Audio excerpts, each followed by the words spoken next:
Hello, Mario. Would you like to do a mic check?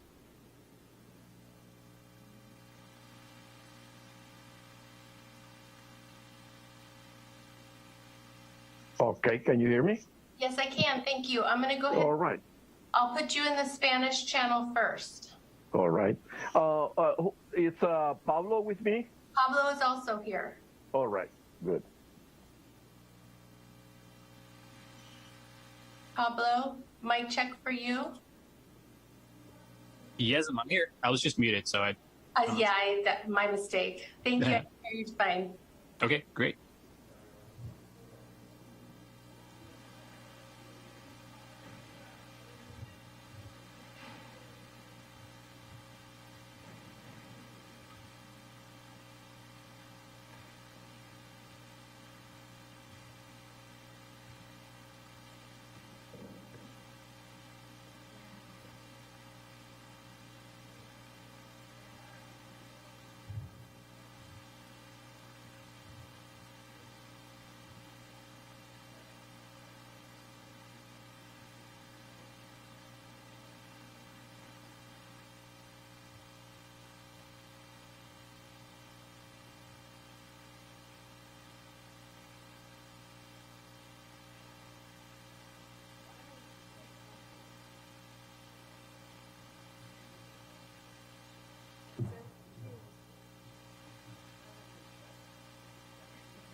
Rhonda, do you want to have the interpreters make the announcement, please? Good afternoon. I'd like to ask the interpreter currently on the Spanish channel to commence translation of the meeting. For those just joining the meeting, live translation in Spanish is available, and members of the public or staff wishing to listen in Spanish can join the Spanish channel by clicking on the interpretation icon in the Zoom toolbar. It looks like a globe. Once you join the Spanish channel, we recommend you shut off the main audio so you can only hear the Spanish translation. Interpreter, will you please restate this in Spanish? Bienvenidos a esta reunión. Para los que recién se unen a la reunión, interpretación en vivo al español está disponible y los miembros o personales quienes deseen escuchar en español podrán unirse al canal. Para unirse, haga clic en el icono de interpretación que aparece en la barra de funciones de Zoom, que ahora aparece como un globo terráqueo. Una vez que se une al canal de español, se recomiende que apague el audio primario para que solo escuche la interpretación al español.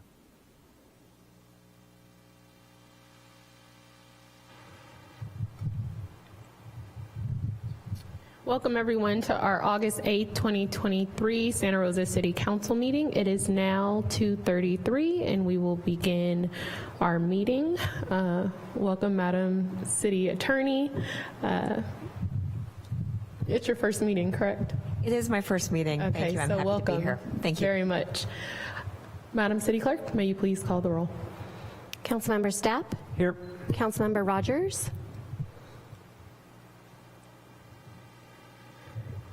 Councilmember Okrepke? Here. Councilmember Fleming? Here.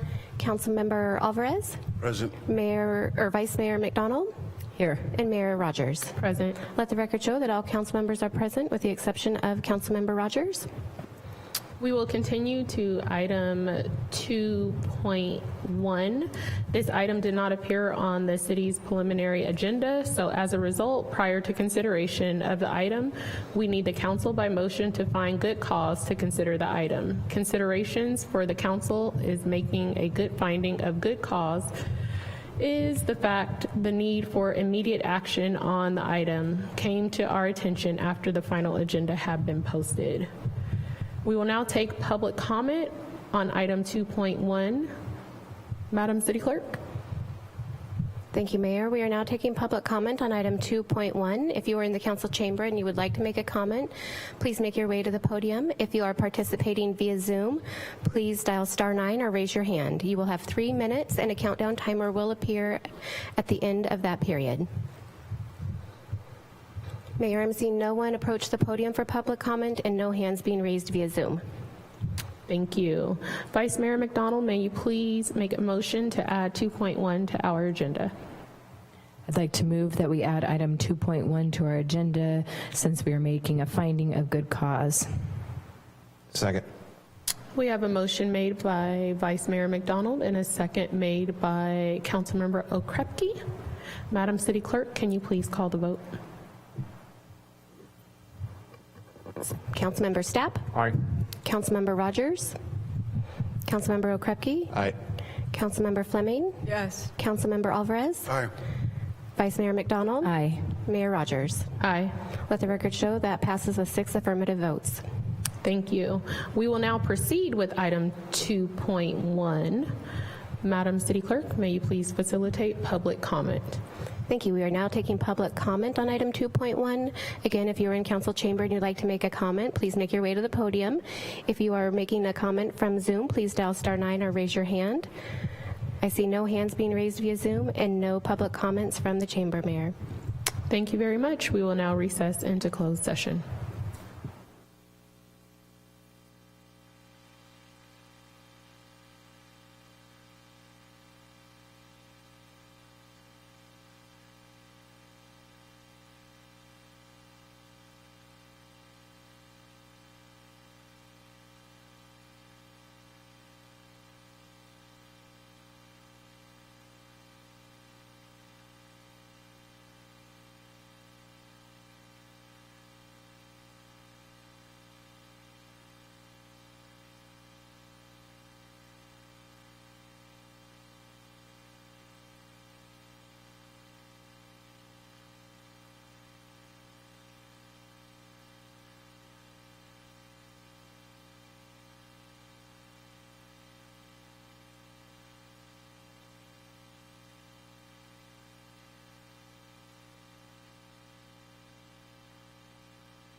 Welcome back. Seeing a quorum, Madam City Clerk, may you please take the roll? Thank you. Councilmember Stapp? Here. Councilmember Rogers? Here. Councilmember Okrepke? Here. Councilmember Fleming? Here. Councilmember Alvarez? Vice Mayor McDonald? Here. And Mayor Rogers. Present. Let the record show that all council members are present with the exception of Councilmember Alvarez. Thank you. We will now continue to item 3.1, interviews for boards, commissions, and committees. The council will interview applicants for the Housing Authority to fill one tenant commissioner at-large vacancy and one tenant commissioner senior vacancy, each to serve a 2-year term expiring 2 years from the date of their appointment. Madam City Clerk, may you please facilitate public comment? Thank you. We are now taking public comment on the Housing Authority interviews. If you would like to provide a comment but have not made your way to the podium, please do so. If you are providing a comment via Zoom, please raise your hand or dial *9. You will have 3 minutes and a countdown timer will alert at the end of that period. Our first public comment will be from Gregory. Good afternoon. This is on. Yes. Good afternoon, Mayor and members of the City Council. My name is Gregory Farron. You all sort of know me as an advocate for low-income housing in the city, and once again, I'm here to try to watch and observe and support the Housing Authority and your selection of Housing Authority members. I don't have to convince you, but I think I'm just talking to the public that the role of the Housing Authority is supremely important to this city. It helps build and maintains low-income housing, and as such is central to the lives of people in this city. And so I'm here in support of the Housing Authority, in support of those who are trying to serve on it, and I appreciate what you're doing today. Thank you very much. Thank you, Mayor. I see no additional hands being raised via Zoom and no one else in council chamber approaching the podium. Thank you. We will start our interviews with Scott Wimmer for Tenant Commissioner at Large.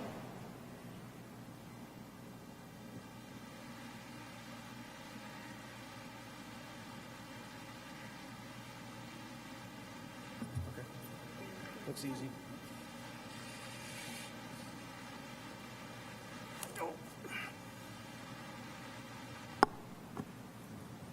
Hello.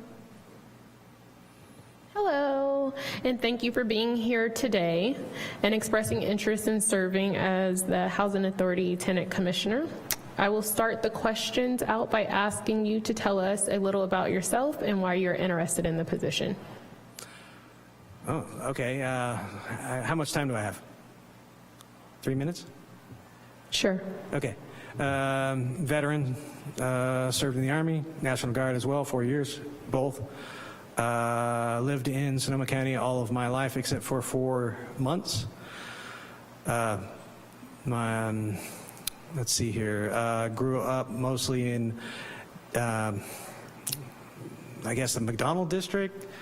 It's actually Monroe, which is a little ways away, but close enough. Went to Proctor Terrace, Santa Rosa Junior College, Santa Rosa Junior High, Santa Rosa, I think it's still called Santa Rosa Junior High, I guess, and then Santa Rosa High School. From the get-go, all the way through. Then went in the military, and of course went completely different training grounds there, but came back, let's see, 94. Went to school at the JC and started serving on a active shooter board for the Santa Rosa Junior College as well as their safety board. Both implemented a lot of changes. A lot of those changes took, we'll just say, a very long time to get in. Some of them are still coming, not in yet, but they're working on them. Been on a couple veteran boards, really small ones. help start Vet Connect. Let's see here. As for boards, that's most of the important ones. Let's see. Any questions? And Scott, why is it that you would like to serve? Why I would like to serve is because everybody has input and everybody should have a chance to be able to put input. And I do talk quite a bit with the community, and I'm not really afraid to do that. And I do outreach as well at most of the food pantries, at a few food pantries for Empire Food Bank. And I chat with people all the time, and they come to me a lot and tell me, this is going on, this is going on, this is going on. So I'm hoping I can put some of that to use, sort of outreach. Thank you. Any other questions from council? Seeing none, thank you very much, and thank you for your willingness to serve. We will continue with Joe Rodriguez. It doesn't appear that Joe is here, so we will go to Timothy O'Brien.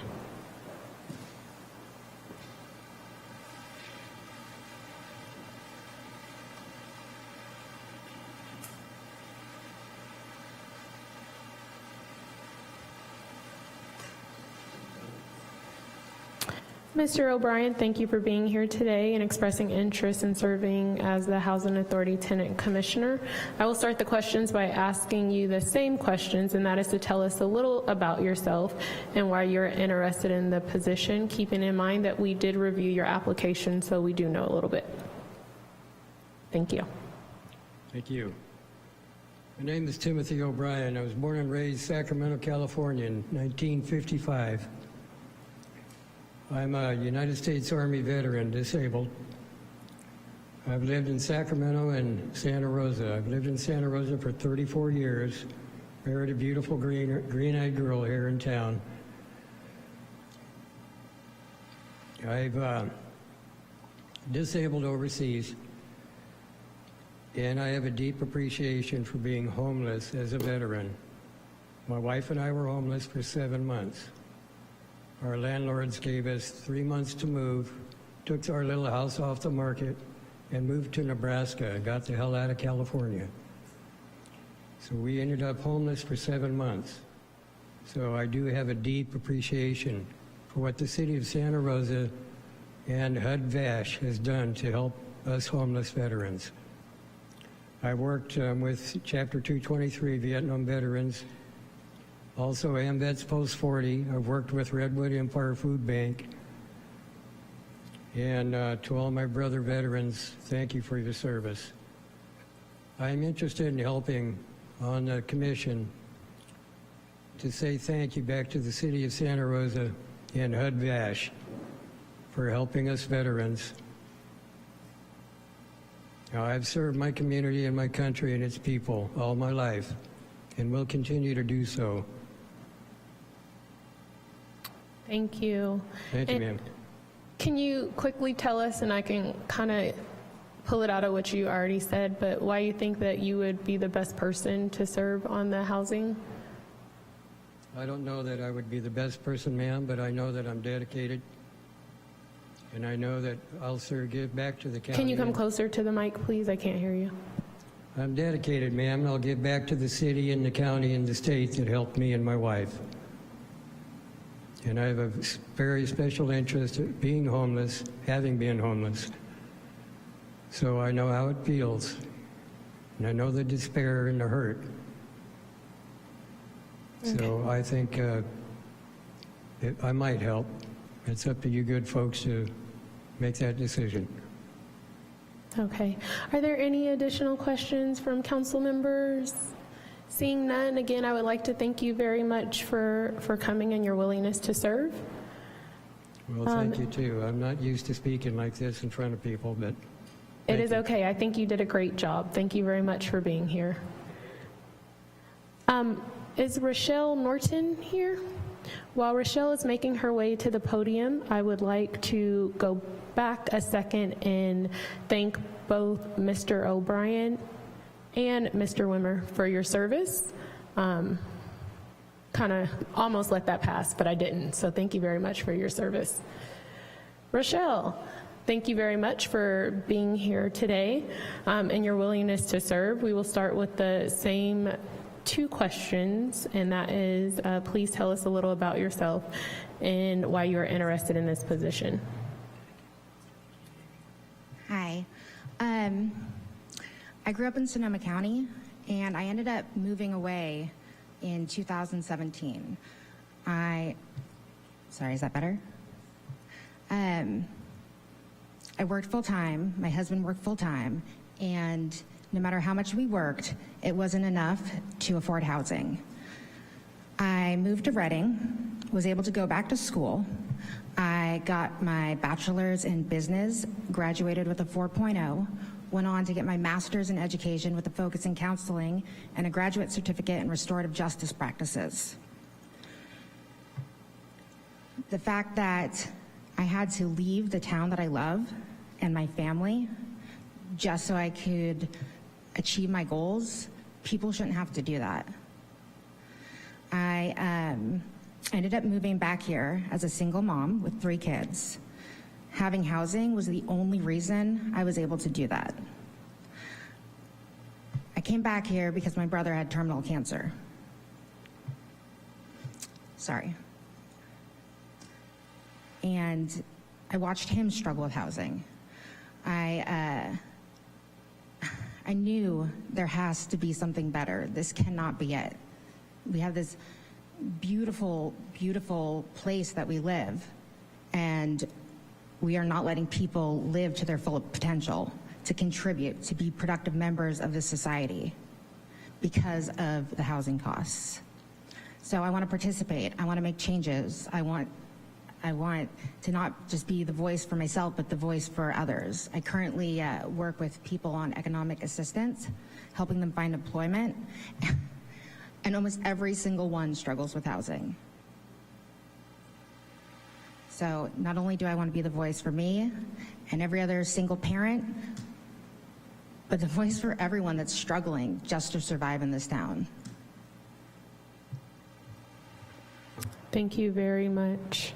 Thank you. Are there any additional questions from council members? Seeing none, thank you very much for coming here today and your willingness to serve. We now have Doug Freeman.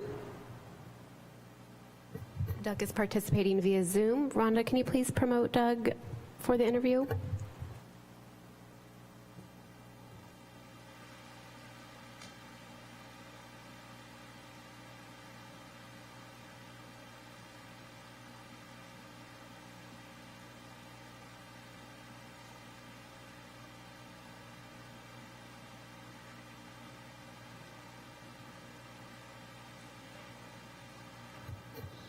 Doug, we promoted you to panelist. You can go ahead and unmute your mic and your, oh, there you are. Thank you, Doug. Okay, great. Thank you. So I'm in my early 70s. I moved to Sonoma County in 1983, and I've lived in a number of the towns. Much of my living here has been in Santa Rosa, including the last 17 years.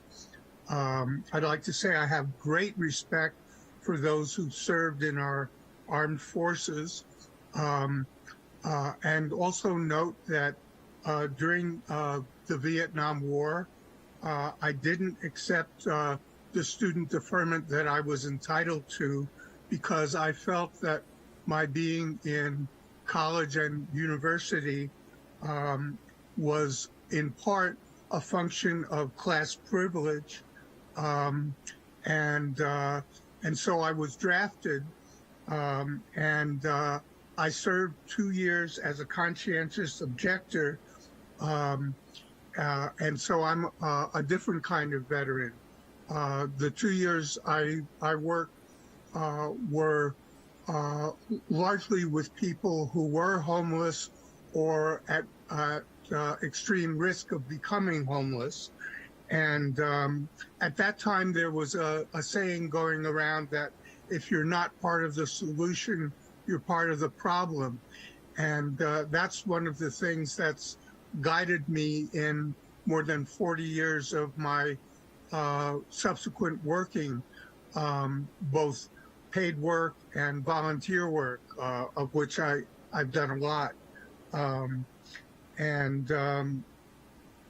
Around the year 2000, I was working in a program out of the Marin Hospital with long-term homeless people, many of whom needed some additional support to maintain their newly homed status, support with dealing with getting to appointments, some of them with just dealing with getting groceries, and other things that many of us would just take for granted that they didn't have experience with.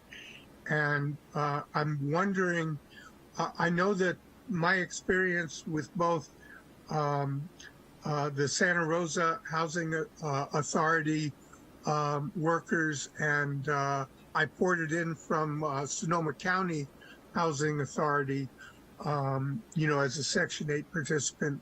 The workers that I've had have been wonderful for me, but I'm wondering if there may be some Section 8 participants who might be able to use more support than the workers may in the Housing Authority may have time to devote to them in order to thrive within the program. So that's one of the things, if I have the honor of being selected to be a board member, that I would like to look into more. Also, one thing I'd like to mention is that when I was, after I got my voucher, and when I was interviewing with different landlords, I was fortunate in that I'd had a good credit rating. It was north of 700, and I'd had a number of interviews with landlords that were going, the interviews were going really well, but at the point where I mentioned that I had Section 8, and these landlords were listed on the list that said that they were that they did accept Section 8. All of a sudden, the interview went south. They were not interested in me anymore, and I tried to frame Section 8 as a major incentive for the landlord. First of all, I framed it as, hey, a large portion of the rent is guaranteed at the beginning of the month from the Housing Authority. Secondarily, the tenant has a major incentive to be a good tenant. First of all, there's a long waiting list to get qualified for Section 8. And if the tenant loses that by not being a good tenant, that's a major loss for the tenant. And so they have a big incentive to maintain their good status with the Housing Authority. And in my case, I had a good financial record of responsibility. But many landlords were not swayed by that. There are some landlords you're never going to reach because either they have an anti-government attitude, or they're unwilling to maintain the level of the standard of maintaining their property at the level that the Housing authority requires.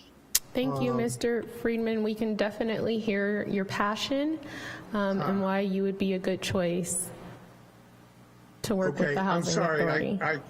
I can talk for a long time, and I'm sorry if I've But you do have some gone on valid too long. concerns. Thank you very much. Are there any questions from council members?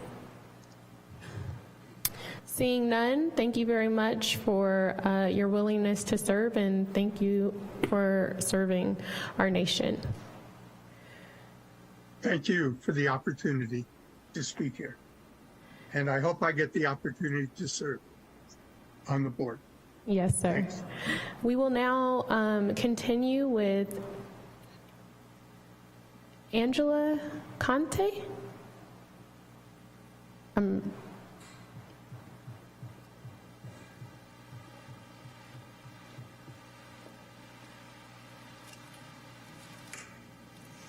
Hi. Hello. Let's see. I was born in Santa Rosa, but actually grew up in Petaluma. Recently returned to Santa Rosa about 16 years ago now. I have a BA in psychology and fine art from SSU. And locally, some of the things that I've been working on, since I've been a resident of the local housing authority here in Santa Rosa, I was on the board of SAVES, the Sonoma Applied Villages, and I was on a funding committee for United Way, for food resources to the community. Spent about 7 months with the Continuum of Care, and also another 7 months with Catholic Charities, helping them develop their grants department. Also, I was the first ever Marin County Youth Commissioner, not commissioner, but Commissioner liaison as a grants department head.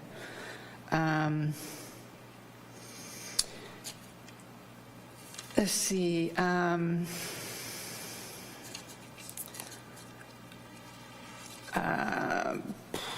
was on the Stanford Housing Authorities, Stanford, Connecticut Housing Authorities,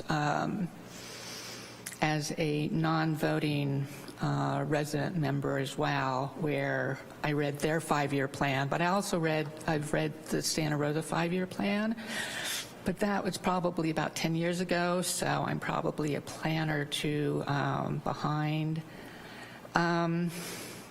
My main issues right now with my life is I deal with a lot of health issues, and I also deal with a lot of social services, social services and SSI and things, but also I interact a lot with the housing authority. So those are kind of multiple areas that I'm pretty familiar with. Online, if my name looks familiar, I'm pretty active on social media, and on Facebook I have several groups, and I'm actually friends with a couple of you. But one group is the Sonoma County Intentional Living Group, the Center for Collaborative Engagement page, and the Santa Rosa and Sonoma County Public Forum for Affordable Housing, and the Santa Rosa and Sonoma County Public Forum for Planning and Government. Okay, so those are all the things that I've been working on behind the scenes, and I feel like I'm pretty educated knowledge on a lot of the issues. What I'd like to, and some experience within, the political realm. So what I'd like to see is what I can do with my voice as well. And that's it. Thank you for having me. Thank you. Any questions? Looking to council to see if there are any questions. Councilmember Okrepke? Yeah, thank you very much for coming, and thank you to everybody who's applied and for interviewing with us. I'm interested in your experience with the Housing Authority Advisory Board in Stamford, Connecticut. Can you go into a little bit more detail about what you did with that and your experiences? Yeah, I believe at that time the 5-year plan required that they have a resident board and have a head of that resident board that communicated to the Housing Authority Board. So it wasn't a voting position, but it was a communicative position. They did require me to read any of their documents and give a lot of feedback, such as the 5-year plan. I did attend some. At that time, there was a large grant on the board, on the table, a block grant to demolish a huge housing project and rebuild a mixed income community. And for 3 years, they were fighting it, and they were about to lose that money. And they asked me to speak with some of the residents, because I guess the residents were not feeling heard and didn't understand how this was something that was going to benefit them. They thought they were going to be relocated throughout the county or the state and lose their community and both their friends and their housing and be up in the air. And I explained to them that through their lawyer, they could document everything, put everything in writing, that they were clearly going to receive, as the Housing Authority was promising, their home would be first dibs on all the new homes. And so that they weren't losing, they were just being displaced for a short time to come back to those homes. And once they were rebuilt. And they felt confident enough to let it go and let it pass, and the development did go on, but I left the area, and my understanding was that there was a lot of conflict later on and a lot of fighting where the city and the Housing Authority did not follow through with supporting their promises. That bothered me a lot, because I felt like, you know, I stood up for these people and on both sides and mediated this conflict, and then one side did not follow through, and there was a lot of legal issues behind it, and a few Housing Authority board members were removed according to the stuff that I read. Thank you. Any additional questions? Seeing none, thank you very much for being here and your willingness to serve. We will continue with Shannon Cabanon. It does not appear that Shannon is here, so we will continue with Lewis Brown.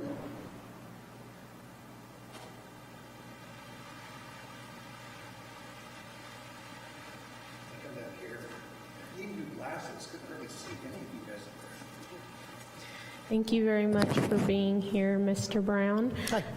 We will go with the same line of questioning that I asked the others. Would you like me to repeat it? No, that's okay. That's Okay. all right. So I'm here because I hit the lottery. I mean, the trifecta. Many years ago, my wife and I went through a really rough patch, and I ended up on the streets. Straight up outdoors, sleeping in a bush by the community college I graduated from. At the time, we had a baby, about 5 years old at the time, I think he was, with cerebral palsy. Being outdoors and being away from my son for that period of time was, I think difficult is not the right word for it. Other people here have spoken pretty eloquently about the despair that can hit you when you end up outside like that, with nobody to turn to, no help. But I managed to get to the thrift store at that point in time, get myself a suit that fitted really badly, use the library at the junior college to try and find myself some work because I was out of work at the time, and also apply for a housing voucher. Well, being a Navy vet, being homeless, and having a disabled kid was the trifecta. That got me that voucher. I got really, really, really lucky. Because of that, eventually my wife and I then reconciled for another 15 years before we finally split amicably after my son got to be an adult. But if it hadn't been for that, I don't think I would be able to be sitting here now because I'd be on the ground somewhere. There was no way you can pull yourself out of that pit. And and I think at that time I was in my 30s.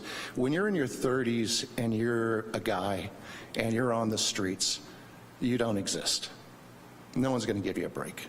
That's just the way that it is. You smell bad, you look bad. No matter how much you might try, you're not going to be able to pull yourself up out of that without some kind of assistance. People always say something about pulling yourself up by your own bootstraps, but they lose the actual origin of that phrase is that it was a joke. If you try to pull yourself over a fence by reaching down and grabbing your own bootstraps, you're not going to get very far. Opportunity comes from people. Opportunity comes from others. And when you are isolated in the community, when you're homeless like that, nobody's going to give you an opportunity. Because for the most part, whether we like it or not, we live in a transactional world. And we help people that we think in some way might be able to help us back. Whether that's materially or spiritually or some way, we always expect to get something back from helping others. Unless it's a bureaucracy, oddly. I got that voucher. We were able to get stabilized and build lives for ourselves. Years later, I graduated from Sonoma State. Some years after that, I graduated from Golden Gate University with a degree in law. Some years after that, still taking care of my son, I managed to pass the bar exam. I can't practice as an attorney because I still take care of my son full time. He's 25 years old right now with cerebral palsy.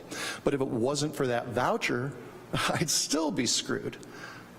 So I understand the struggle that people go through.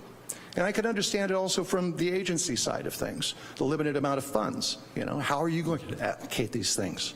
I mean, and we use these criteria. Well, okay, that gives you an extra checkpoint, but is that really even the fairest way to do it? I have friends who have lived with me in the past as live-in aides who've been trying to get a voucher for 15, 20 years. Can't get it. And they just survive on Social Security. Consider that. How does a human being survive in Sonoma County or virtually anywhere on $1,000 a month? How can you afford a roof over your head? How can you afford food? But somehow, miraculously, in our community, we do have thousands of people who are getting by on $1,000 a month.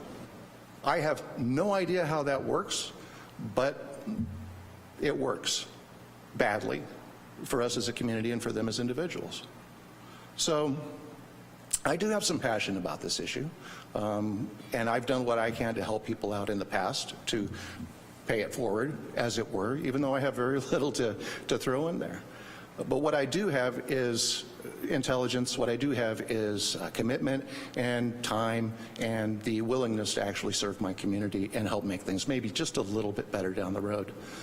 I noticed that there was like $873 million worth of projects that have been approved and are being built in the city right now. That's fantastic.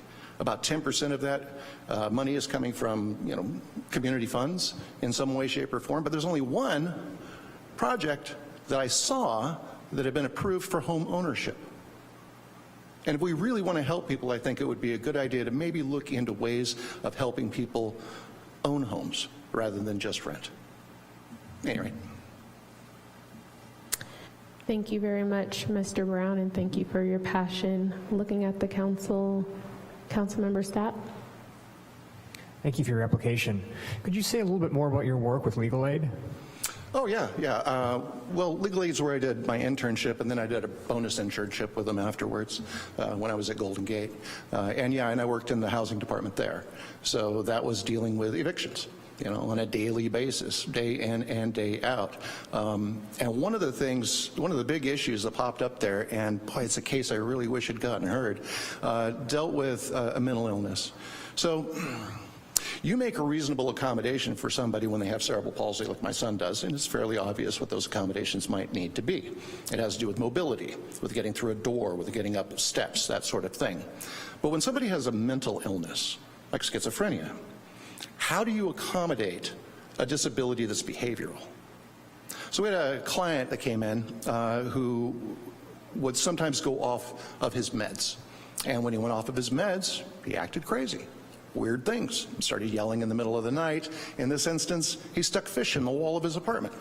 Terrible, because he thought for sure the person next to him was, doing something with rays in his brain, that sort of thing.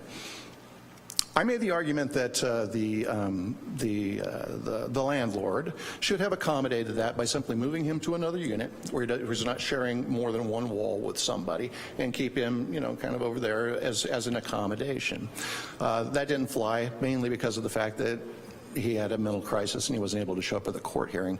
But that's just one of the big issues that pops up for me in regards to this. We have a lot of people who are homeless because they have mental illness. And how do we accommodate that? How can you accommodate that? Thank you. Mm-hmm. Are there any additional questions from council members? Thank you. Thank you very much for being here. Betty Banda.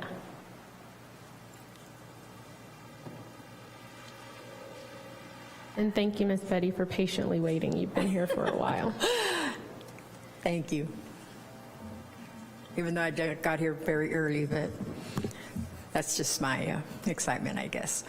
My name is Betty. I'm a 61-year-old elder. I am of the Native culture. I was born here in Santa Rosa in 1962. I lived in Geyserville, went to Geyserville Elementary till I was in 5th grade, and moved to Central Valley, went to elementary there and high school.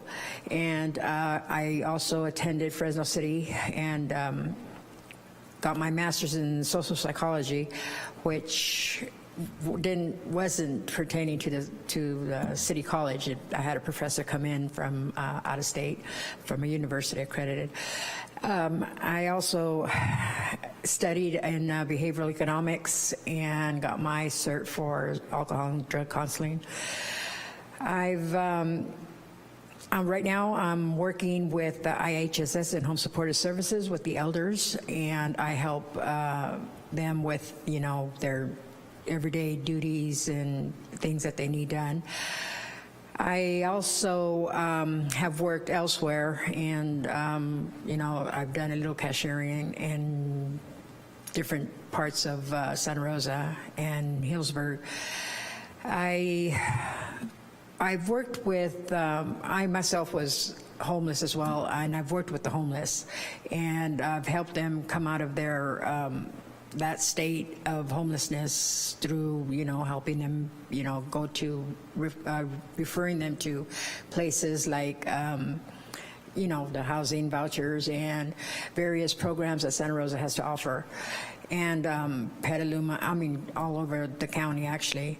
And I enjoyed it. I enjoy working with people. I enjoy helping people.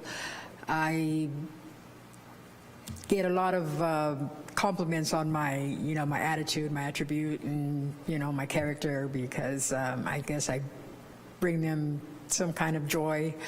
But I help them forget their predicaments and the barriers that, we have in our lives, and the hurdles we have to jump over. But it became easier as I got to know that, when I came back 12 years ago, I believe, in 2011. And I was struggling at first, but I jumped my own hurdles and my own barriers, broke my own barriers, and I am now housed thanks to also the HUD voucher. And I was living in Eureka at the time. I didn't really, I wasn't homeless there. I was living with a friend of mine, and we shared an apartment. And the most times when I was out homeless, so to speak. I started working. I was working the whole time I was here. I was working, and whether I was out and about or whether I was housed, I was working, and I've been working since. And now I'm just working part-time, but I enjoy what I do, and what I feel I can bring is the opportunity to engage in, the knowledge and everything else that it has to offer. I'd like to help in any way I can, give back to the city that has helped me as well, and just help out there and see what I can do. And I know I can do a lot. So I hope I'm considered, especially for the seniors. Well, Do you have any questions? Thank you very much. Are there any questions from council members? Seeing none, thank you very much for being here, and No again, problem. thank you for your patience. Okay, thank you. So we did have an application that was put in for Lynn Norris for the senior or at large, but she was unable to be here, but the application was reviewed by council members. So again, on behalf of the entire council, we would like to thank you for your interest in serving. And if you're not chosen for these positions, there are additional opportunities to serve the city. So we encourage you to seek out some of those opportunities. So thank you very much. We will now move to item 4, which we have no study sessions for today, and we will take a 5-minute break prior to our regular meeting starting at 4 o'clock. Thank you.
20.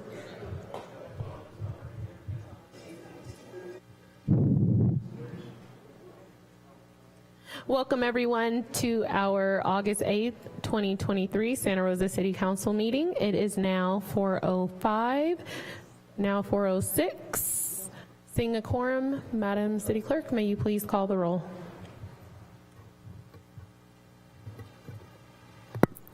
Thank you, Mayor. Councilmember Stepp? Here. Councilmember Rogers? Here. Councilmember Okrepke? Here. Councilmember Fleming? Here. Councilmember Alvarez? Present. Vice Mayor McDonald? Here. Mayor Rogers? Present. Let the record show all council members are present. Thank you.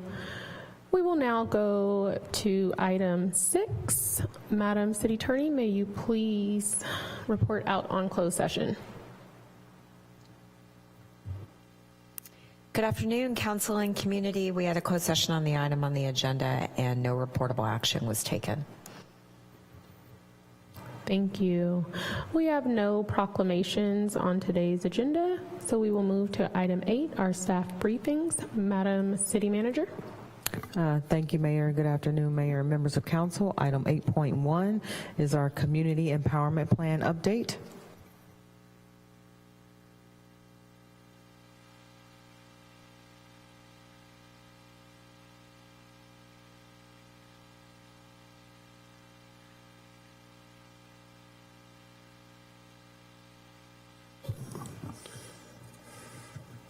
Seems awful low. There we go. Good afternoon, Mayor, Vice Mayor, and City Council. I'm here, Lon Peterson, Director of Communications, Santa Rosa. I'm here to do the Community Empowerment Update. Wanted to start out that at the end of June, Chief Cregan attended a listening session organized by the Violence Prevention Partnership at Rosa University Prep. This provided an opportunity to gather feedback and really listen to community members on how to prevent some of the violence, as well as working collaboratively to help make measurable differences in that community.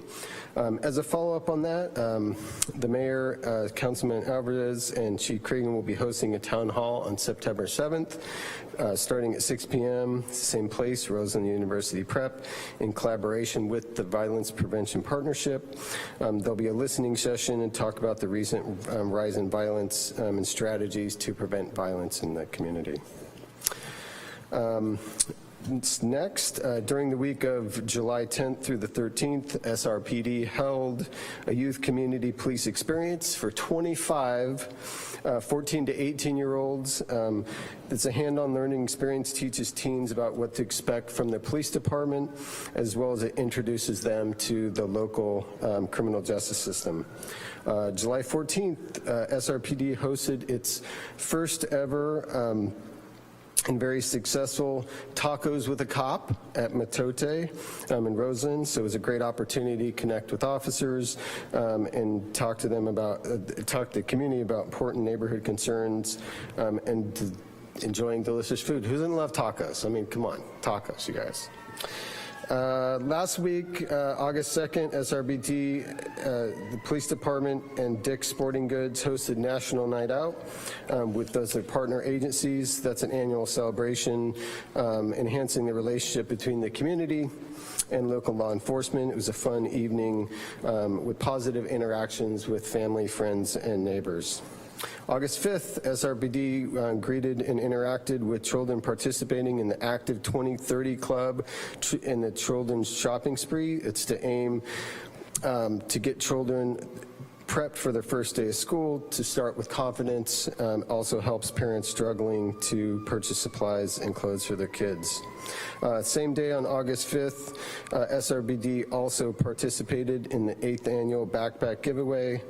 It also provides supplies and students and family in the Roseland community. And Final one, several times this summer, SRPD officers participated in Top the Cops. If you haven't heard about that, it's an event at Sonoma County Raceway where officers offer alternatives to illegal street racing and give teens a chance to race against local law enforcement officers and competing in their official vehicles. So that's the previous, lots of opportunities for upcoming engagement I want to highlight. And by the way, I will send this all out. I realize there's a lot of stuff going on from engagement, so I'll send it like I did last time to the council to share with your constituents.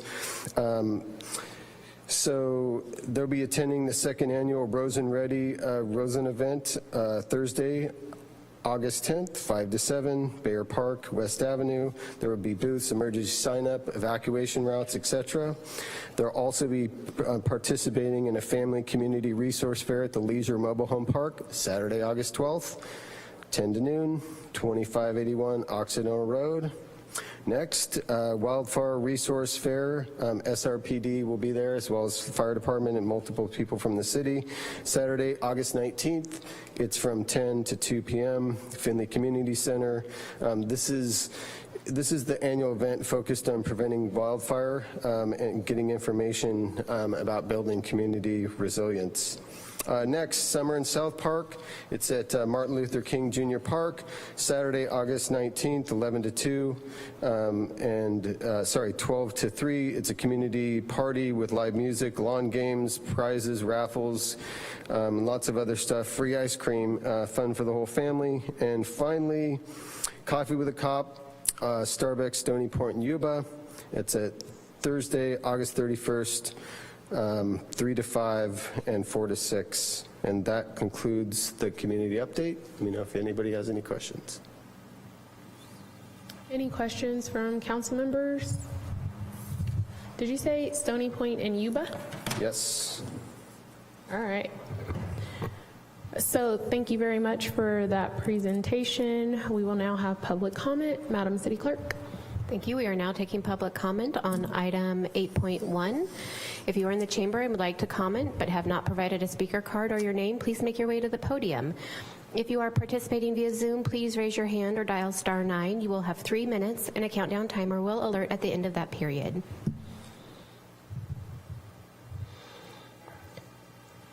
This is Gregory. I'm Gregory Farron again. I was just going to add to the presentation that the August 19th at Martin Luther King Park is what we all know as the Day and Night Festival and honors Vince Harper. So if you want to have a great time, it's a all-day event, and the South Park community is putting it on August 19th. I think of it as Vince Harper Day.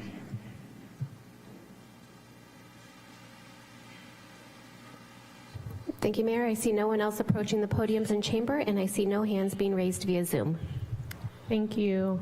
We will now continue to item 9, our city manager and city attorney's report.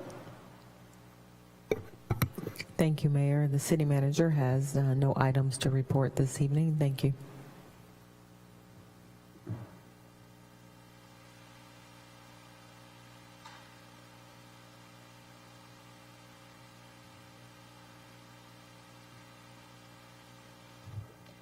Nothing to report on settlements either. Thank you.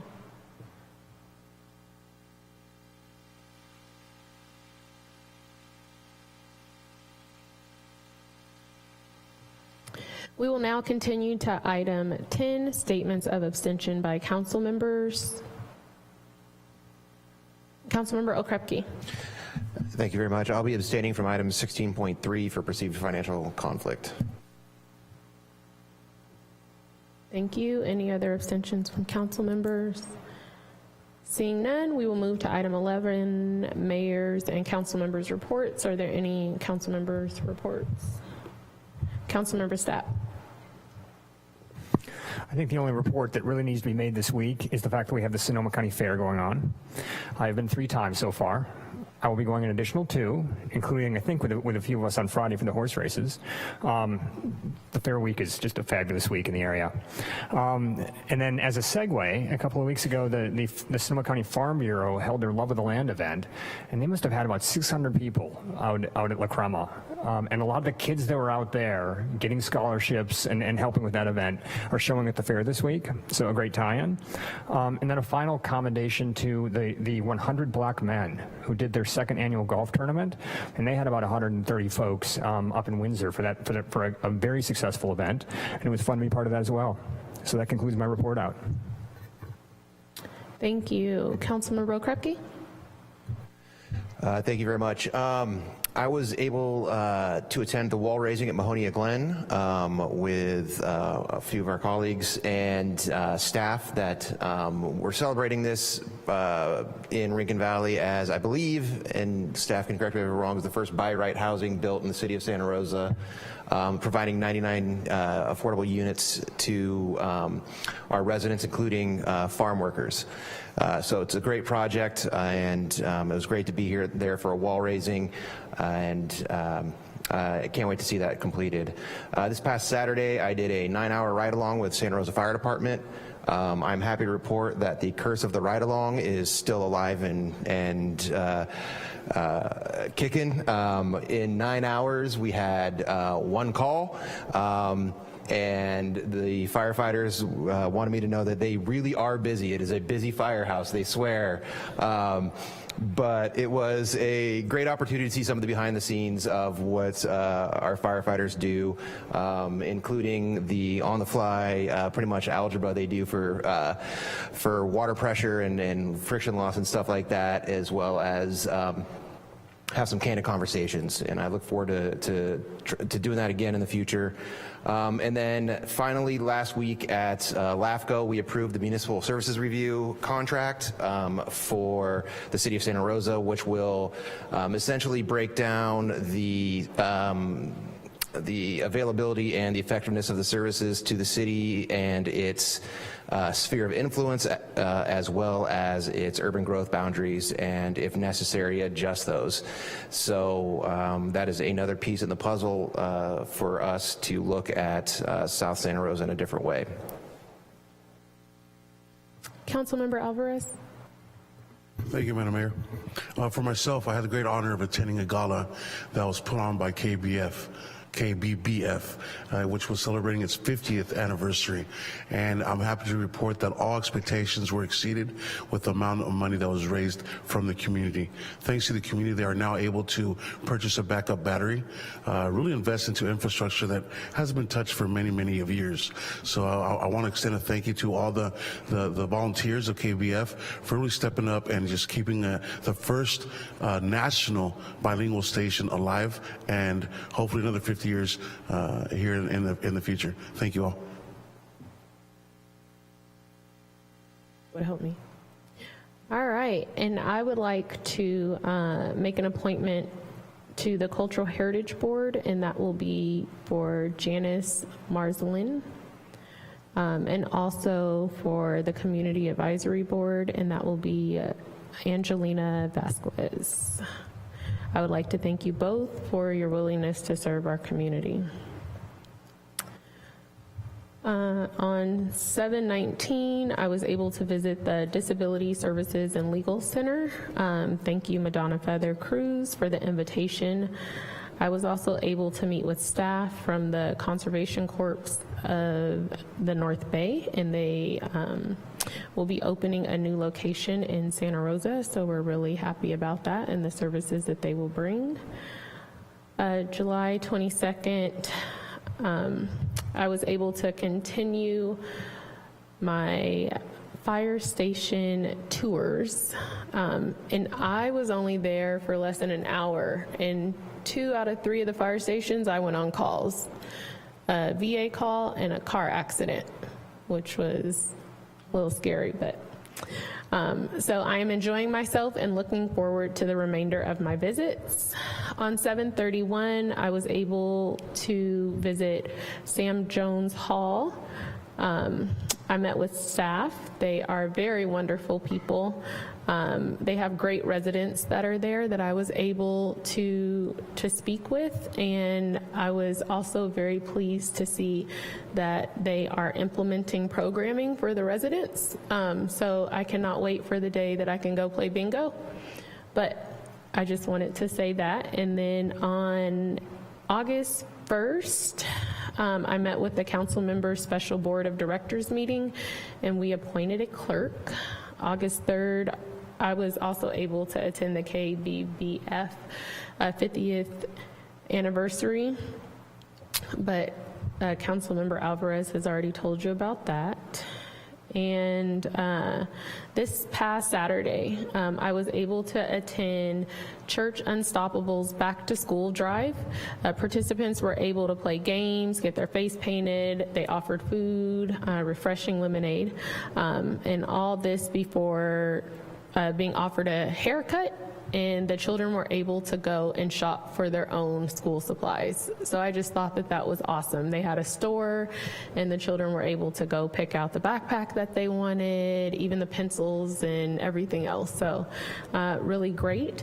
And also Redwood Gospel Mission had a back to school drive, which consisted of multiple booths providing education to both parents and children. Children were given bicycle helmets, the opportunity to play games. The Highway Patrol was there. There were different church congregations that were there. County of Sonoma staff were there. And at some of the booths, children were allowed to pick out snacks that they could take home. So the children left with full bellies and ready with all school supplies that they needed. Some with helmets, but they all had smiles. So thank you very much to Church Unstoppable and Redwood Gospel Mission for doing that for our community members. We have wonderful events going on in our community, and just thank you again to the organizers of the events. Seeing no additional reports, Madam City Clerk. We are now taking public comment on item 11. If you are in council chamber and would like to comment but have not provided a speaker card or your name, please make your way to the podium. If you are participating via Zoom, please dial *9 or raise your hand. You will have 3 minutes and a countdown timer will alert at the end of that period. Mayor, I'm seeing no hands being raised and no one making their way to the podium for public comment. Thank you. Moving to item 11.2, board, commission, and committee appointments. We were able to have interviews for the Housing Authority earlier today, but we will also have to vote on making appointments to the Board of Building Regulations. So we'll start with 11.2.1. Council members, are there? Councilmember Okrepke. Yeah, I'll move to appoint Angela Conti as the at-large tenant commissioner to Housing Authority.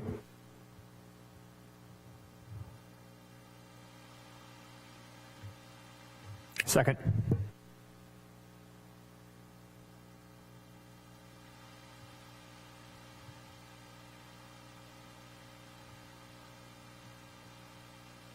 We have a motion made by Councilmember Okrepke and a second by Councilmember Stapp. Through the mayor, may I make another motion? Yes, Councilmember Fleming. These are all the applicants at large? No, we had senior or at large, and then we just had at large. Okay. I'll let it stand. I would like to make a counter motion and make a motion to appoint Louis Brown for tenant commissioner at large.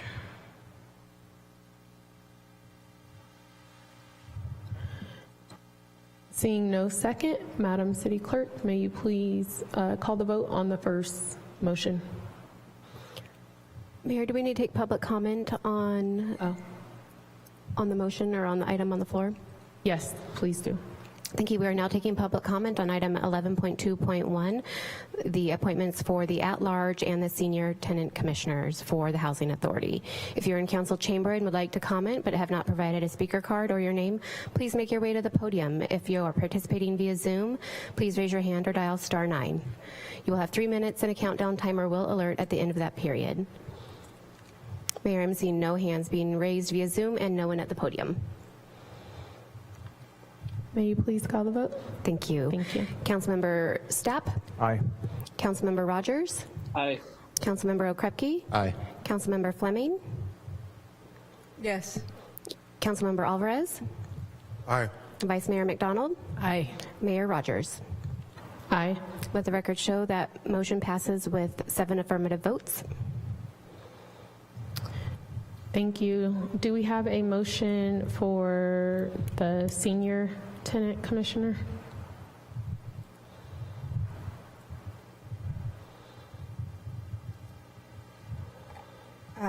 I'll move Doug. I missed his last name. Mr. Friedman? Yep. All right. Second. So we have a motion made by Councilmember Fleming and a second made by Vice Mayor McDonald. Madam City Clerk, may you please call the vote? Thank you. Councilmember Stapp? Aye. Councilmember Rogers? Aye. Councilmember Okrepke? Aye. Councilmember Fleming? Aye. Councilmember Alvarez? Aye. Vice Mayor McDonald? Aye. Mayor Rogers? Aye. Let the record show that passes with 7 affirmative votes. Thank you. Moving to 11.2.2, council may vote to make appointments to the Board of Building Regulation and Appeals. We have 6 vacancies on the board. An incumbent may serve a 4-year term expiring December 31st, 2026, and new appointments will serve a 2-year term expiring December 31st, 2024. May I get a motion? I'll make a motion to appoint Ken Coker to the 4-year term as an incumbent and Craig Lawson and Carl Cogrove to a 2-year term to the Board of Building Regulation Appeals. Second. We have a motion from Councilmember Okrepke and a second from Vice Mayor McDonald. Madam City Clerk, may you please call the vote? Do we need to take public comment on this item as well? I thought the public comment was for all of the appointments, but yes, let's take public comment. Okay, thank you.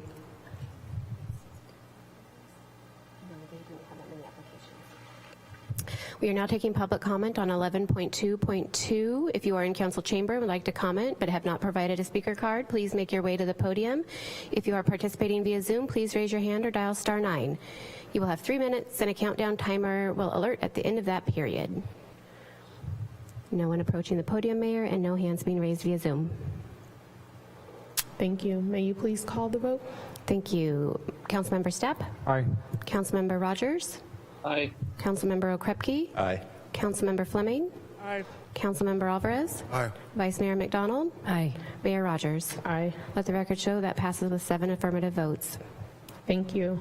Moving to item 12, approval of minutes. We have 2 minutes that we need to approve: July 22nd, 2023, which was a special meeting, and July 25th, 2023. Council members, are there any corrections to the minutes? Seeing no corrections, Madam City Clerk, can you please facilitate public comment on items 12.1 and 12.2? Thank you, Mayor. We are now taking public comment on item 12, both sets of minutes. If you're in the council chamber and would like to comment, please make your way to the podium or provide a speaker card if you have not. If you are participating via Zoom, please raise your hand or dial *9. You will have 3 minutes and a countdown timer will alert at the end of that period. Seeing no one approaching the podiums and no hands being raised, Mayor, I'll turn it back to you. Thank you. We'll adopt the minutes as presented. Moving on to item 13, our consent items. Madam City Clerk, can you please read the consent items?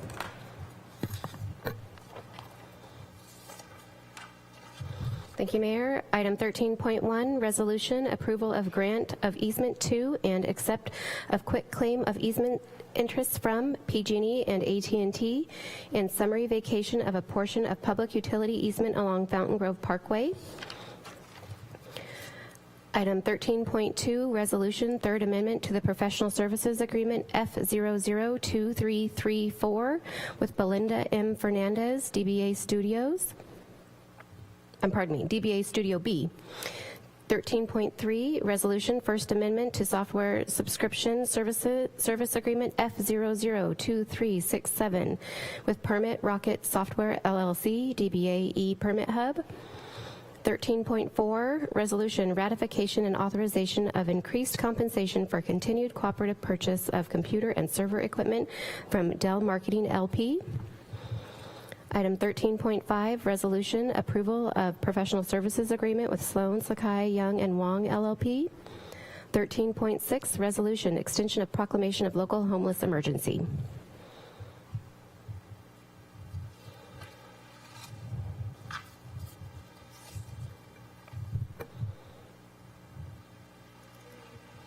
Bringing it back to council, are there any questions?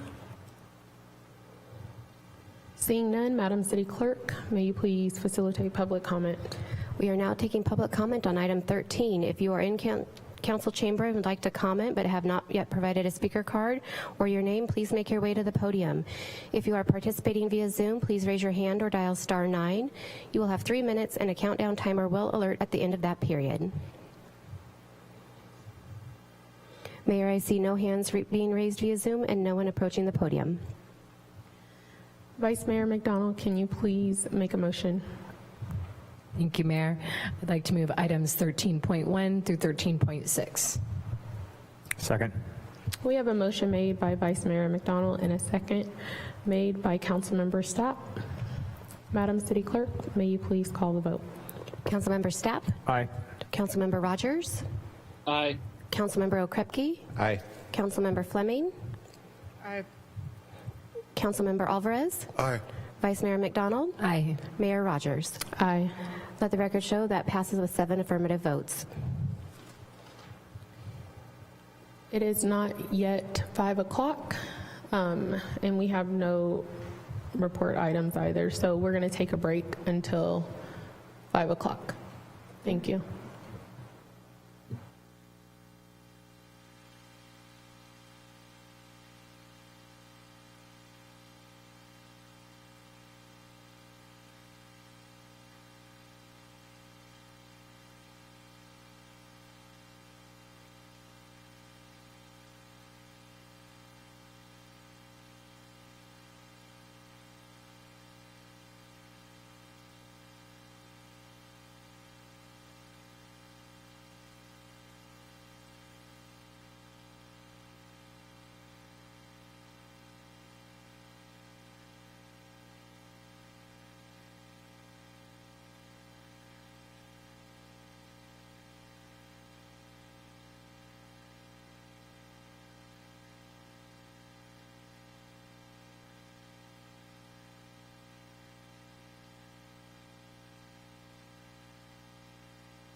Seeing a quorum, Madam City Clerk, may you please call the roll?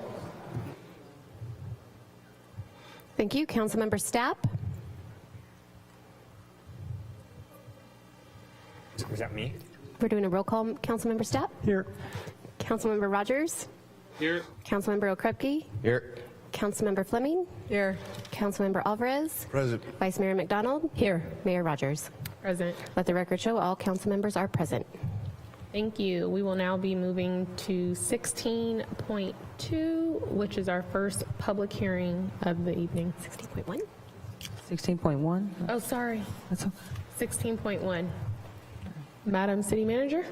Item 16.1, a public hearing, repealing and replacing Chapter 11-22 of the Santa Rosa City Code, camping on public streets and public property, camping ordinance. Good afternoon, Mayor Rogers, Vice Mayor McDonald, and members of Thank you. Members of the council, I'm Kelly Kuykendall, manager with Housing and Community Services, and I have Megan Bassinger here with me as well this afternoon, and I'm going to be presenting on the camping ordinance. So the current ordinance was adopted in 1994. It applies to camping on public and private property within the Santa Rosa city limits. It prohibits camping on public property and conflicts with Martin versus the City of Boise, a 2019 decision by the U.S. Court of Appeals for the Ninth Circuit. Martin prohibits cities from criminally enforcing camping restrictions on public property if there is no alternative shelter available for those facing enforcement. Since the ordinance was adopted in 1994, it has been amended on 3 occasions. In 2011, an urgency ordinance was adopted to regulate camping on public property in response to issues that arose during the Occupy Santa Rosa movement. And this allowed for camping permits at City Hall. In 2012, the ordinance was updated, eliminating the permit option allowed under Ordinance 3977 and restored camping prohibition on public property.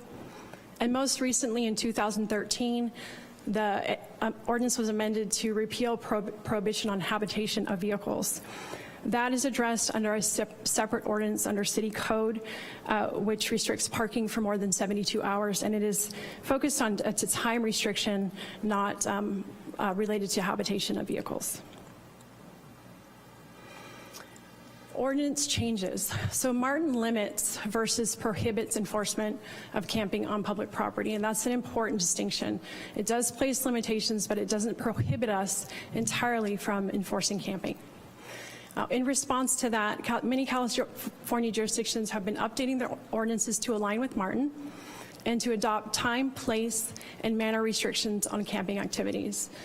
When I say time, I'm referring to when you can camp, place refers to where you can and cannot camp, and manner refers to how you can camp.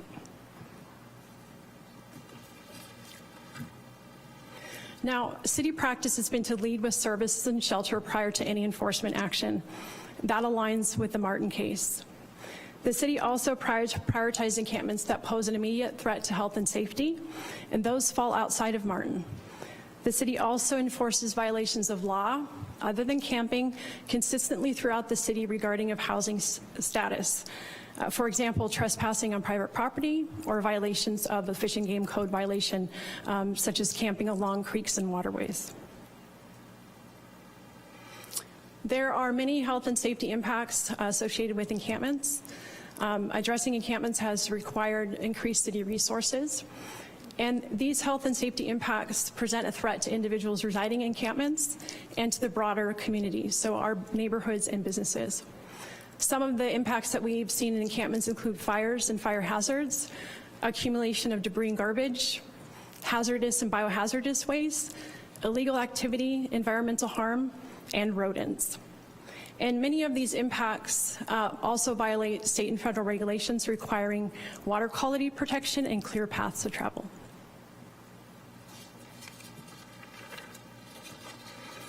The council is aware that the city is engaged in a number of efforts and initiatives to address homelessness in Santa Rosa. In 2016, the council declared a homeless emergency, and that emergency was updated earlier this afternoon on the consent calendar. That homeless emergency has provided the city with greater flexibility to address homelessness in the community. The city's established a homeless service division.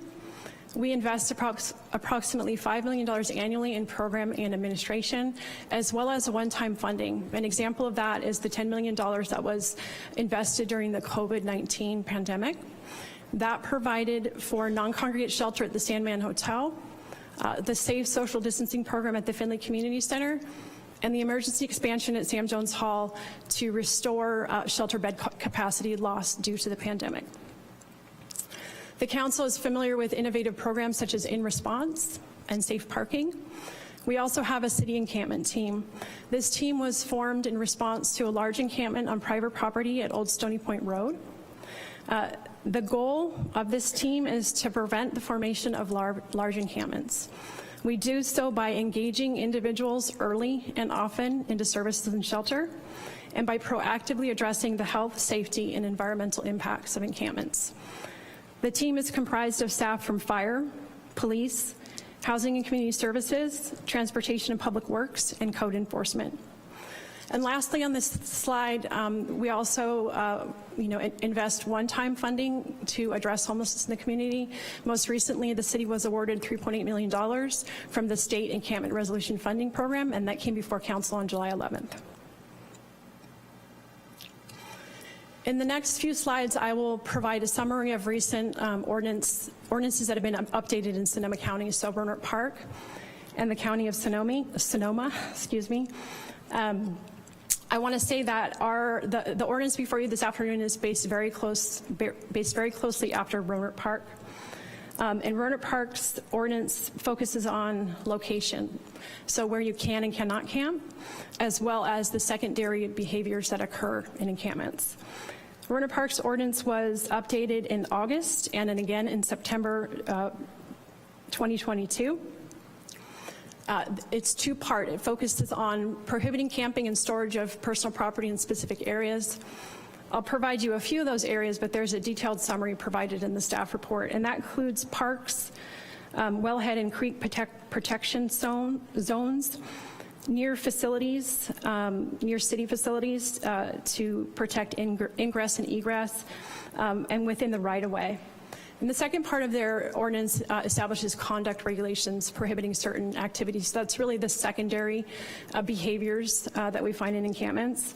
And that includes the size of an encampment in proximity to camping next to other individuals. Also focused on fire safety and mitigating environmental harm. Rohnert Park's ordinance also prohibits camping on private property without the consent of the property owner and under certain conditions. And violations of the ordinance are a misdemeanor or infraction.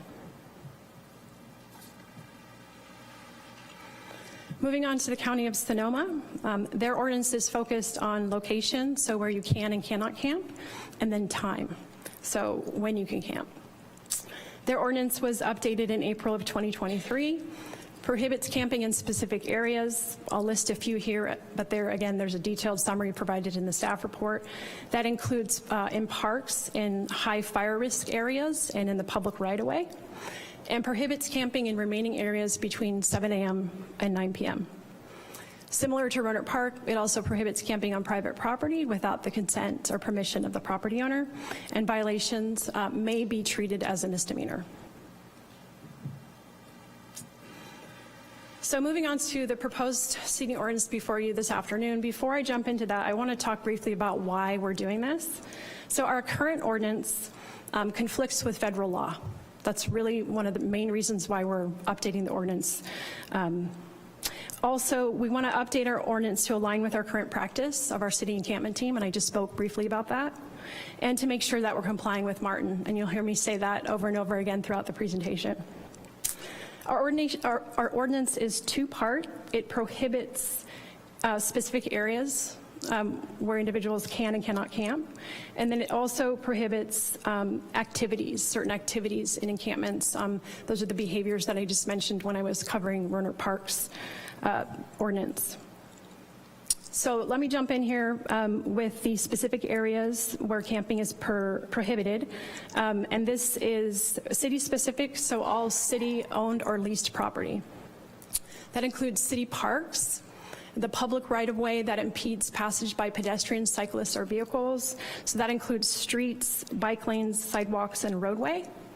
Within 25 feet of a driveway or loading dock, a building entrance or exit, a fire hydrant, lane, connection, or equipment, and transit hubs and bus shelters.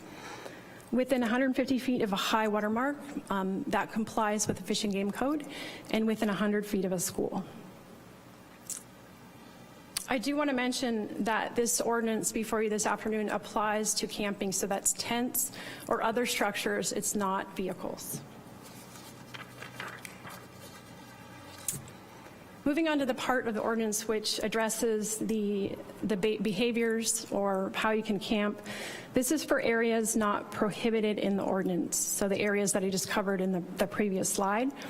The focus here is on fire safety and mitigating environmental and health and safety impacts. And many of the items that I'll cover in the next two slides are responded to frequently or countered frequently by our police and fire departments. So if alternate shelter is not available, and camping does occur on public property, there are conduct regulations prohibiting certain activities in the ordinance. Those include occupying an area greater than 10 by 10 feet, camping within 4 feet of another person, dumping gray or black water, unpermitted electrical connections, and possession of combustible gas or liquids. This slide continues with the conduct regulations. It includes prohibition on fires except for cooking in city-installed facilities, improper disposal of hypodermic needles, environmental harm, damage to public property, camping near vegetation that could aid in spreading fire, and excessive noise. The proposed city ordinance also includes restrictions around private property, so camping is not allowed on private property without permission of the property owner. It limits location and duration of stay. So location is limited to residential areas. Duration of stay is for no more than 3 days, and that's to align with the 72 hours under our parking ordinance.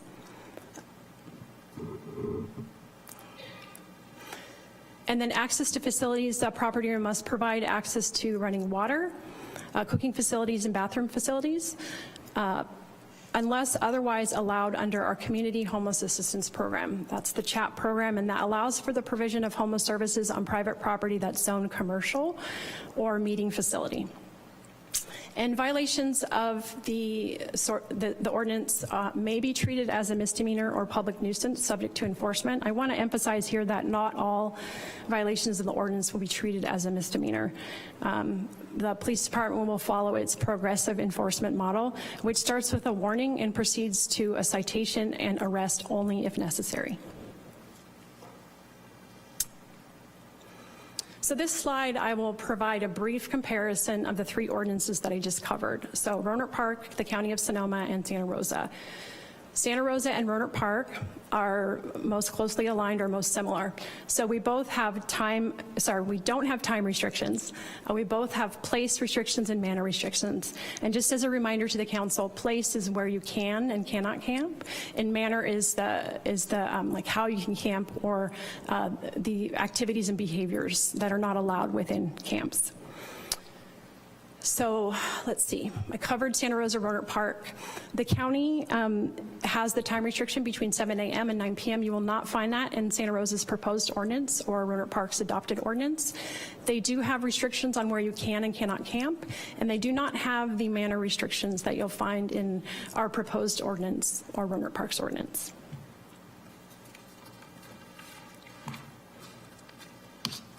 So implementation of the ordinance will be carried out by the city's encampment team. I talked briefly about them during the presentation. We'll make sure to do so subject to shelter capacity and in alignment with Martin v. Boise. The ordinance is really intended as a tool to mitigate health and safety impacts of homelessness. It is not intended, and we're not proposing that it's a solution to homelessness or a solution to ending encampments in Santa Rosa. You're well aware that there are strategic efforts underway throughout our county to address homelessness, including Council's recent adoption of our 5-year strategic plan in November, which was followed by the Continuum of Care's adoption of a strategic plan in December of 2022. Before I wrap up here, I just want to say that I know the council has received public comments about this item today, and you'll be hearing more from the public in a few moments. And you're going to hear, those that are for the ordinance, those that are against the ordinance, and those that are somewhere in between. I just really want to emphasize that the intent of the ordinance is to keep public spaces safe and clean for all Santa Rosa residents, while balancing the constitutional rights of our unhoused community members. With that, I'll move to the recommendation and conclude my presentation. It is recommended by the Housing and Community Services Department that Council introduce an ordinance repealing and replacing Chapter 11-22 of the Santa Rosa City Code, camping on public streets and public property, to 1, eliminate a blanket ban on camping on public property to align with Martin versus the City of Boise, a 2019 decision by the United States Court of Appeals for the 9th Circuit. And 2, establish standards for camping on public or private property that protect the health and safety of the community. This concludes my presentation. I'd be happy to answer any questions that the council might have. Thank you. Thank you very much for that presentation. I will now look to council to see if there are any questions of staff. Vice Mayor McDonald. Thank you, and thank you for the presentation. I just have a couple clarifying questions for you. The first one was that came to me from some constituents. I've had some coffee. Sorry about that. From Oakmont was around bike paths, and we want to make sure that we're putting those in, and the concern with camping along bike paths. And I noticed in the ordinance that it addressed that. Can you just expand on that of what would be allowed specifically in our rural areas as we go to implement additional bike paths and encourage walking and riding throughout our beautiful county? And then my second question is on the time restrictions. Was there any reason that staff didn't implement that to be consistent with the county? Give me just a minute. And Vice Mayor and members of council, we do have several staff members here, so if you want to go to the podium or if any of you want to come down here, that would be great so we can move this along. So the ordinance does address specifically what you raised, Councilmember McDonald, about bike lanes. It's B, Section 5, so it prohibits camping, sitting, lying, or sleeping, or by storing, using, maintaining, or placing personal property within a street, bike lane, or other public right-of-way in a manner that hinders or obstructs the free passage, access, or movement of any persons, bicycles, or vehicles traveling or attempting to pass along the same right-of-way. So it's not allowed under the ordinance. I mean, I think if that's occurring, we're going to engage those individuals first, offer services. That's our, number one thing we do. And then the next step would be to warn them, and then move forward with progressive enforcement if they don't comply. Thank you for that. And then just for clarification, I'm not sure if you heard me, was on the time restrictions that the county has in place from 7 a.m. until 9 o'clock at night for certain areas. Did we discuss that and perhaps why we didn't include that in the ordinance? So we did evaluate several ordinances and throughout California and looked more closely at our partners, so the county and the city of Rohnert Park. We did not adopt the time restriction just based on our experience responding to encampments over the last several years. We felt that was going to be difficult to implement, and a key component of the ordinance is making sure that we have an ordinance that we can operationalize. Thank you, and thank you for the work on the ordinance as well. Any additional questions? Councilmember Rogers? Thank you so much, Madam Mayor. Kelly, Megan, thank you so much for the presentation. I know this has been a little bit of a moving target for us over the last couple of years. particularly as we learn a little bit more about what other cities are doing in response to Boise. I did have a technical question to start with, and that's on the ordinance, the section that talks about space that can be occupied, and in particular, the prohibition from being within 4 feet of another person. My question really is, how is that enforceable, particularly given that there's a number of folks in our unhoused communities that are families or are partners? Is it a technical drafting error that we have there to use persons as opposed to tents? What if they're occupying the same tent? The intent of that section of the ordinance is really, it speaks to fire safety and just fires that have occurred in Santa Rosa, Sonoma County, and actually throughout California when people are camping very close to each other. I don't think that as written it would prohibit somebody sharing a tent with a partner, but the intent there is that we don't have individuals camped closely next to one another, if that answers your question. It does. I mean, it tells me that we're not trying to ban people from, sleeping next to their spouses or significant others. I'd ask the city attorney to weigh in on that, because what it actually says is, for the purposes of camping on public property within 4 feet of another person. Oh, and it does say occupying a different tent in a different section, so I take that back, but I appreciate that. The other question that I had was really related to, is this enforceable if we do not have room for folks to go in services under Boise? That's a great question. So the answer is no. We have to have a shelter Kelly, alternative. Sorry, can you get closer to the mic, please? Okay. Sorry, I guess you have to be really close. So we cannot enforce the camping ordinance without a shelter alternative. So I just wanted to make sure that we keep that in mind when we have the conversation, is that it's not an either or. And I've heard from folks who say, leave people alone and just put them in services. And I've heard people say, just move them along, stop offering additional services, that it brings people here. The response here that I know that you've been trying to strike a balance on is partnering both in lessening the impact that encampments have on neighborhoods, while also partnering it with the services and the programs that we know are effective for trying to get people off the street. So I do want to make sure we keep that in mind as we go to public comment as well. Thank you, Councilmember Rogers. Any additional questions? Seeing none, we will now open the public hearing. Madam City Clerk.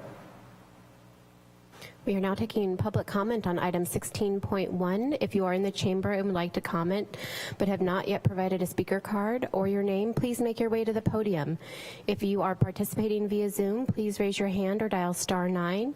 You'll have 3 minutes and a countdown timer will alert at the end of that period.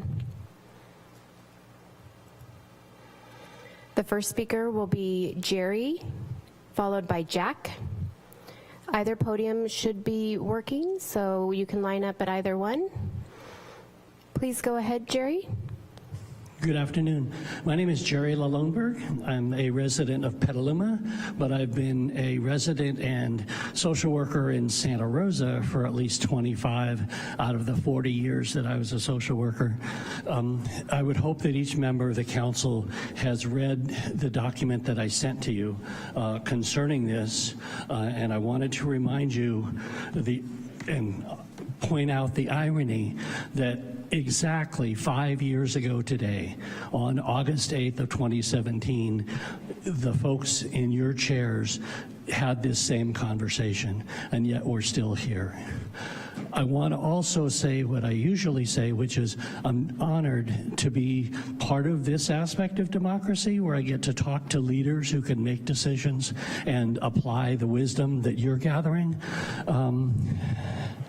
I think the ordinance as it's described has this element of punishment and a severity that that although there are aspects of the ordinance that are absolutely necessary, so I am in fact one of those in-between people that was mentioned, we definitely need to look at that aspect.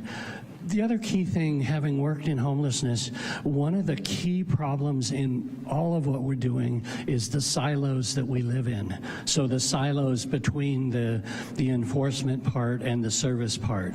The City of Santa Rosa and the staff is to be commended for all the work that you've done over the last many years to address some of these things, but this ordinance as presented does not integrate with the actual homeless prevention action plan that was adopted in November. I also want to point out that the data which you all have somewhere should be attached to the actual reports so that the public can look at what's there as we're preparing.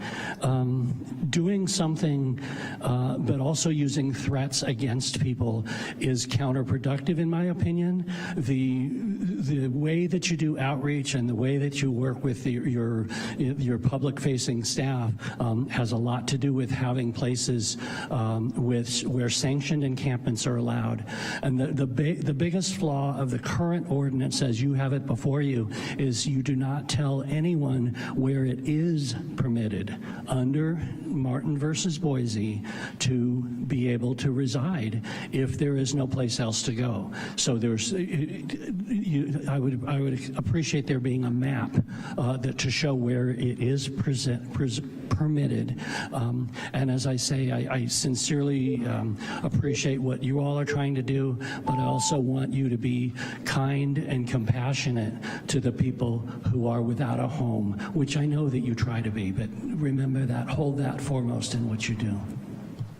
Thank you. The next public comment will be from Jack, followed by Thomas.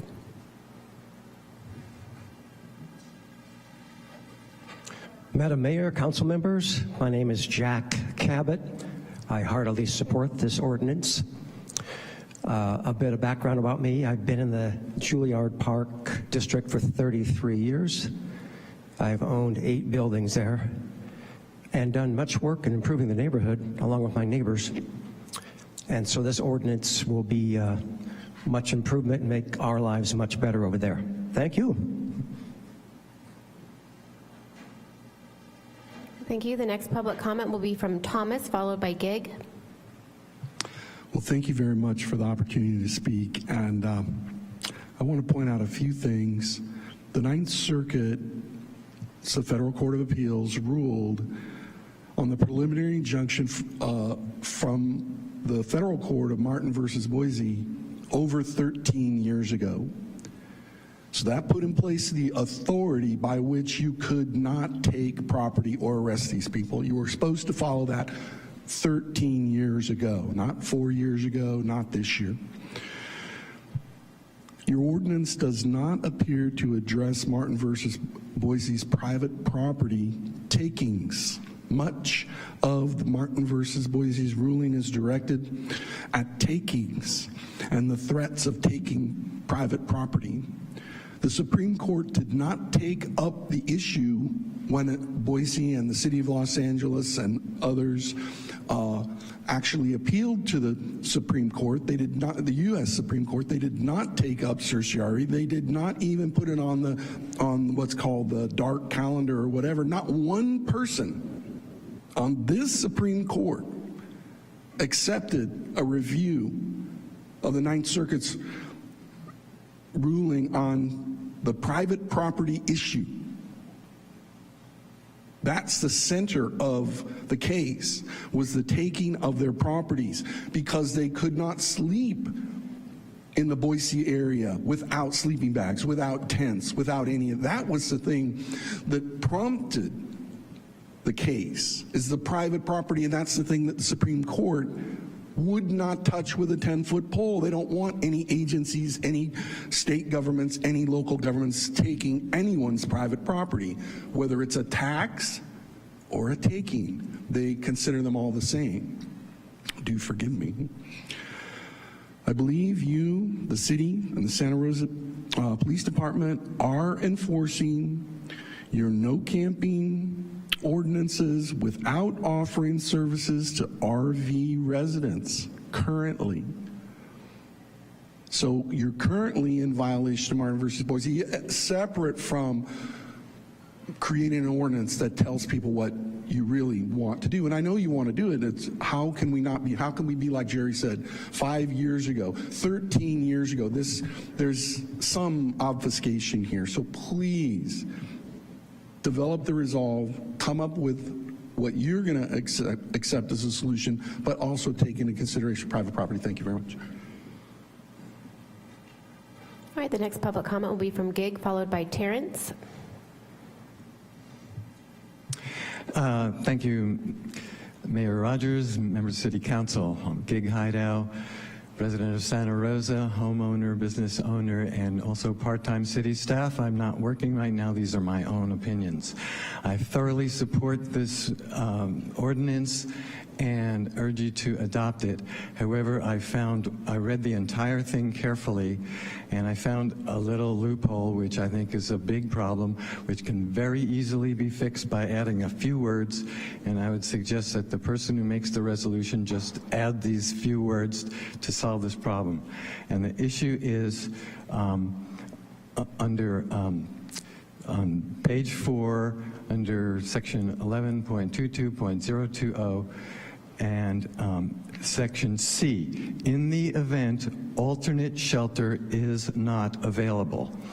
The issue is not available. That's not really defined, and here's the issue. There are people who are homeless who go to our services, they get intake, they may reside there and so on, but then they break the rules or they get in trouble, assaults, sexual abuse, drugs, pets, all kinds of things. They get kicked out. All right. Then they come to our parks and we say, oh, there's no camping here. And we say, maybe you should go to Carita's house. And they say, oh, I've been kicked out of there. I can't go there. So does that mean it's not available to them because they're not allowed to go in there because they got kicked out for breaking the rules? Well, that's not really defined here. So what I'm suggesting is that you add the words through no fault of their own.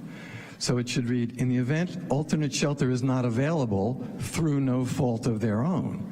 So if there's no more beds, then yeah, everything that follows on C should apply. You can't, be close, and all these harm reduction things, which are great, make sense. But if it's not available because they got kicked out because they were abusive or whatever the reason was, well, it's still available to the public if someone's homeless, but it's not available to that individual. So should they be allowed to camp or not? I'm saying no. It's through their own fault that they got kicked out. Therefore, they blew it. They've given up their availability, and they're still not allowed to camp here. So other than that, I love the ordinance, all the harm reduction, the whole thing makes sense.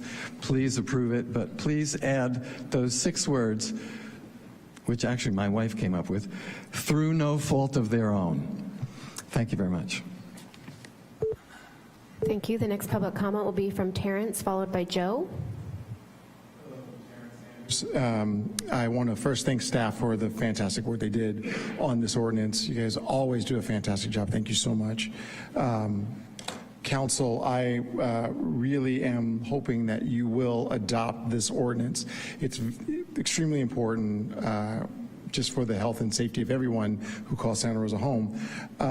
One thing that kind of came to me when I was reading this, similarly as the last speaker, on page 4 of the actual ordinance under 11.22.020, section B, you notice that there are 6 criteria here. I'll skip to the second one. No camping, basically lying, sleeping, and so forth, within 25 feet of a driveway or loading dock, period. The next one, 25 feet of any commercial entrance or exit, period. 25 feet of a hydrant, period. Number 6 in this, bus shelters, 25 feet, period. It's only in the first bullet and the 5th bullet where we start talking about camping, sitting, or lying in a manner that impedes pedestrian passage on the sidewalk or walkway. And I guess what my question is, and maybe one that you can think about as you're ready to pass this ordinance, are we creating language that's not clear? Are we saying that you can camp so long as the manner does not block the sidewalk or impede the sidewalk? When we're talking about 25 feet to the loading dock, it doesn't say that you can't block it within 25 feet of any driveway or loading dock in a manner in which trucks can't get in. It's just a very definitive statement. You can't do it. And yet in number 1 and number 5, we're talking about a manner. And I might think that I'm blocking it. Someone else might not think that they're blocking it. So basically in an effort to create language in this ordinance that's clear, maybe we should be looking at whether or not in a manner in number 1, number 5 in that section is creating language that is not as clear as it could be. Thank you. Thank you. The next public comment will be from Joe, followed by Gregory.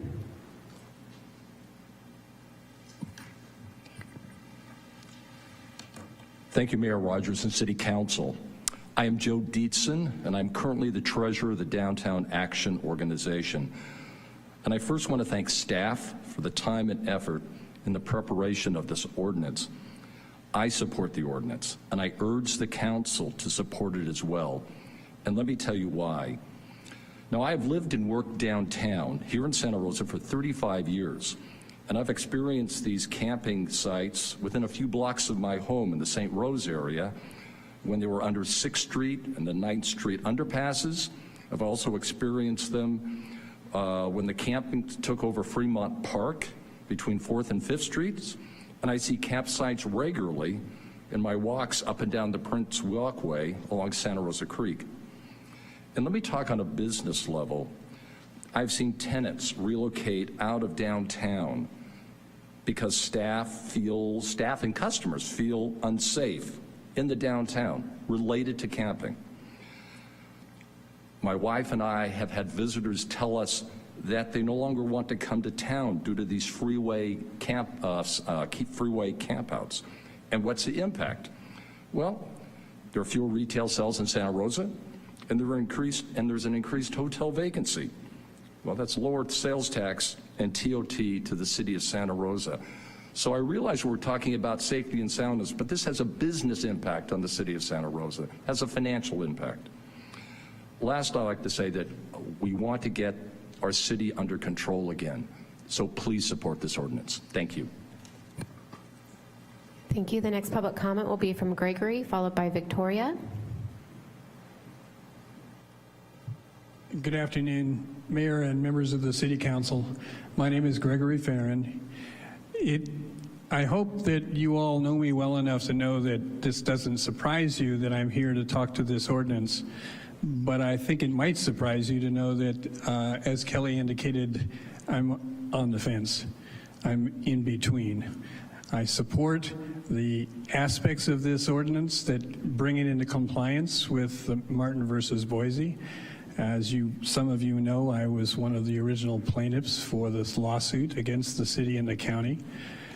I believe that Kelly and staff have done an admirable job of bringing to you an ordinance that addresses many of the issues that were raised then, and that you and your colleagues have done in the last 10 years an enormous amount of work and success in resolving some of the issues that lead to encampments. You can just look around you to know that there are alternatives for people with outhouses that didn't exist when this ordinance, when the battle took place, when the lawsuit was filed. Many of you can remember it being a lot worse for the business downtown, it being a lot worse for the people who were living downtown.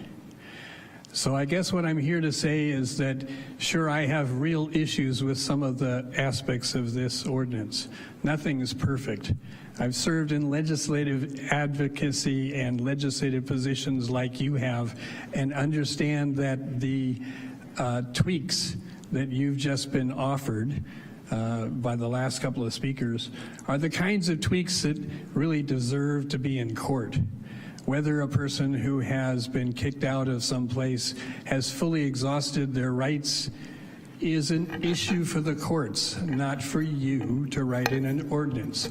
The kinds of things just suggested about whether or not something ought to be added in order to be able to make it more palatable also to me seem to be judicial and not legislative.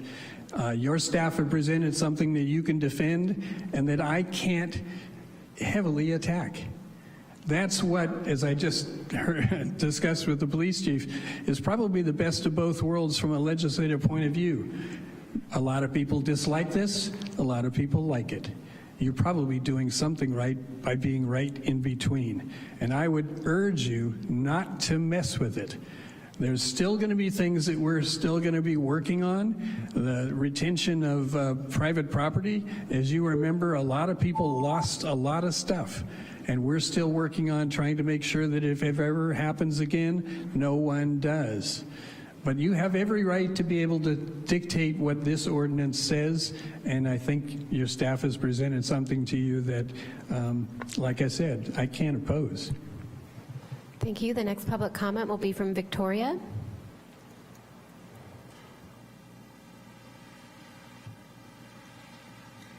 I can't see anybody. On the right of the podium, there's a switch to lower the podium. Thank you, Paul. Thank you. Because I'm dressed so fantastically, I want everybody to see. Thank you very much for this opportunity to speak.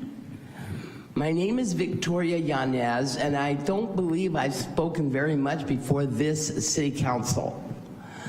But I have spoken many times before the Santa Rosa City Council in office at the time. The time I'm thinking about was when 5 activists got arrested for not leaving. The podium was down below at the time, and they wouldn't leave the podium. They got arrested and went to jail for homeless people because the city at the time, the only response that we could get out of Santa Rosa was the criminalization of homelessness. I remember I testified back then that the last time I checked, Santa Rosa was still in the United States. And the Constitution of the United States is the ultimate law, the supreme law of the land. Did I mention I'm with Homeless Action Volunteer Attorney? Sorry, I meant to say that, because Homeless Action exclamation point is still working. At the time, we were working on fighting all the infractions that people were given when they were criminalizing homelessness in the city of Santa Rosa because somebody slept or sat on the sidewalk.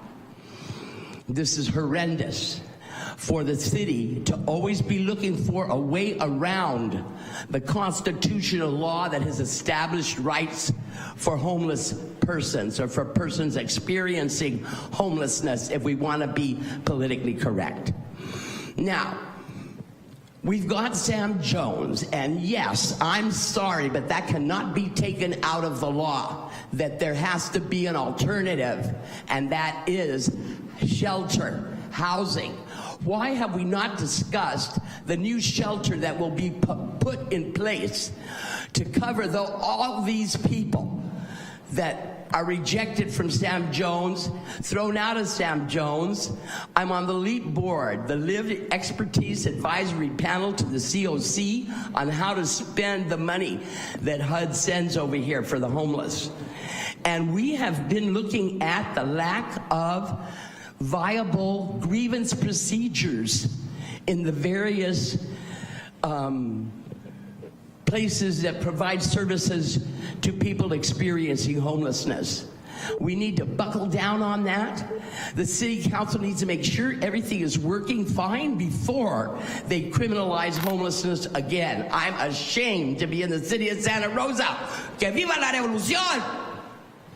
Thank you. If there's anyone else in council chamber wishing to provide public comment on this item, please make your way to the podium.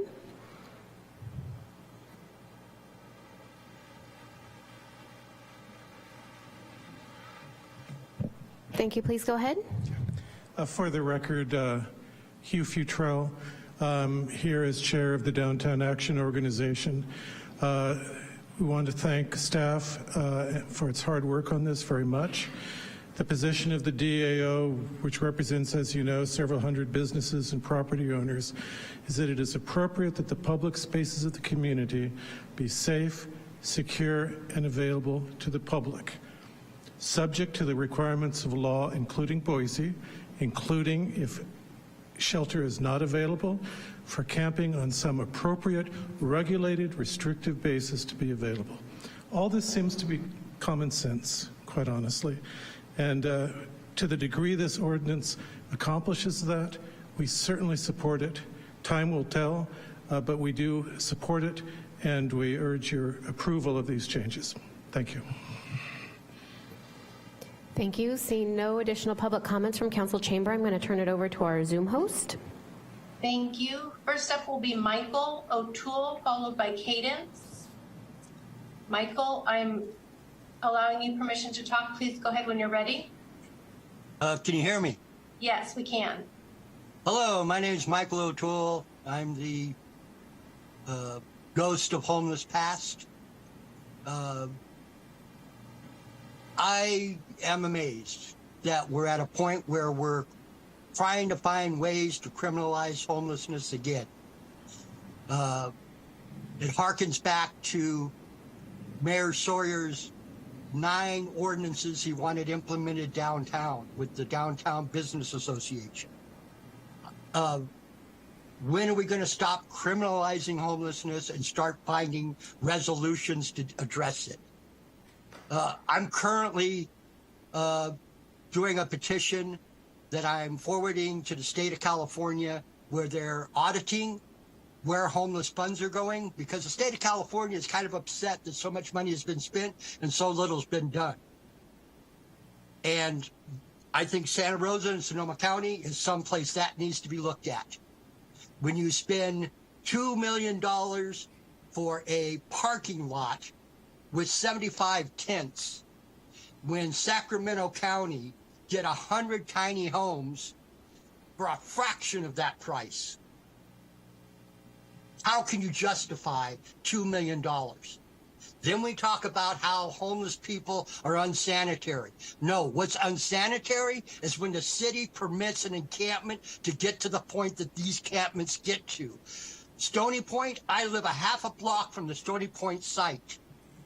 And I watched that place go into devastation, and I didn't see the city or county do one thing to help those people. They wouldn't bring in a dumpster. They wouldn't do anything. And then you go and you spend $1 million and blame it on the homeless. If you help in the beginning, you have a good outcome. Back to Michaela.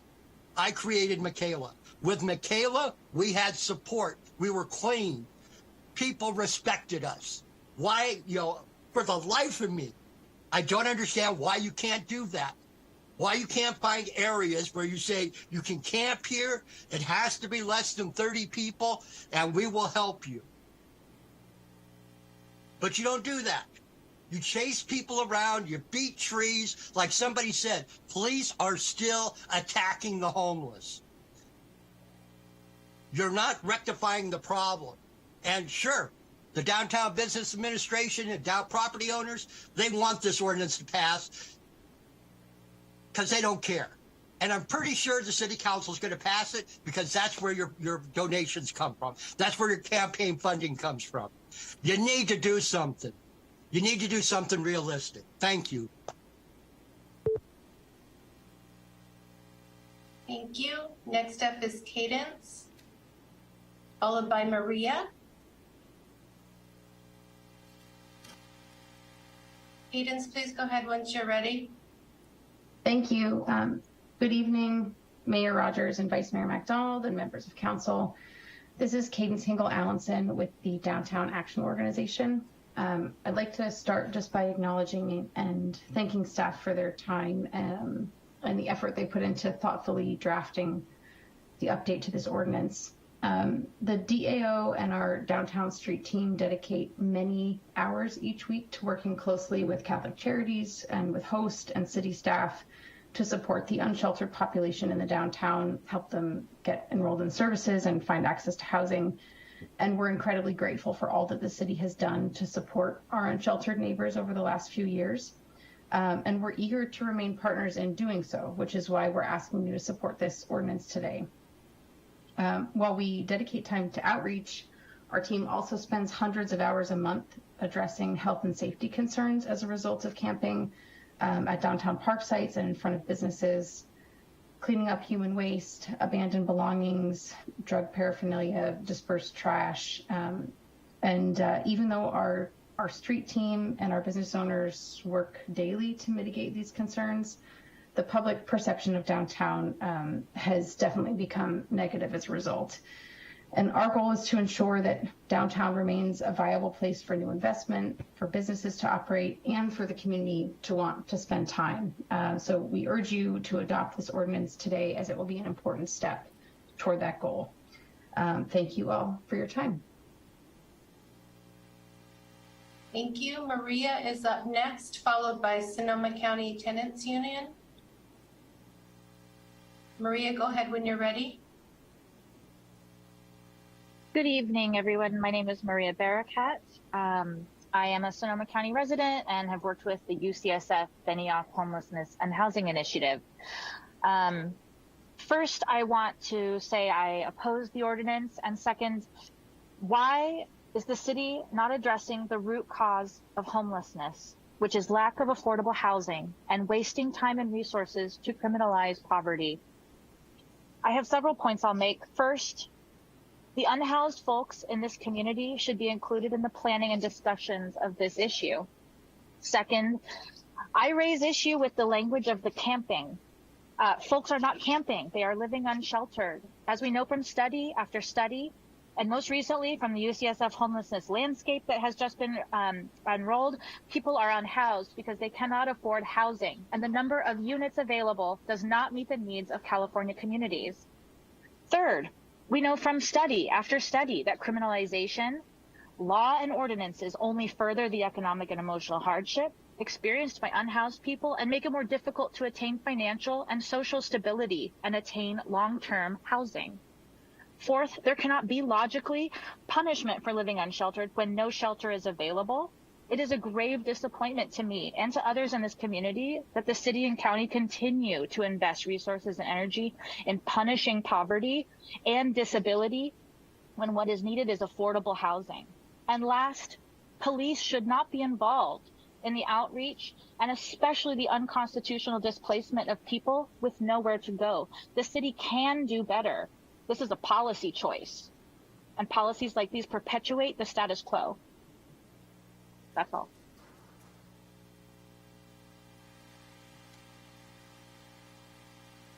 Next up is Kirsten, followed by Denise.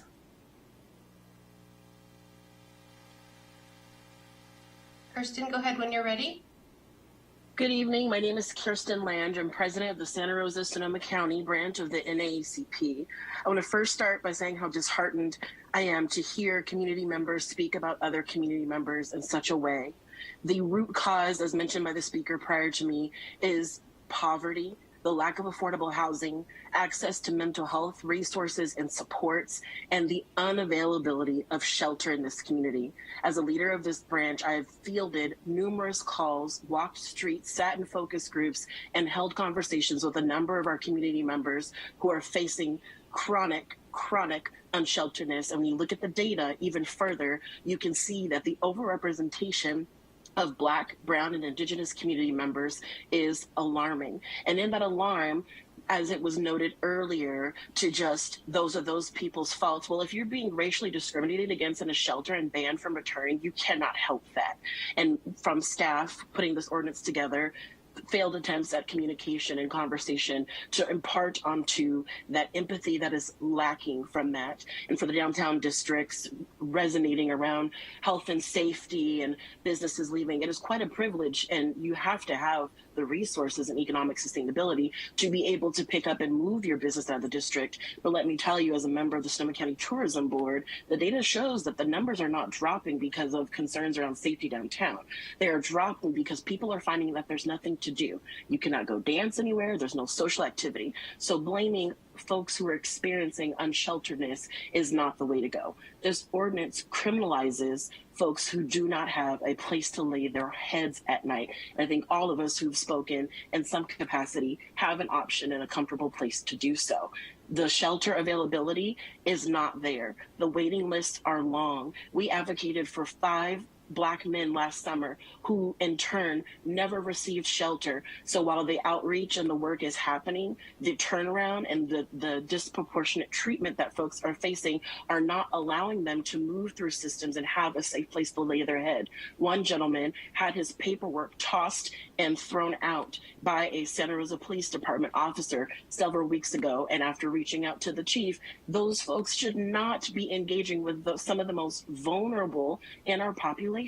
We need more resources, and it is very unclear from this ordinance where people are allowed to camp. And that's the biggest question I got today from the community members that I'm in communication with, because it was important for me before I spoke today that I asked them what they needed. And that's definitely missing from this conversation. We need to understand what people need in order to help them thrive, because no matter the circumstances and no matter their access to monetary gain and having a place to live, we are all people that live in this community, and we believe it is a beautiful place and everyone should have access to it. I yield my time. Next up is Denise, followed by Ananda. Denise, please go ahead when you're ready. Hi, my name is Denise Hill, and I'm in the St. Rose neighborhood, as was another speaker, and we have definitely had our impact from encampments over the last 10 to 15 years.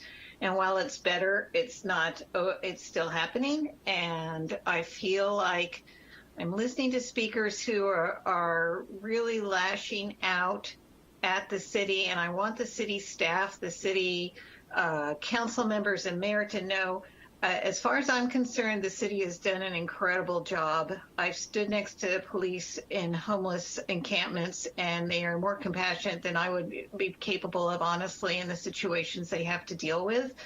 We're a very compassionate neighborhood, but there's a point where your compassion starts to weaken. And I would say that it's, it's really necessary to acknowledge that the city of Santa Rosa has the most homeless services of any city in this county, and including the county. The county itself does not have the same number of services that the city of Santa Rosa does. And so I'm 100% for this particular ordinance getting updated. I do believe that, or what I would like to see is these people that want to shame everybody and claim that the city is criminalizing the homeless, really acknowledge what the city has stepped forward and done over the years, and they're almost a leader, although there's always room for improvement. They're almost a leader as far as this county is on how to address homelessness.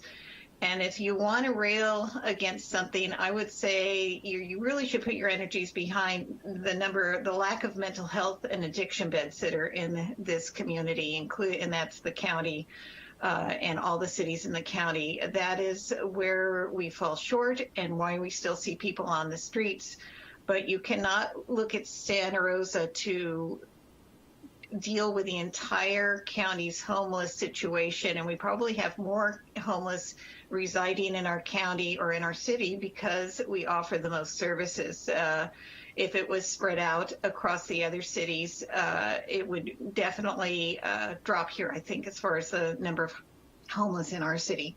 But anyway, I just wanted to say thank you to everybody involved for bringing this to the table. It's another step forward, and hopefully we can do some other step forward, like not having private property have to renew a no trespassing letter with the police department every single year, and maybe streamline some of those situations as some of the next steps with the effective way the city is addressing homelessness. Thank you so much. Next up is Ananda, followed by Allegra.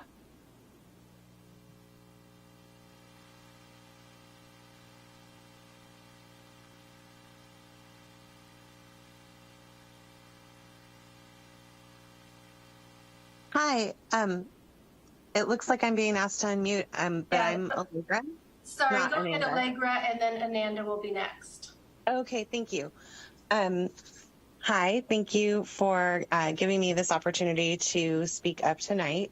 I wanted to say that I oppose this ordinance. I think there have been other people who have said this much better than I can, but it is cruel. It is the criminalization of poverty, and it definitely doesn't address any of the root causes of people being on the streets.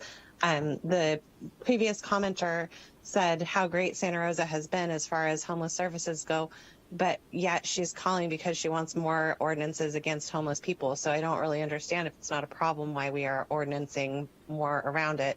The logic isn't there. And more to the point, the logic of this ordinance isn't there. It's simply cruel. If people had somewhere to go, they would not be camping, quote unquote camping. They would be sheltered. By definition, unsheltered people don't have anywhere else to go. So why are we shuffling them around and just giving them like legal impacts that will continue to affect them instead of helping them? This doesn't make any sense. It doesn't help anyone. It just gives the police more power to bully people who have nowhere else to go. So I strongly oppose this ordinance. Like I said, I think other people have really made the case much better than I can, but I wanted to add my voice because this is really disheartening and disappointing.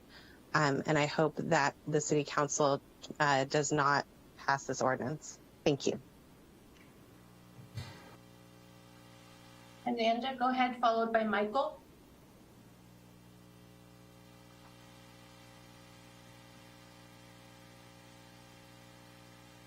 Ananda, are you able to? Am I unmuted? Yeah, go ahead. Go ahead. Okay, perfect. Thank you so much. Good evening, Mayor Rogers and council members. This is Ananda Sweet with the Santa Rosa Metro Chamber of Commerce. First, thank you very much to city staff for your time and hard work to draft this ordinance update. And thank you to council as well for your work to support critical services and interim programs such as safe parking to support our community members experiencing homelessness. We stand ready to work with you on meaningful supports and upstream solutions like these, and don't see that as contradictory to supporting health and safety standards. We urge you to support this camping ordinance as critical to addressing the health and safety concerns of the entire community. Unsanctioned and unmanaged encampments are bad for the entire community, businesses, tourism, and all of our residents, whether housed or unhoused. They're a public safety and health hazard for all Santa Rosa residents, regardless of housing status, certainly including vulnerable unhoused individuals. This ordinance provides needed clarity and structure to city policy. Alliance policy with current law is required, while taking a critical step to protect the safety and livability of the city of Santa Rosa. Thank you for your time on this.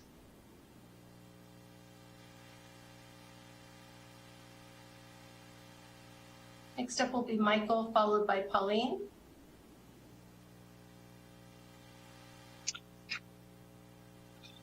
Hi there, this is Michael Tatone.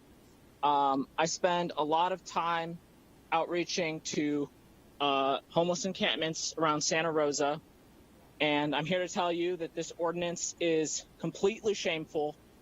This is going to be enforced like a camping ban, and it may, based on the way the counties use this, be used to skirt having to actually offer people services. This is very simple. This is about people versus profit. And to me, human rights should always take precedence, especially when you're talking about elders, when you're talking about disabled people. We need to take care of people in this community and not force them around and not treat them like garbage. People talk about the balance of equities, my rights versus an unsheltered person's rights, but it's really hard to measure someone's right to exist versus someone's right to be sheltered from your existence or to be sheltered from having to be around poverty. I can't imagine how it would feel for an unsheltered person, and most of the people I talk to have no idea where they're supposed to camp because it hasn't been revealed to people where they can go. They're told where they can't go. There's a long list of restrictions. It seems to apply just about everywhere, and no one has any idea where they're allowed to camp under this ordinance. So how would it feel to be told by a police officer, you can't be here because you're by a bunch of tall grass? And you know what? You can't be over there because there's a school over there. Oh, and over there, you got a waterway, so you can't be over there either. Hey, and you know what? Maybe we don't have to offer you services because we're not banning camping. We're just not telling you where you can and can't be. So, and this actually happened on the Joe Rodota Trail during a sweep last week where, and I know that this is the county's ordinance, but rangers argued that there were folks who weren't offered, because there are folks that weren't offered placements, they didn't have to offer them any placements because they don't have to under the new ordinance. So this could just be a way of getting around having to actually provide people services. What we need to know is where can people go? Where are they allowed to camp? And what non-congregate shelter options are available for people? Because not everybody is okay to be in Sam Jones. Some people have disabilities. They have PTSD. That's what I'm hearing a lot. And we need to stop throwing unsheltered people's belongings away, claiming that it's a fire hazard when it's people's documents, things they need to get ahead in the world and get out of their situation, their phones. It's not garbage. This is what's getting thrown away. There should be notice. There should always be services offered. There needs to be permanent supportive housing, and there needs to be actual street outreach and not just outreach to people because you want them moved. You know, people need to actually have someone to talk to who's trying to help them and not just trying to get them to leave. Thank you. Next up will be Pauline, followed by Kashmir. Pauline, go ahead when you're ready. Hey, good evening, Mayor Rogers and the City Council members. I'm Pauline Block with Cornerstone Downtown. I also serve on the Downtown Action Organization and Railroad Square Association boards. So I just want to express my appreciation for the dedicated staff time and effort into drafting this ordinance. This ordinance holds significant importance for our community, specifically in addressing critical health and safety concerns. Although I serve on both downtown organization boards, there's also significant impact in other areas of City of Santa Rosa. We own multiple properties throughout the city, and specifically for our business, we have countless reoccurrences of major employee time spent on the cleanup of unregulated camping at multiple of our properties throughout the city, as well as safety concerns from our current clients on the growing issue. I acknowledge that addressing the health and safety of our community is a complex endeavor, requires collaboration, a comprehensive approach, and that this is just one tool. But as part of that approach to address and improve the public health and safety of our community, I urge the council to please support the ordinance tonight. Thank you for your time. One final hand, Kashmir, to you. Please go ahead when you're ready. Hi, can you hear me? Yes, we can. Yeah, my name is Jackie. I don't know why it comes up as Kashmir. My name is Jackie, and I'm a downtown resident, a longtime downtown resident. I lost my home in the Tubbs fire. And I would just like to say that I was skeptical of the ordinance because I wasn't really sure what was in it. But after hearing several speakers and the presentation, I'm wholeheartedly for this ordinance. And I thank the City Council and everyone who's involved in drafting this ordinance, because homelessness has been such a heartbreaking issue for all of us who live downtown. And I'd also like to point out, this is not very often pointed out, but I'd like to point out that Martin versus Boise only prohibits moving people along who are actually sleeping on public property. It does not sanction permanent camps on public property. It never has done that. And yet many times cities will behave like Martin versus Boise prohibits them from breaking down a permanent encampment that's been there day after day, week after week, month after month. And that's simply not the case. It only prohibits you from moving homeless people along who are sleeping in public because they have a right to sleep somewhere. And if they do not have a shelter, then a public space is the only place they can sleep. They have a right to sleep there, but they do not have the right to stay there throughout the day and make a home there. I would also like to say that I'm very disheartened by the tone that some people took with the city council. I support this ordinance. I support the city council, and I hope that you guys pass this ordinance. And thank you for giving me the podium. Thank you. We have additional hand raised by Ludmilla. Please go ahead when you're ready. Hello, and thank you all. I know that an incredible amount of hard work has gone into this, and many people have the intention to make things better for homeless people and people currently experiencing homeless, as well as the housed community. I do need to say that overall, in this world, not just in Santa Rosa, we do live in times where violence and avoidance of people and things that is much, much too prevalent.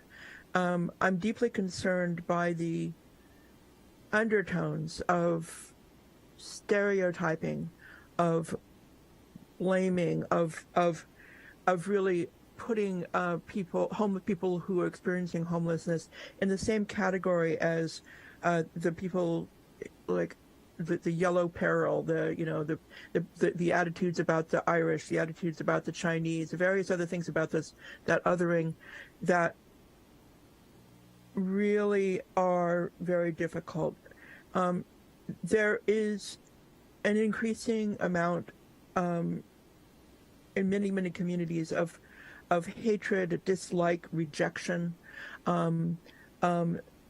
that's so thick it's dangerous. The threat to a homeless person from people who think that they are the something is actually much more dangerous than the threat from other homeless people or the threat from poverty or the threat from other situations. And I would really hope that we can change that around as a society. The biggest flaw is that there are very, very too few what you can do. Where can you go? Where can we go when we are in the process of fleeing an economic situation or a domestic situation, something we need to move on from? Not hearing where you can go. The essence of nonviolent communication is not just telling people, no, you can't do this, you're wrong because you do that, la, la, la, la. It's what can you do? What are you invited to do? And where are you welcome? It's very important that public spaces and our world and the beautiful trees that we have are safe, secure, and available to the public. And that includes people who are homeless. We are also the public. Thank you. Concludes our speakers on Zoom. I do have several pre-recorded messages that I will bring up.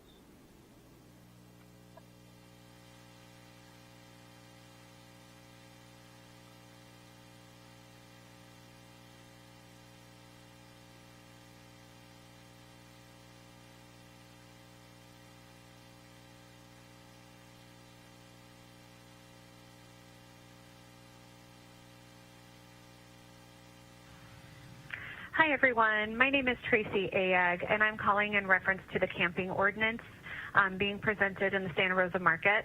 As a downtown employee of a local merchant, I am faced with homelessness daily of the housing challenge, sleeping on sidewalks, personal belongings and trash scattered all over our sidewalks, feces, and sometimes cooking meals and paraphernalia being left all over our sidewalks. And the signs of mental illness and outbursts as I and others walk by just to try to get to our employer. This is very scary, and it does happen on a daily basis, and it truly is a huge deterrent as to why we lack visitors to our downtown area, and we are demanding an immediate fix. Thank you so much. Hello, this comment is for the camping ordinance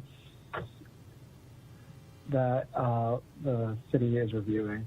My name is Steven Stankovich. I am part of the DAO as well as the general manager at Santa Rosa Plaza. We are calling to voice our support for this new ordinance. We really appreciate everyone's time and dedication with the city in drafting this ordinance to address the incredible public and health and safety concerns of the entire community. Many people feel unsafe after hours in downtown, including around the mall, due to a number of homeless as well as other individuals that litter the street and are providing unsafe conditions for others. We really encourage the City Council to adopt this ordinance that's similar to other cities, including Leonard Park and the county, to ensure the health and safety for everyone and to create a vibrant and inviting downtown for everyone to enjoy. Thank you so much. My name is Nicole Gaddis. I manage California Luggage, and I'm a member of the DAO. I am calling in regarding Agenda Item 16.1, Camping Ordinance. First, I would like to thank staff for the time and effort in drafting this much-needed ordinance.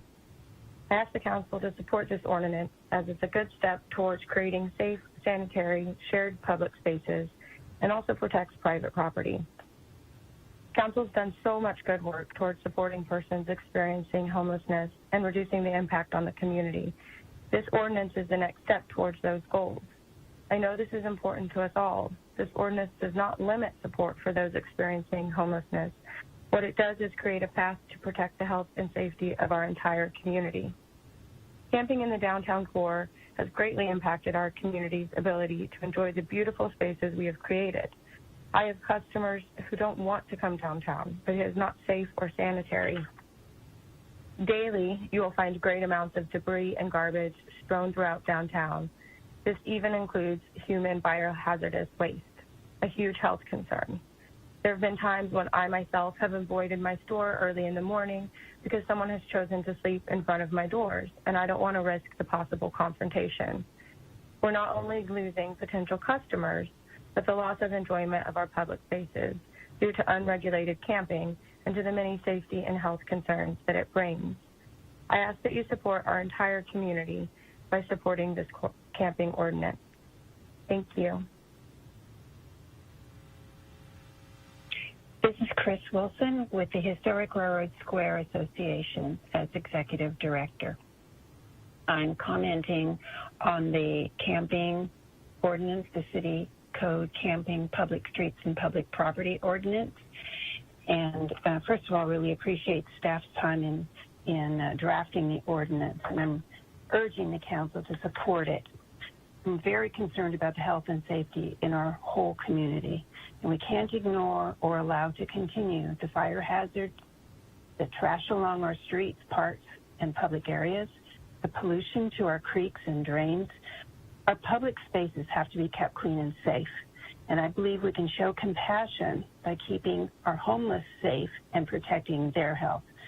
I've witnessed fires being built in the alcoves of businesses and along the Prince Greenway, refrigerators plugged into park electrical outlets.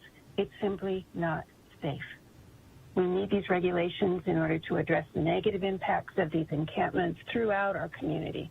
I urge you to support this ordinance. Thank you. Hi, my name is Nisha Whalen. I am a resident here at Santa Rosa, calling for the agenda for 16.1 for the use of camping with tents in the Santa Rosa market. I want to say thank you so much for even taking the time to even draft this or even consider this. As a resident and an employee of the downtown area, we do face a lot of camping in and around our employee doors, our main entrances, We have seen all kinds of drug use, potty breaks, and just overall just bad behavior that is deterring our customers to coming into our store. So thank you so much for, again, considering this as a motion to eliminate the tents in our market. And again, this is Nisha for 16.1.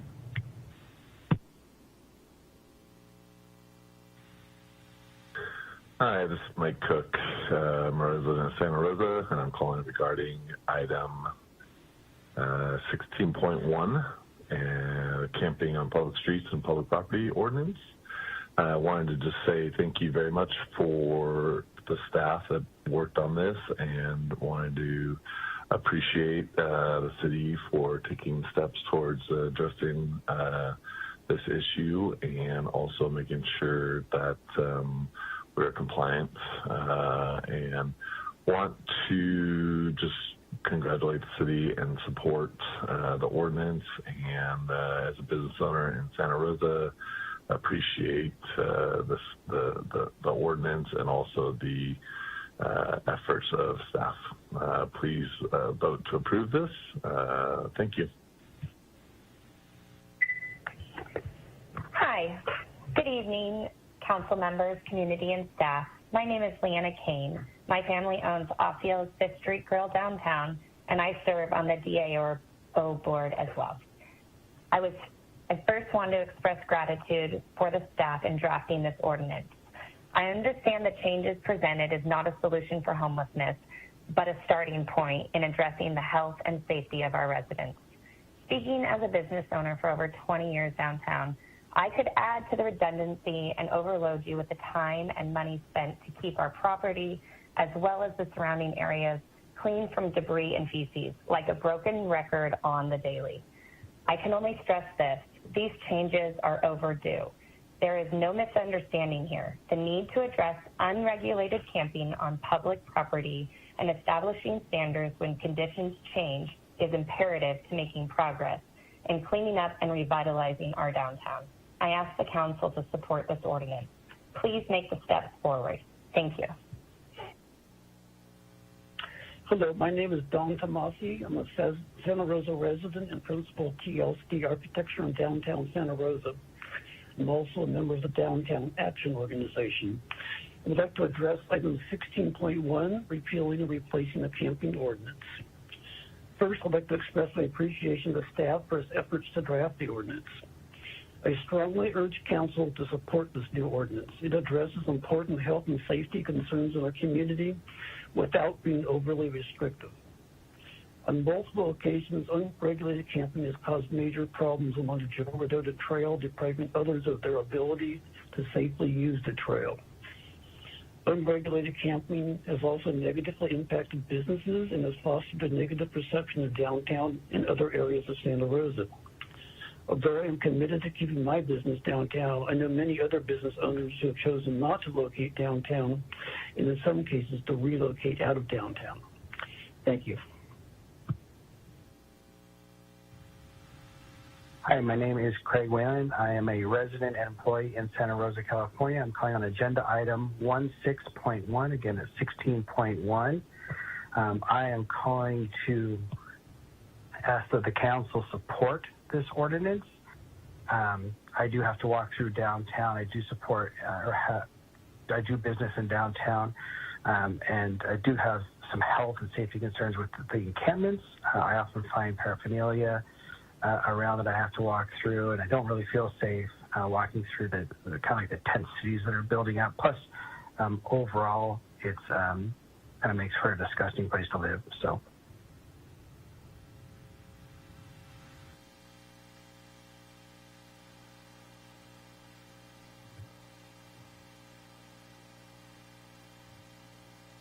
We will now close the public hearing, and I'll bring it back to council for additional questions and final comments. Councilmember Stapp. I was really impressed with the close reading that some in the audience gave to this ordinance. And so out of respect for that, I want to bring up 2 points that were asked. And to our new city attorney, I think I'm directing them your way. We had some wordsmithing going on, some thoughtful wordsmithing. And the 2 phrases that I wrote down were through no fault of their own towards the beginning, and then also the phrase in a manner that appeared with some of those items, or with some of the lists of new restrictions. And so my question is, are either of those suggestions material? Would that change the impact of this ordinance? Thank you, Councilmember. Can you hear me? Am I good? Okay. Thank you. I noted those as well, and I'll go through both of them, and I'll invite staff to jump in. I know that they've been working on this much longer than I have, although these are some more issues that come up with ordinances that are being adopted across the state. So in terms of the first one, I wrote that down as a suggested addition, I believe, to section 11.22.020C. And so the section would read, let's see, in the event alternate shelter is not available through no fault of their own, and I think that there refers to the person against whom the city is attempting to enforce the ordinance, the following health and safety standards apply. I understand the intent behind that suggested addition. I don't think it's necessary, and the reason is that Boise already addresses this issue. Boise actually requires that the shelter that's available as the shelter that's being made available be a shelter that can house the person against whom the city is attempting to enforce the ordinance.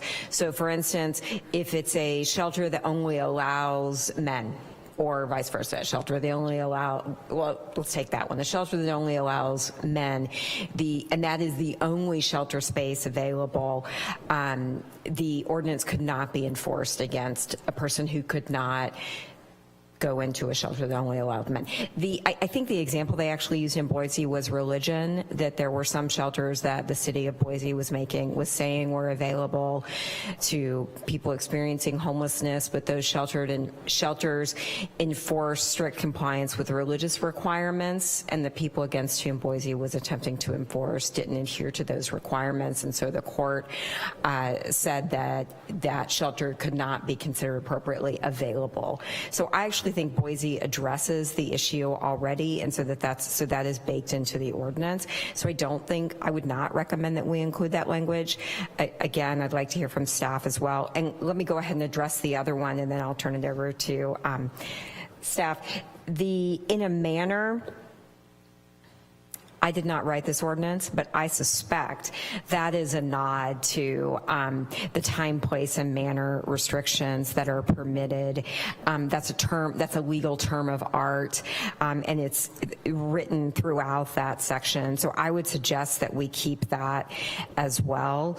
I'll welcome any additional comments from staff. Did I answer your question, council member?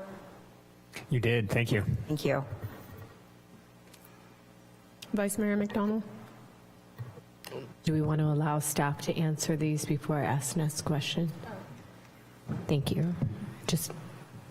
Thank you, Mayor. Thank you, Mayor. Darielle Dunston, Assistant City Manager. To the second point, City Attorney Zutler is correct. That is a legal term of art that was suggested by the team that we were working with in the City Attorney's office.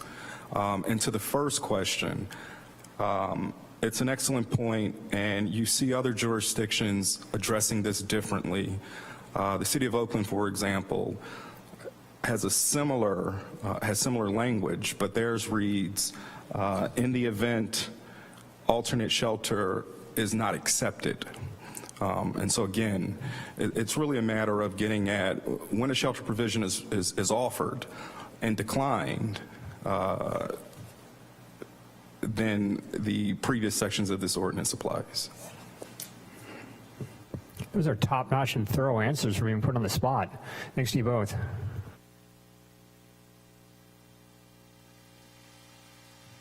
Thank you, Mayor. So just for clarification, I understand that the city attorney is saying that to add through no fault of their own could be a risk for us because of the way that it's written, and that's what staff is advising. Can you tell me a little bit about what we do in the event that somebody is unable to be housed, and what our process is around that? I think that might provide some more clarification on the ordinance for us. And then I have an additional follow-up as well. Thank you for that question. So it's really on a case-by-case basis. I promise I'll figure this out by the end of the meeting. And so prior to enforcing for camping specifically, right, we have to offer an alternative. If that alternative is not available, then we would not enforce for camping until that individual could be placed in shelter. I hope does that answer your question? Sort of, but yes, thank you.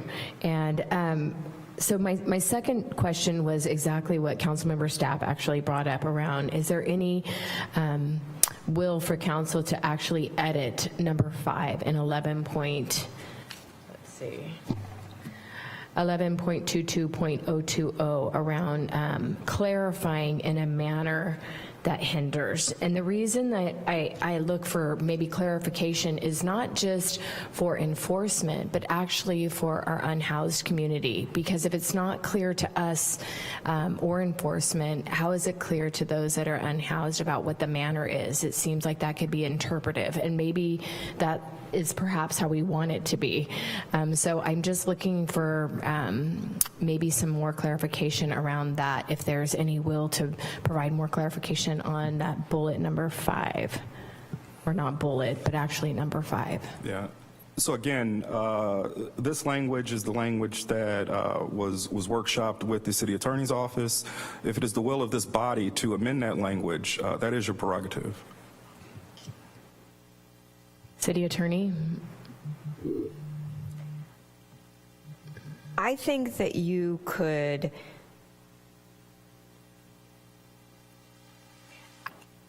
I don't think you're suggesting that the substance be changed or even the intent. You just want it to be more clear. Agreed. That would be the intent. So I'll turn to staff on this. I think that you could keep the substance and the intent behind that provision the same if you changed in a manner to in any way. That could be clearer, yes, I believe, if it said in any way hinders or obstructs the free passage, access, or movement of any persons. I think that would provide more clarification, not just for enforcement, but also those that are looking to camp in a specific area. So if the body would be acceptance, I would put that as a motion to amend number 5 to say that. Vice Mayor McDonald, through the chair, are you suggesting that we replace in a manner in both sections? So section 11.22.020, section B, subsection 1, and subsection 5 both use the term in a manner. And so I just want to be clear that we would be replacing in a manner. Thank you for that clarification. So in number 1, we would strike in a manner and put in any way, and in section 5, strike in a manner and insert in any way. Yes, again, assuming that that is the will of this body, we're happy to make that change. I will place that as a motion on the floor now to see if it's seconded, and then we'll know if there's any will of the body. We can continue to have our conversation, and this is Councilmember Fleming's. So if she picks it up with the changes that we all make throughout our conversation, then we don't have to do extra. Thank you. Pardon me. Thank you. Do you have any additional questions, Vice Mayor? Councilmember Alvarez? Thank you, Madam Mayor. What is the reasoning why we don't provide dumpsters, needle collection boxes, or bathrooms for different areas where we know there are homeless? Councilmember Alvarez, through the chair, the decision to sanction an encampment is a decision of this body. We receive policy direction from you all. And so if it is your will for us to have sanctioned encampments at certain locations with certain provisions, then we will take that direction from you. Thank you. Why is it that we refrain from implementing a time frame such as the county did? I see it. Or you can just put it on there. Thank you for that question. So again, we looked at a number of ordinances throughout California and closely with the County of Sonoma and the City of Roanoke Park, and it's the County of Sonoma that has the time restriction. Based on our experience managing and responding to encampments over the past several years, we felt that time restriction would be a challenge to implement, and we wanted to make sure that we had an ordinance in place that we could implement. Thank you for that answer. My last question, where specifically can a person exist if this ordinance would be put into place? Would we expect our transient community to be on foot throughout the day? Or is there maybe, and again, this is possibly the will of the council itself, but specific areas where they could exist during the day? Thank you for that question, and I'll look to my colleagues for any additional comments, but folks are welcome to visit Caritas Drop-In Center. They are welcome to accept any shelter provisions that are provided, and they are welcome to camp in any areas that are not listed within this ordinance. And that begs the question, does any area that is not listed within the ordinance come to mind? Again, if this is a conversation over should we as a city sanction encampments in certain locations, then we're happy to entertain that conversation. The item before you today, though, is an ordinance to ensure that the city of Santa Rosa is in compliance with Martin v. Boise.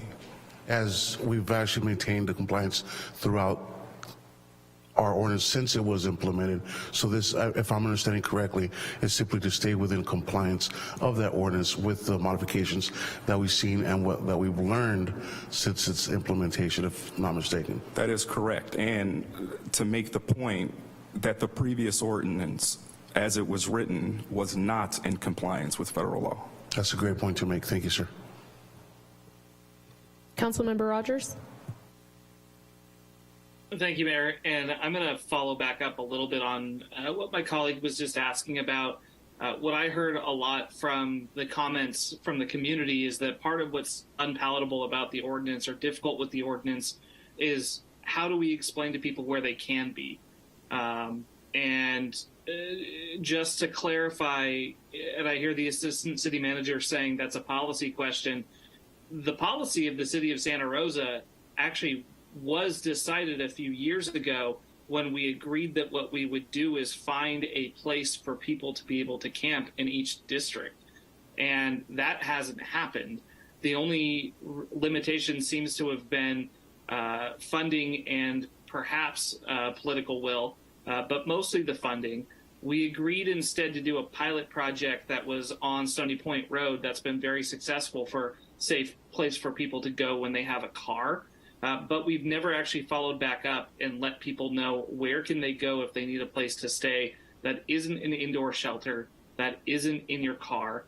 And I think that this conversation would be a lot easier. And again, I want to make sure we feel the impact. I know that folks who stood up and are concerned feel the impact. I talk to parents all the time who find hypodermic needles in their parks. They're concerned about the impact. All of that is real.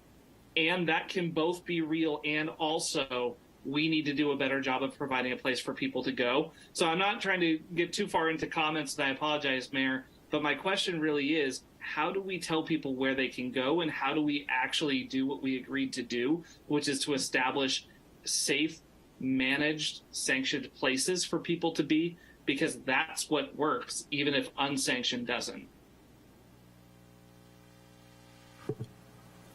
Thank you for that comment, Councilmember Rogers, and forgive me for my ignorance, I am unaware that the city of Santa Rosa, as a policy matter, has sanctioned encampments, right? That there are certain things that come along with actually sanctioning an encampment. My understanding is that there was a conversation around, and please help me, there was a conversation around finding locations for a myriad of interventions, which included safe parking. And our homelessness strategic plan, again, which isn't the item before us right now, discusses alternatives that the city continues to explore. We want to expand our safe parking program. We want to figure out how we can make some critical adjustments to Sam Jones Hall. We understand that folks don't want congregate shelter, and so we're exploring alternatives to congregate options. But again, if the policy direction is that staff should be exploring sanctioned encampments, again, forgive my ignorance, that is news to me. Yeah, and I appreciate that. And I know, obviously, you're relatively new here as well, and as are most people who are in the room, save maybe Gregory Fearon and some others who were here within the last 5 years when we started talking about this.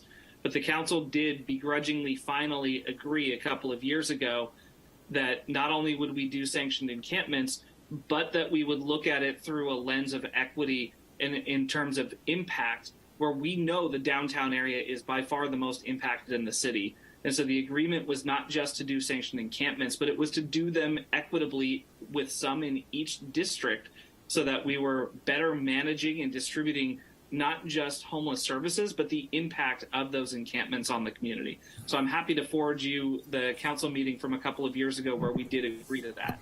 So through the chair to Councilman Rogers, we're happy to look at that. This is not an easy topic, and we've got to balance, right?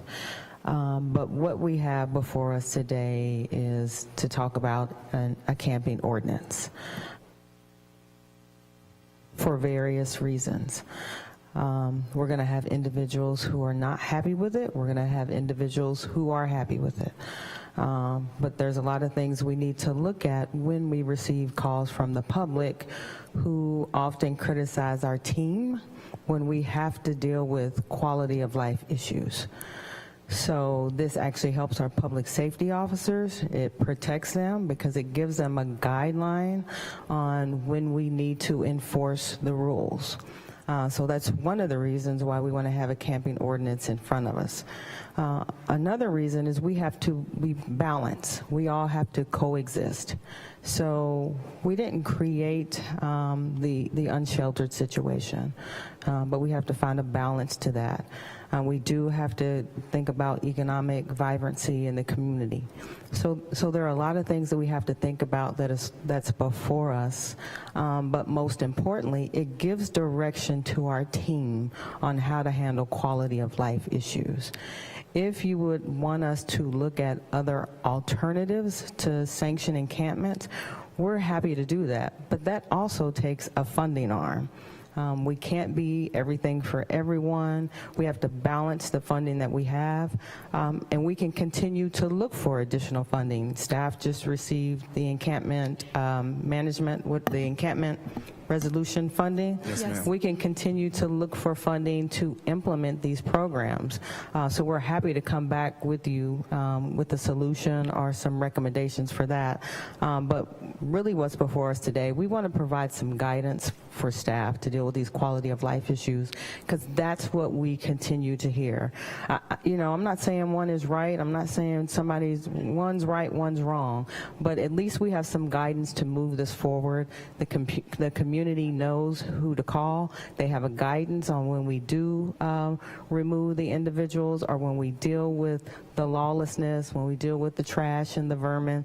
But again, we're happy to come back to you with some other alternatives. No, and I appreciate that. I'm not trying to expand far beyond the scope of this ordinance, and I do plan on supporting it tonight. But it still stands that nobody has answered the question of where do people go? How do we tell people where they can be?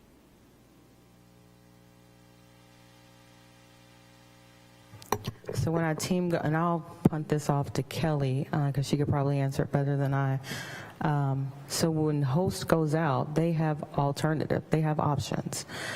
Do we have a specific location where we have sanctioned to say you can go here?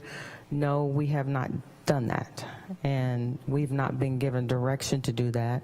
And if we did, again, we need to talk about the myriad of things that come with sanction and encampment. You have to have trash removal. You probably need some fencing. So it's not as simple just to say, hey, you can go over here on 8th Street or 9th Street or go in the park. It's not that simple. Would I like for it to be that simple? Yes. But that's not what we have before us today. But we can look at bringing you back some options where we can go, tell people where they can go. But at this time, no, we do not have specific locations where we tell people they can go camp. To add to your point, City Manager, maybe it would be helpful if we provided some real-time context. And so in a scenario where there is a person that, according to this ordinance, is in a place where the ordinance says that they can't be, right? The host team will go out initially and say, hey, we've got a bed for you at Sam Jones Hall, or there may be a place for you available in our safe parking site. There's also some space available for you if you'd like us to accompany you to the drop-in center, right? And then that person says, thanks, but no thanks, okay? That person will let them know, okay, though all of those provisions are still available to you, but probably sometime within the next 72 hours, the city will conduct an operation to clear this area, wherever that area is. And up until that point, and even on the day of, right, the outreach team is still saying, hey, you can go to Sam Jones Hall, safe parking, you can go to the drop-in center, but just informing you, there's going to be a public works crew that's going to be showing up, and they're going to be cleaning this area. If I can just add one point. So as a best practice, we separate outreach from enforcement. We have hosts go out prior to any engagement by our encampment team. That said, day of, police, for example, still checking in with individuals to see if they want services, if they want a bed. And I've seen them place people directly from the field in an encampment to Sam Jones Hall or to safe parking. Now, we don't have enough shelter beds or enough safe parking for everybody, but typically we do have availability when we're getting ready to enforce for an encampment, and when we make sure that we do prior to enforcement. Councilmember Rogers, does that address your questions? I mean, honestly, I've been dealing with this issue for the last 7 years as we've had this discussion. I know what the process is. We still having that answer for people where if the services are inadequate, and this is one of the limitations of Boise, is it does say you need adequate services, but doesn't define what adequate means. So if our services are inadequate for somebody who is honestly trying to get off the street, isn't being an impact, where do we tell them to go? We still don't have an answer. And I'm not trying to poo-poo, because I do think that there's a real impact that some people have, and it's a small percentage have the largest impact, that they're most difficult to deal with, but we still don't have that answer. So I don't need to belabor the point. I think that the city manager and the assistant city manager understand sort of where I'm coming from on this one. But I'll just point out almost everybody who spoke tonight is from downtown. That's where the impact is. And the city has still not delivered on equitable distribution of services that allow people to be in a place that gets them off the street, that addresses the impact that it's having on specific areas of the city. And we can come back and we can talk about that more later. I know it's not within this ordinance, but really that's what I heard from the public, is the dichotomy in the public comment is people who are feeling the impact of homelessness and people who are worried about how do we tell people where to be while they're trying to get out of homelessness? Thank you. Looking at council to see, Councilmember Fleming. Yeah, thank you. And it's difficult when one council member asks the question that you have before you go, but I do want to tack on to what Councilmember Rogers has asked. I do intend to support this ordinance today. I know you guys put a lot into this, and I don't mean to give you a hard time, but one of the things that came up when we brought the no parking, we had a no parking ordinance a few years ago before the current city manager and assistant city manager were part of our team. I believe that a majority of this council was seated at that time, though, when we talked about this.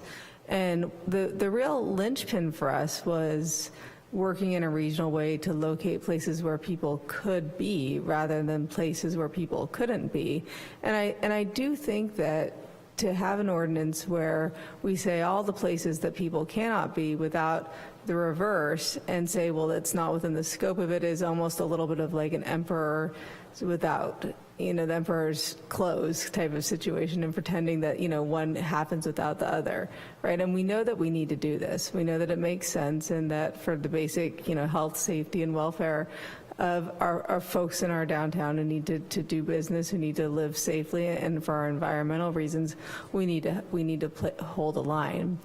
But that being said, I do think that, the one hand has to work with the other. We do need to have an affirmative response in this council, and it is the majority of this council who is sitting here now has said that we do want this, that we do want an affirmative response to where people can be. And when I read the language of this ordinance, it was pretty clear to me that what we're saying is that you cannot be if you are not, if you're impoverished, if you have too many bags with you, if you're not going to sleep inside a designated shelter. And so while I will be supporting this, and I fully understand the reasons why we're going to be doing this, I don't think that it lets us off the hook, and I do consider this, what I would call a moral injury, that we have to do the right thing, and we're also doing the wrong thing at the same time. And I don't think we should pretend that it is clear cut and that it just is within, not within the scope of this. I mean, this is how governments do things that are, I think we need to acknowledge that it's not the right thing to do. It is a thing that we feel that we have to do. Thank you for those comments, Councilmember Fleming. We acknowledge that this ordinance is not a solution to homelessness. We acknowledge that it is but one tool. And if I may, we as staff cannot, without you all's direction, say explicitly where somebody can be. And so, yes, we are willing to continue to be partners with this body, again, if that is the will of this body. That's understood. Any additional questions from council members? What is the liability or a reason why we would not tell people where they can go? Is it because we are saying that then they can form an encampment there?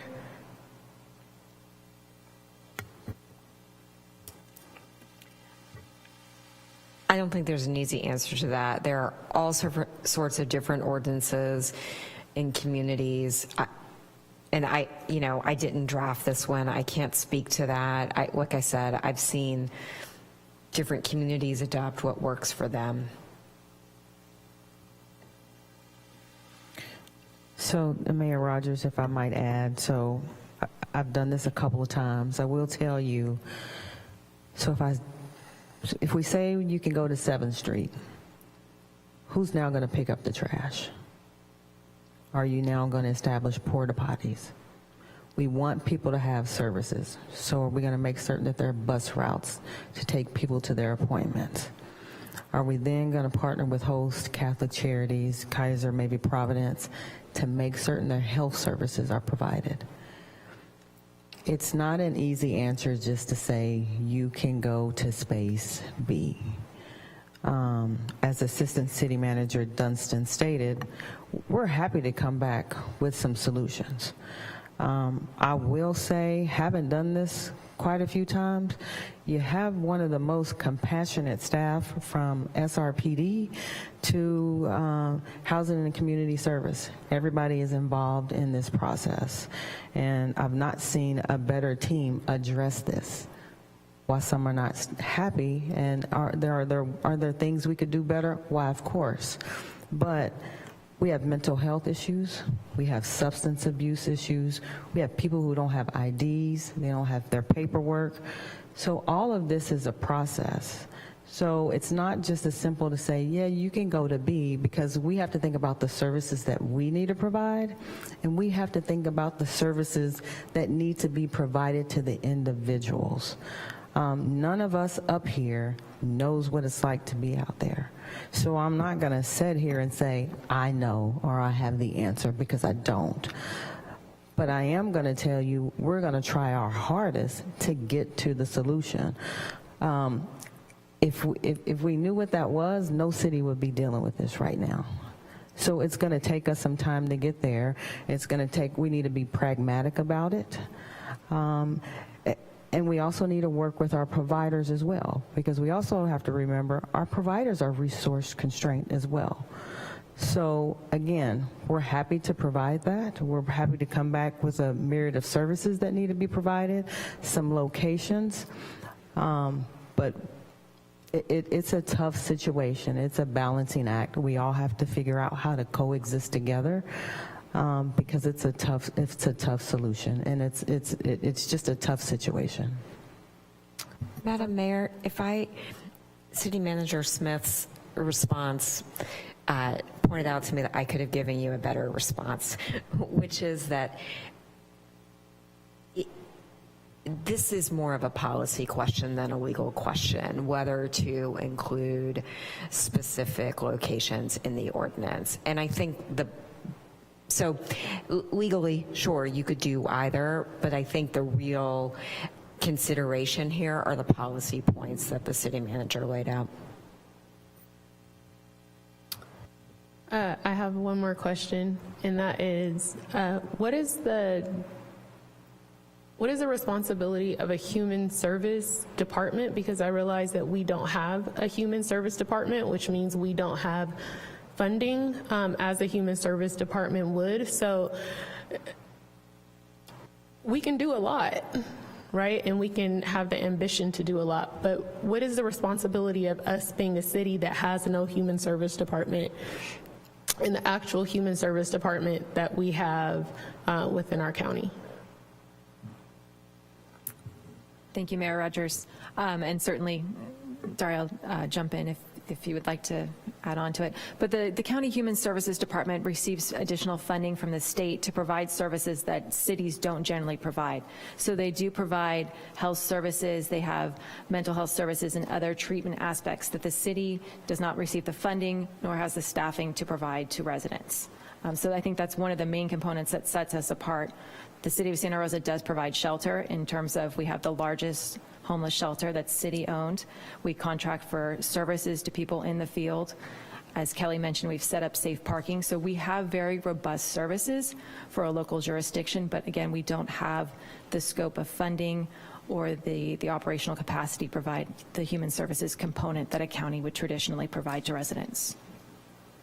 Thank you. Seeing no additional questions from council members, I would like to thank staff for your hard work and dedication, and not just on this ordinance, but period, on your hard work and dedication to provide services to our unhoused. You are appreciated, so thank you. Councilmember Fleming, may you please make a motion? I'm happy to consider it. I would like to, if it pleases the mayor, first take a straw poll of the council about the language changes that Vice Mayor McDonald suggested, which were two items to strike a manner and insert, if I can read her handwriting, she should have been a doctor. Strike a manner and insert anyway. And that's for item 11.22.020, items 1 and 5. Is there anybody who has an objection to that change? Excellent. All right.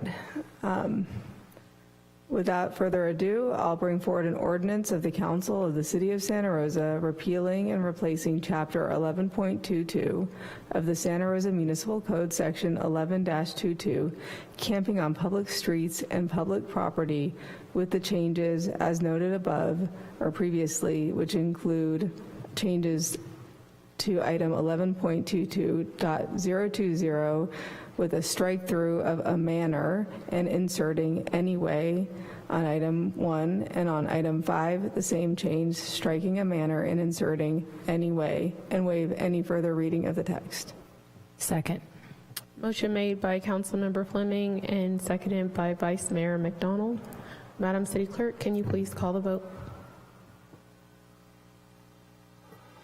Councilmember Stapp? Aye. Councilmember Rogers? Aye. Councilmember Okrepke? Aye. Councilmember Fleming? Aye. Councilmember Alvarez? I will be voting aye tonight, but I do want to make it clear that it's loud and clear that ultimately falls on us as council to give direction to where a person can exist opposed to where a person cannot exist. So I want to really show my interest in exploring that, and I don't think I'm the only one on this dais that would like to see that happen. Aye. Vice Mayor McDonald? Aye. Mayor Rogers? Aye.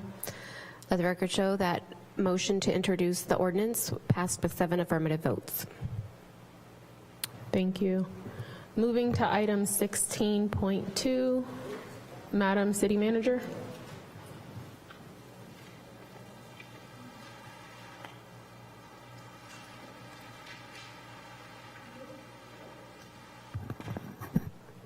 Item 16.2, a public hearing.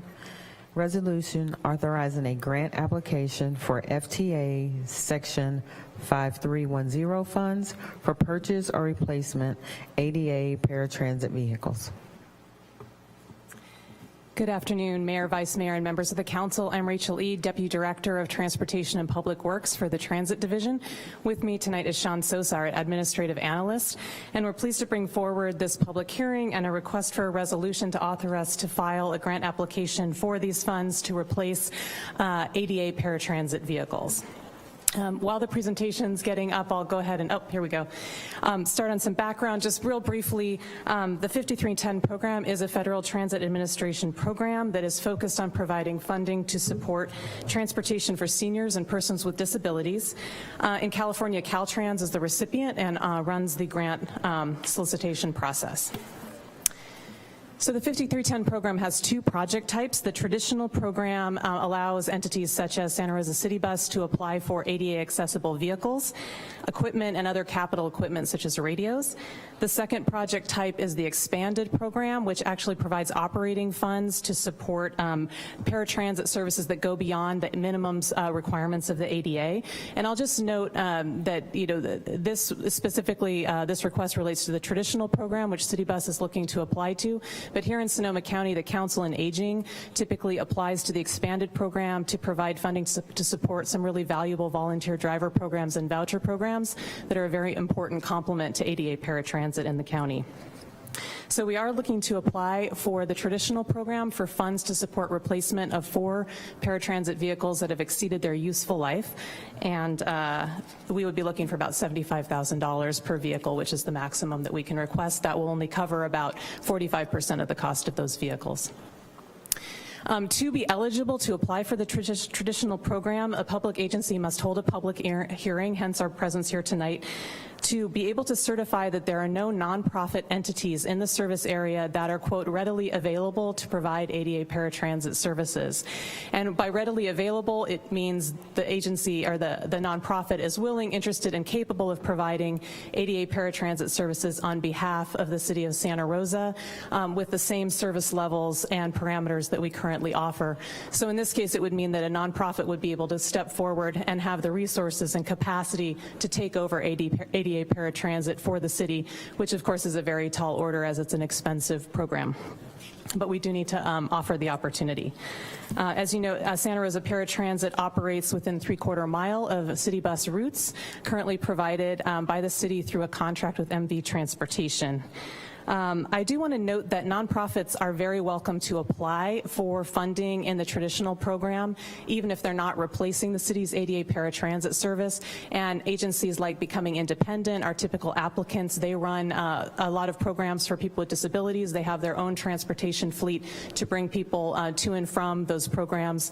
And I believe they will be applying in this cycle as well. And I do want to note that even with our ask, that would not use up all the money that's available in the pot for Sonoma County. There would still be an opportunity for nonprofits to put in applications and receive funding for their own vehicles. Just real briefly, we typically have some success in these cyclical 5310 calls for projects that come around every 3 or 4 years. The funding amount varies. It is a competitive process, and usually the awards are based on which applicants have the oldest vehicles that are in greatest need of replacement at the time of the call for projects. I do want to highlight that nothing in the action we're requesting tonight dictates the fuel type for the vehicle. As we've discussed with the council through the zero emissions bus rollout plan, we will be evaluating opportunities to transition our paratransit fleet, which is currently gas fueled, to electric vehicles. At this time, there are not federally compliant cutaway, small, light duty vehicles that can provide the type of range that we need for our service, but we're going to continually evaluate that. So this application leaves our options open. When we come back to council to actually award a vehicle procurement, we'll have the option to evaluate either for continuing with gas purchases or transitioning to electric purchases.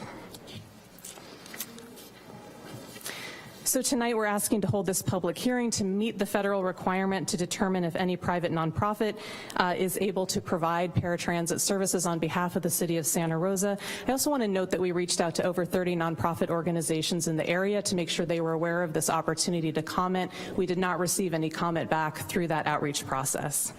We're also asking for authorization for the city manager or designee to execute and file the grant application with Caltrans for the program for the replacement of the 4 paratransit vehicles. This obviously provides a lot of benefits, which I'll go through very quickly. These are very old vehicles. Reliability becomes an issue as the vehicles get older. We really need to move forward with continuing to replace this part of our fleet so that we can provide a high quality, reliable service to our paratransit patrons. So I'll conclude with the recommendation. It is recommended by the Transportation and Public Works Department that the council hold a public hearing to determine whether any private nonprofit is readily available to provide paratransit services in the city, and 2, by resolution, authorize the city manager or designee to execute and file a grant application with Caltrans under the FTA Section 5310 program to purchase replacement ADA paratransit vehicles. I'd be happy to answer any questions. Thank you for that presentation. Council, are there any questions of staff? Seeing none, we will now open the public hearing.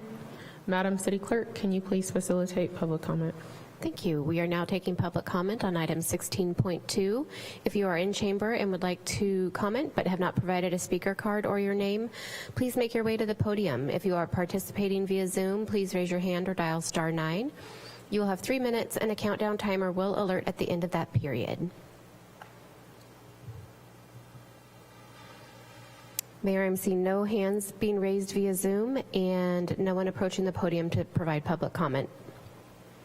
I will now close the public hearing. I'll bring it back to council for any questions or comments. Councilmember Stapp, can you please make a motion? Thank you, Mayor Rogers. I would like to make a motion that we adopt this resolution authorizing a grant application for federal funding under the Federal Transit Administration's Section 5310 and then 49 USC Section 5310 program with the California Department of Transportation for purchase of replacement ADA paratransit vehicles. Second. We have a motion made by Councilmember Stapp and a second made by Councilmember Okrepke. Madam City Clerk, may you please call the vote? Thank you, Mayor. Councilmember Stapp? Aye. Councilmember Rogers? Aye. Councilmember Okrepke? Aye. Councilmember Fleming? Councilmember Alvarez? Aye. Vice Mayor McDonald? Aye. Mayor Rogers? Aye. Let the record show that passes with 7 affirmative votes. Thank you. We will give Councilmember Okrepke a few minutes to gather his belongings because he will not be participating in this item.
All right, moving to item 16.3, Madam City Manager. Item 16.3 is a public hearing, 1650 West Steel Lane Apartments Appeal. If the team could introduce themselves for the record. One moment. That is the item, but I did want to ask council if they had any ex parte communications that they need to disclose for this item. Councilmember Stapp. I did sit down with one of the attorneys who is working on the case on behalf of the Schultz family. Thank you. Councilmember Fleming. I've met with the appellant and the applicant, and I have not learned anything that is not included in the public documents. Thank you. Councilmember Alvarez. Yes, thank you, Madam Mayor. I have met with both sides of the issue, and there's nothing that is not in public record. Thank you. And Councilmember Rogers. Thanks, Mayor. I've met with both the applicant side and the appellant side, as well as some of the neighbors, and nothing that wasn't publicly disclosed in the documents. Thank you. And Apologies, one correction. I did meet with the applicant as well. So both the applicant and the appellant. But again, as everyone else mentioned, nothing new was discussed. Thank you, Councilmember Stapp. I myself met with attorney Aaron Karlstrom, the Schultz staff, and a Schultz family member, and I did not receive any information that was not public. Now, if staff can please introduce themselves and continue with the item. Yes, thank you, Mayor Rogers, members of the council, Jessica Jones, Deputy Director of Planning. Good evening, Mayor Rogers and members of the council. My name is Amy Nicholson. I'm the supervising planner for current planning. Good evening, Mayor Rogers and members of the council. My name is Connor McKay, senior planner with Planning Division.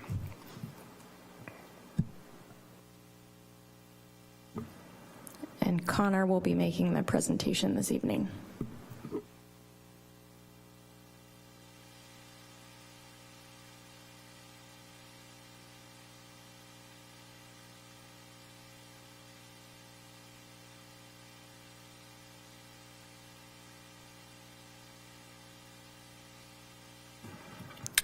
Okay, thank you, Council. I'm very happy to be here this evening to present the 1650 West Steel Lane Apartments Appeal. The project address is 1650 West Steel Lane. So the project includes a request for minor design review approval for the construction of a 36-unit, 3-story apartment complex. Additionally, the project includes a request for minor conditional use permit approval for a supplemental density bonus. So to describe the affordability breakdown of the project, there are 3 one-bedroom units that are being made available to very low-income households, with 1 3-bedroom unit available to very low-income households. So the director has approved a state density bonus application for the project, allowing the project to increase the unit count by 35% beyond the base density. The request for supplemental density bonus, which requires the approval of the minor conditional use permit, would allow the project to increase the number of units by an additional 65%, achieving a total of a 100% increase beyond the base density for a total of 36 units. So a bit of a description of the concessions approved by the state density bonus. I'd like to clarify that, consistent with the staff report and other materials, these are concessions and not waivers. So the first one is for building setback reduction. This reduction allows for the proposed automated parking structure to be located 5 feet from the eastern property line, where otherwise it would need to be located 10 feet from that property line. The operation of this parking structure would occur adjacent to an existing shopping center. The second approved concession is for building height, and according to the applicant, in order to achieve economic feasibility and the proposed density of the project received a concession to allow the peak of the structure to be up to 45 feet, whereas the zoning code would require the maximum building height be 35 feet. Finally, the required parking spaces. So the project would ordinarily be required by the North Santa Rosa Station Area Specific Plan to include 52 parking spaces. The project proposes 16 fewer at 36 spaces. The applicant contracted with W-Trans to prepare a traffic study which includes a parking analysis. The proposed project includes a variety of measures to reduce anticipated parking demand, and we have Brian Canepa from W-Trans who prepared that analysis and is available to answer any questions about those parking demand measures. And that traffic study and analysis is included in your item packet as well. And then in addition to this concession, projects that propose the affordability level and percentage that this project proposes are also subject to even fewer parking ratios. Projects such as this one that include 11% of units for very low income households have a ratio of 0 spaces per unit.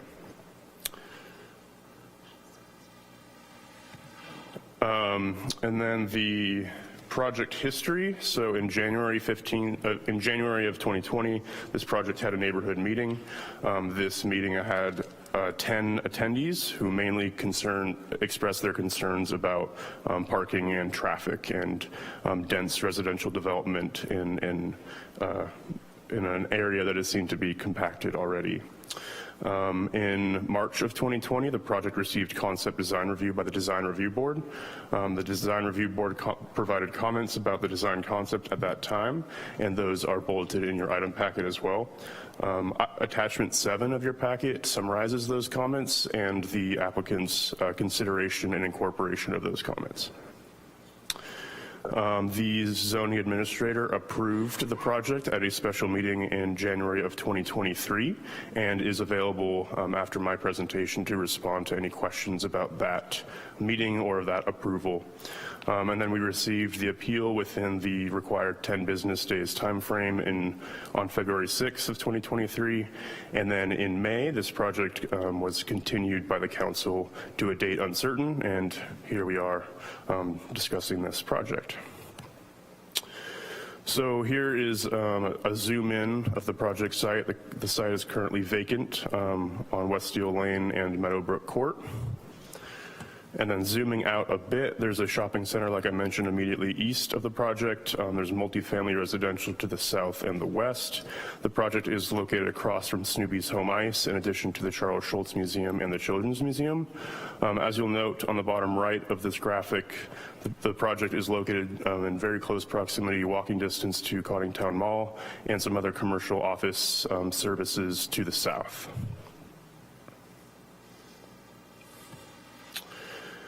So as the zoning code goes, the project is located in the R315 zoning district with the station area combining district overlay. So that means that also that the project is within the North Station priority development area, which allowed the project to receive reduced design review. So it ordinarily would have been a major design review request, and it was reduced to minor, provided that they received concept design review by the Design Review Board, which they did, as I mentioned. This zoning district also allows multifamily development by right, and which is consistent with the general plan land use designation, which is medium density residential, which envisions multifamily residential development. The site is approximately 1 acre in size. Here we have a site plan. The buildings are kind of oriented in a courtyard approach to the layout of the project, with the parking being accessed from Meadowbrook. And the parking structures, as you can see, building 4 on the eastern side of the project. Here are the elevations. I'm going to largely leave this up to the applicant, but from the city staff perspective, they incorporated a lot of the design guidelines that are present in the North Santa Rosa Station Area Specific Plan and just the normal citywide design guidelines. And all of that analysis is present in your staff report as well. I'm just going to kind of flip through these because the applicant will talk about the architecture. Here is a rendering from Steel Lane and Hardy's Lane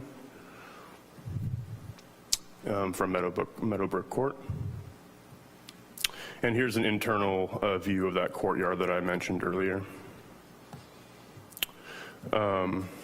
So I'd like to start out this slide with,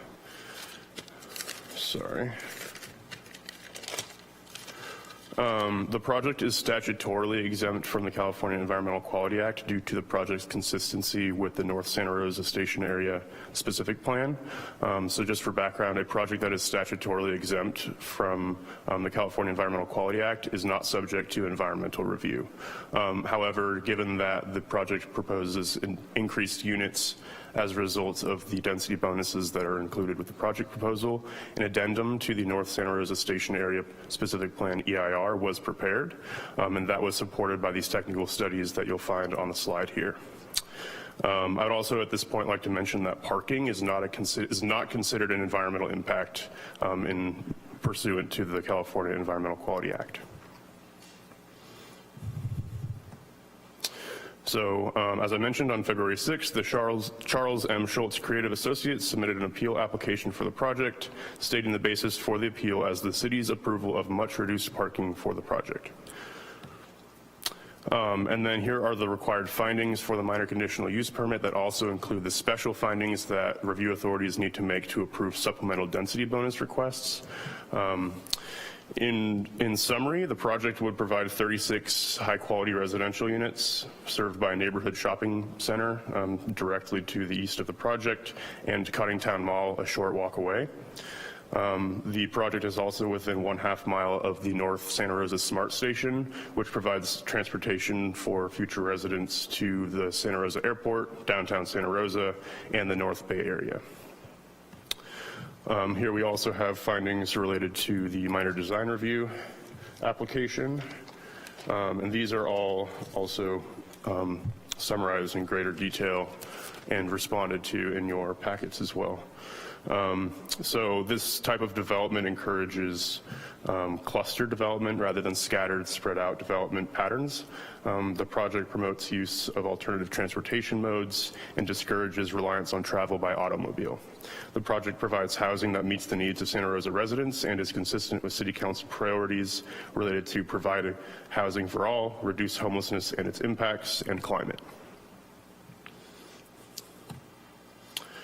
Here are a summary of the public comments we received throughout this process. We have quite a few public comments, as you've noticed in your packet. I appreciate your review of those in, I believe, attachment 10. I also received an email from a neighbor while I was sitting up there, kind of reiterating the concerns that we've had throughout this process about parking and about traffic. So that one didn't make it into late correspondence, so I figured I would enter it into the record here. And I'll turn it over to Supervising Planner Nicholson for this slide. Thank you, Connor, and Mayor and members of the council. As this slide shows here, it is both the zoning administrator and the planning and economic development department's recommendation that the council, by 3 resolutions, deny the appeal and uphold the decision of the zoning administrator. So this includes the adoption of an addendum to the North Station Area Specific Plan Environmental Impact Report, approving a minor conditional use permit, and approving minor design review for the 1650 West Steel Lane apartment project. There are other options before the council this evening, which include upholding the appeal. So this would mean denying the zoning administrator's adoption of these 3 resolutions. But there are some additional notes that we wanted to add, which is that this project is somewhat different from the typical projects that the council is asked to make findings under our city code, either to uphold or deny an appeal. So in this case, the council, if the council was looking to uphold the appeal, the council would need to identify which findings it could not make in the design review and conditional use permit resolution, in addition to making a number of other findings, which I will outline now. So first, as Connor mentioned, the project was approved for a density bonus, and this includes the concession for the number of parking spaces that were required for this project. And so if the council wishes to uphold the appeal, 4 findings would need to be made. I'm sorry, 5 findings. There are 5 findings that are applicable, one which would need to be made by the council. So these include that the concession for reduced parking does not result in identifiable and actual cost reductions. 2, would cause a public health or safety issue. 3, would cause an environmental issue. 4, would harm historical property. Or 5, would be contrary to law. And then secondly, this project is subject to the Housing Accountability Act, which is a state law. Under state law, the project cannot be denied and conditions cannot be imposed that force the project to be developed at a lower density unless the city makes written findings supported by a preponderance of evidence that 1, a specific adverse impact on the public health or safety would result, and 2, mitigation of the adverse impact is not possible. And I'm happy to repeat any of those, but just something to keep in mind that this is a unique project because of the Housing Accountability Act and the density bonus, which was approved. And then finally, there is an option for the council to continue the item and direct the applicant or staff to return to council or the zoning administrator. And then just one additional item, based on 6 council members being in attendance this evening, we would need a total of 4 votes to move a motion forward. Absent that, the zoning administrator's decision would stand. And so if we can do the next slide, that concludes staff's presentation. We're happy to answer any questions here at the staff table, and we also have other city staff in attendance as well. Thank you very much for that presentation. Looking to council to see if there are any questions. Councilmember Fleming. Yes, thank you for your presentation. Can I clarify your last statement when you said you need 4 affirmative votes? The staff recommendation is to deny the appeal, correct? Correct. Okay, and should the council fail to deny the appeal, then the zoning administrator's recommendation to approve the project stands? Correct. Thank you for that. Councilmember Alvarez. Thank you, Madam. Could you repeat the part that says that we cannot deny, according to the state, the last comment that you made? Sure. So I believe you're referencing the Housing Accountability Act. So that is a state law that is applicable to this project. So because this project meets the city's objective standards, the city cannot deny a project or condition a project that would reduce the density unless specific findings are made. And so there are 2 findings that the city would need to make. 1 is that a specific adverse impact on public health or safety would result, and 2, so it's both, mitigation of this adverse impact is not possible. Thank you. Vice Mayor McDonald. Thank you for the clarification. That was on point 2, but on point 1, there was one example that you used around it being a historical area. Why does that not roll over to point 2 on denial? Thank you, Vice Mayor. Just to make sure I'm understanding, so the density bonus law has a different set of findings that need to be made by a jurisdiction in order to deny a requested concession. So in this case, it would be for parking. So these are 5 other criteria that if the city finds one applies, could be the basis for denying that density bonus concession, but that's entirely separate from the findings required under the Housing Accountability Act. So both of those are applicable here. So if we found, though, in the point 1 that it was a historical area, then it would be denied that it would be a density housing area, but then that would mean that point 2 would be a moot point, correct? Give me just a moment. Let me see if our Assistant City Attorney can come down.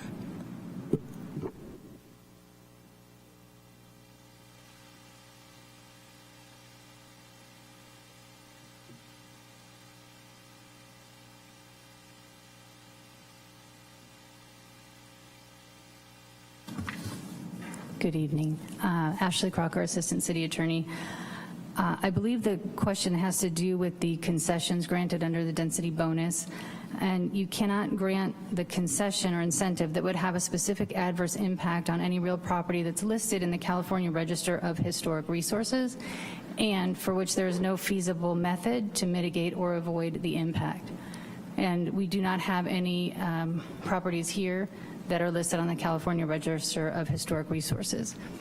But in any event, it doesn't say that you cannot grant the concession, but that would be a consideration, and you would have to look at whether the impact could be mitigated.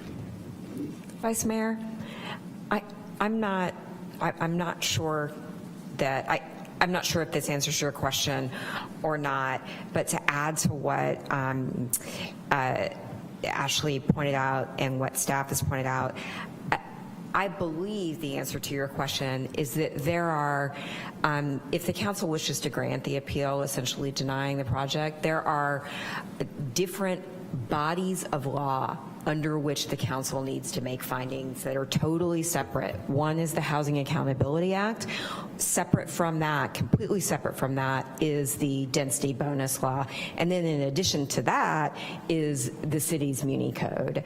And so if the council wished to grant the appeal, you would need to make 3 separate sets of findings. We put them in one resolution, but you would need to make 3 separate sets of findings. And I don't believe, I'm inviting staff to correct me here, especially you, Ashley, I don't believe there is overlap amongst those findings. It's possible they could be based on the same evidence, but the legal findings, the analysis would be separate. That's my question is, does one supersede the others? No. No, you would have to make the 3 separate findings. The Housing Accountability Act that were identified, which I believe were 2 findings, the Density Bonus Act, which is, you identified the 5 findings, and then under the city code, those findings are included in your 3 resolutions. Those are the typical findings that we make for approval of a use permit or a design review. Thank you for the clarification. This is quite complex to me, so because there's so many different laws around this, so I just want to make sure. And probably because I grew up in Santa Rosa and the whole area seems historical to me since I'm the oldest one up here. So I do want to just also note, there was a couple questions that I had on clarification. As far as the parking being reduced down to the I think it was 16 slots you reported out, Connor.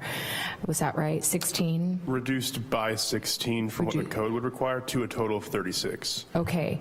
So as far as that, how does that work actually in real time when they actually go to get the parking? Because that seems to be part of the problem here that we're hearing around this appeal tonight. So can you clarify how that works for the residents that would be in the apartment? How does that work as far as them getting parking, and is there any way to alter what we require as a city to increase parking, perhaps? I would defer to Brian at W-Trans, who is familiar with the parking demand management measures that are included with the project, or the applicant, Ingrid Anderson. But what I can say is that there's a variety of measures they're implementing, one being an unbundled parking program, where if I know I don't need a car and I need a place to live in Santa Rosa to rent, if I know that I don't have a car and I know that I don't need a car because I don't have a car, that parking space is not included in my lease. So there'd be a separate process to get that parking space. That's just one of the measures. And I believe those measures are also summarized in that parking analysis. But I don't know if we're just responding as city staff right now or if we can tap the applicant for support. That would be helpful.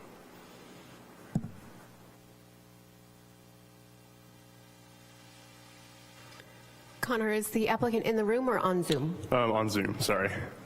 Brian, sorry, Brian. With W-Trans? Yeah. Rhonda, can you please promote Brian Canepa with W-Trans?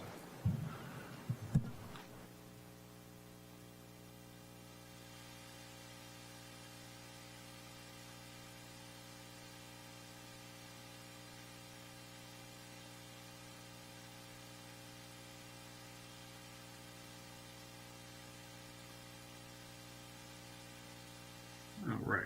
Can you hear me? Yeah, you're a little quiet. Okay, how about, sorry, I will scooch a little closer. Sorry, I couldn't tell if I was on screen yet. So yeah, Brian Campa here from W-Trans. Yeah, I'm happy to answer the question. I just want to make sure I'm addressing or answering the correct question here. Is the question being that there was a 16 space reduction in the code requirement from 52 to 36 spaces.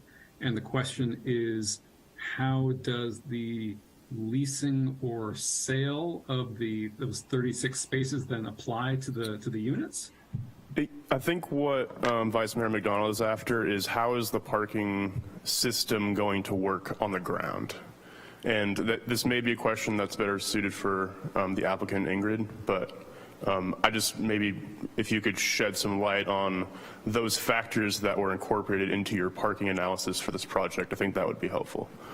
Sure, yeah, I mean, I can more speak to the demand analysis that we conducted. So it's one thing to have a city code. City code numbers, oftentimes, I mean minimum parking requirements, can be somewhat arbitrary, which is why we actually conduct these parking demand analyses in the first place using the Institute of Transportation Engineers Parking Generation Handbook, which is pretty much an industry standard used across the country based on empirical data of various land uses. And so what we did was we looked at this particular land use, the size of the building, for example, its proximity to the rail station, to determine what its actual peak parking demand would be, regardless of what the applicant was going to provide for spaces and regardless of what the code said. And you can see this within our report, but our findings were that essentially the peak demand would be at 39 spaces under a kind of a sterile condition, so to speak. Now, as Connor mentioned, this development is planning on unbundling its parking pricing, which is to say that they're going to separate the cost of parking from the units. And there's considerable research out there to demonstrate that by doing so, that tends to draw in more people who own fewer vehicles. MTC, I think we mentioned in our report, cites, I think, generally a 10 to 15% decrease in vehicle ownership from those factors, from that program itself.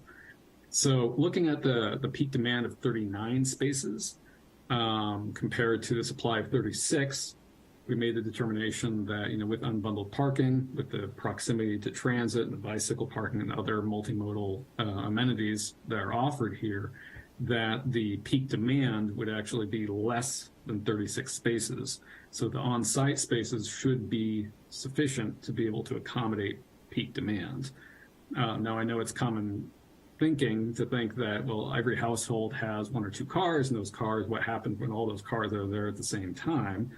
But when you actually look at the empirical evidence, and I've done hundreds of parking studies to show this, that people are not home at the same time. There's fluctuations in demand that occur over the course of the day, and our demand numbers are actually based on essentially at night when everyone is home. So this does, and we're also using actually relatively conservative rates in our analysis, and what we call the 85th percentile rate, which frankly is kind of an overestimate of demand. So there was several factors going into the analysis, but essentially to sum it all up, is that we found a peak demand of 39 spaces, but felt that the unbundled parking pricing as well as the multimodal amenities would decrease the parking demand below 36 spaces, which could be accommodated in the off-site parking lot. Thank you.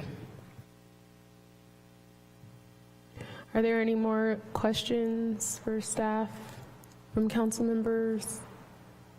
Seeing none, thank you very much. We will now call the zoning administrator, Susie Murray.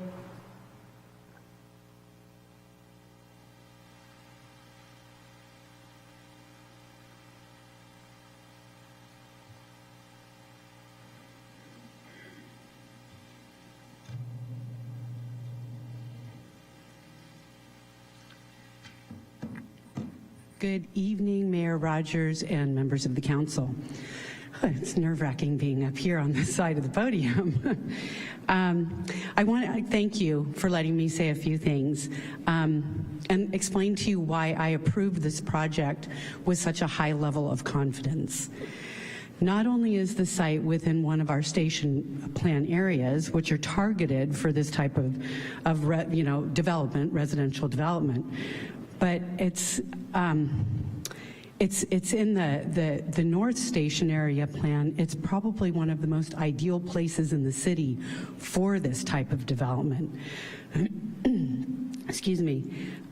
From this location, a resident would be within walking distance of transportation, both train and bus, grocery, and lots of other retail opportunities, banking and other commercial uses, medical and veterinary services, religious facilities, and wow, entertainment. There are so many restaurants. There's the Children's Museum, Snoopy's Home Ice, and the Charles M. Schultz Museum. Everyday needs can be met, but there's also a wide variety of employment opportunities, all within walking distance. When I first looked at these project plans, I want to say that I shared the concern about the parking. I did some research. I did several site visits. I visited the site at night, 10 o'clock on Saturday night. I visited at dinner time on a couple of days, during the middle of the day. What I saw along Meadowbrook were several of the same vehicles parked with a lot of dust on their windshields. And I did see that the parking was pretty well packed in there. Something that occurred during our meeting, though, our Deputy Director of Traffic Engineering, Rob Sprinkle, he located 9 more parking spaces right along West Steel Lane along the property's frontage. So that added some more legal parking spaces right off site, taking that deficit now really from 16 down to 7 spaces. I looked at aerial views also from the last 20 years, and granted those aerial views are taken, pretty much one day every couple of years, but in every single one of those aerial views, there were plenty of parking spaces for those nearby commercial properties or uses to the on the north side of West Steel Lane, with the exception of one day when the Children's Museum parking lot was full. And I understand that. I used to be a member, and I would take my my great nephew there, and we really enjoyed it. Let's see. The property itself is surrounded by similar residential uses as well as commercial. So you've got the residential uses to the south and to the west, with commercial uses to the east and to the north. Really, a higher density project like that is it's a nice buffer. It's a nice transition from commercial to lower density residential uses. And you can see that with our general plan land use diagram when you look at where we have medium high to commercial, and then on the other side it'll transition down to medium, to low medium, and low density, and so on. So we really try to get our higher density residential development close to commercial development. So just in my opinion, it was a really perfect transition. And I want to say, really, considering the city's goals, this project really nailed it. I hope you'll support the decision of the zoning administrator to approve this project and deny the appeal. And thank you. I'm available for other questions if you have any. Thank you very much. Are there any questions from council for the zoning administrator? Seeing none, thank you very much. We will now have a presentation from the applicant. Ingrid Anderson.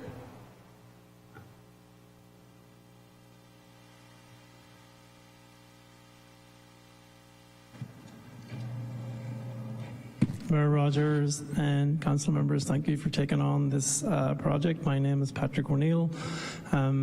Providing housing for the last 14 years in Santa Rosa.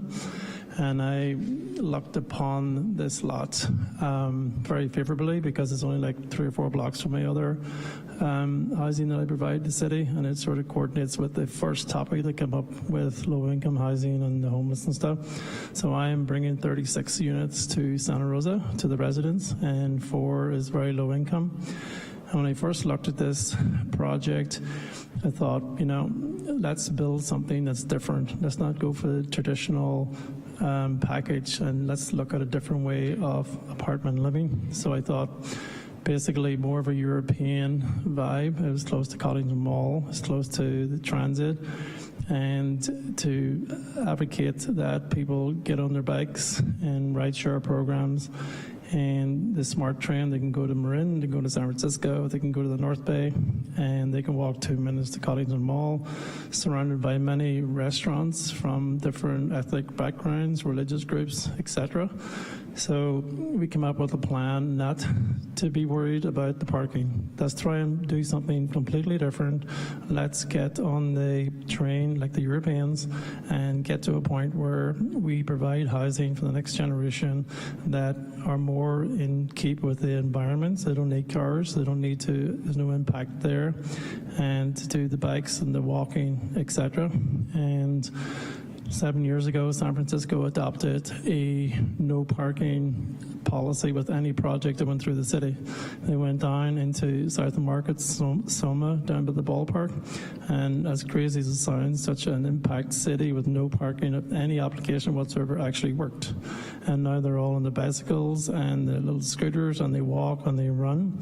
So I think getting into the subject of parking is like we're just getting stuck in the past. We should move something forward, like great incentives to get people into apartments that are really well built, and have them have the idea, like, you know, it's an urban city and I like the city, and let's get them walking and healthy outlook. So we're questioning parking and people coming and going, wait, but let's try something different. Sometimes you have to be brave and just go forward and try a plan and use 1650 Steel Lane as a pilot program of worried about cars. Let's just get on our bikes, let's get healthy, let's get fit, and let's just provide a different way of living. So that's the way I'm looking at this project.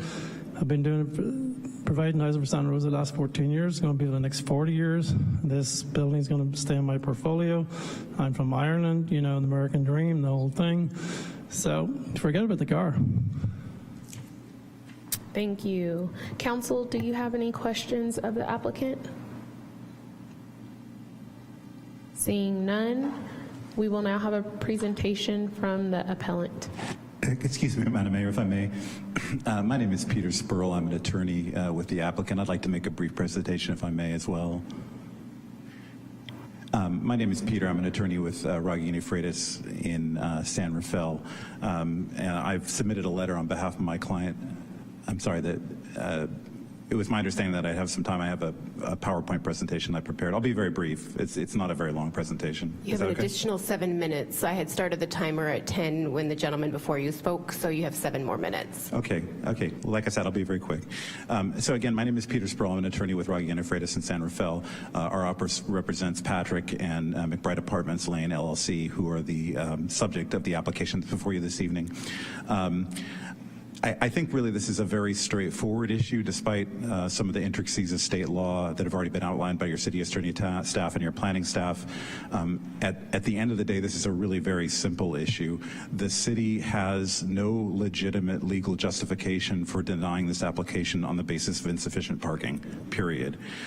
This is because of the interplay of 3 different laws: your local ordinance, the state's density bonus law, and more recent legislation under AB 2997 that prohibits the city from establishing mandatory parking requirements for developments like this one that are located within a half a mile of a major transit stop. If you could kind of just move to a couple slides forward. Just briefly, this executive summary, essentially, in summary, there are 3 different available avenues for our client to apply for a reduction in parking standards. We played along with staff and cooperated with staff in utilizing your local ordinance units to produce a study that's supported by the W-Trans study that's already been referred to provide substantial evidence that a reduction in the otherwise applicable parking demand would be supported, and those findings could be made by the zoning administrator, and that was made.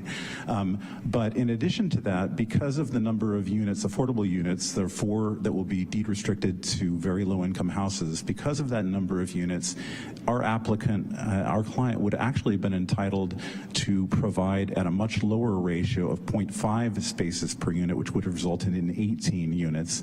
Finally, under this recent legislation that was enacted and became effective on January 1st of this year, AB 2097, the city is prohibited from establishing mandatory minimum parking requirements in development sites such as this that are located within a half mile of a major transit stop. Now, there are certain exceptions, and there's ability to make findings, specific findings, in the event of a finding of a specific adverse impact on neighborhood parking, but those findings need to be made within 30 days of the application, the receipt of the complete application. That was not received, and so again, under that lens of analysis, our applicant could have requested that no parking be required at the site.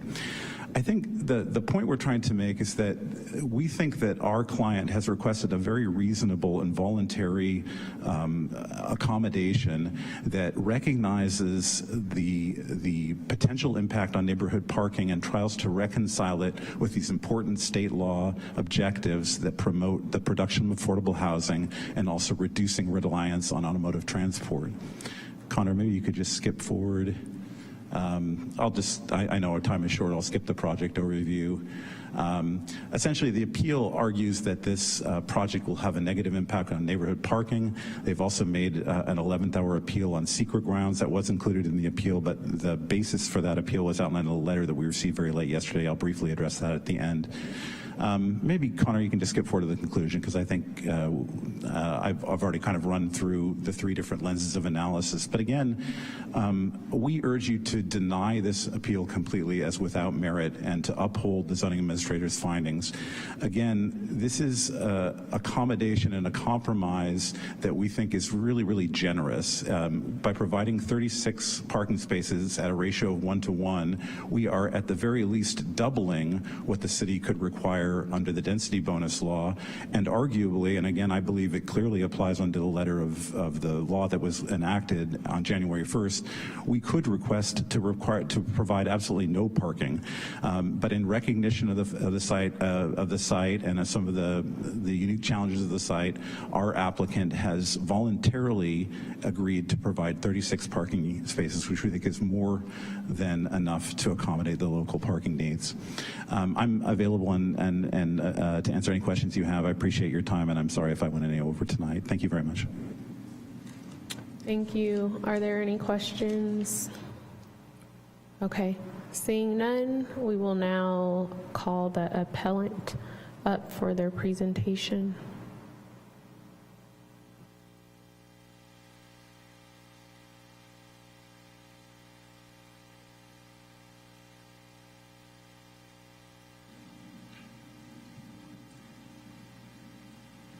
Used to be a button. There we go.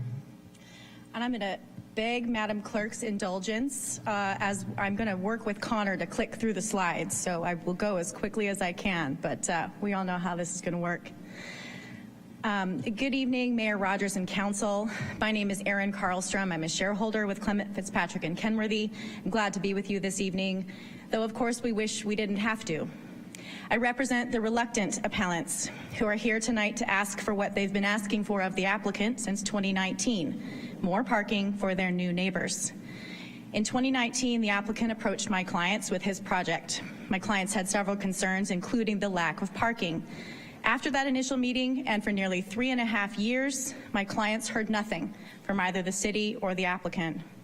Then suddenly, at the end of 2022, a notice. The project would be reviewed by the zoning administrator, completely unchanged. No recognition of the absolutely unique historic neighborhood it was going to be built in and the impacts to this historic neighborhood. Slide 2, please. No acknowledgement of the very reasonable requests made by his neighbors. And in fact, doubling down, threatening that they need not build any parking at all if they didn't want to, and you, can do nothing about it. You heard that again tonight.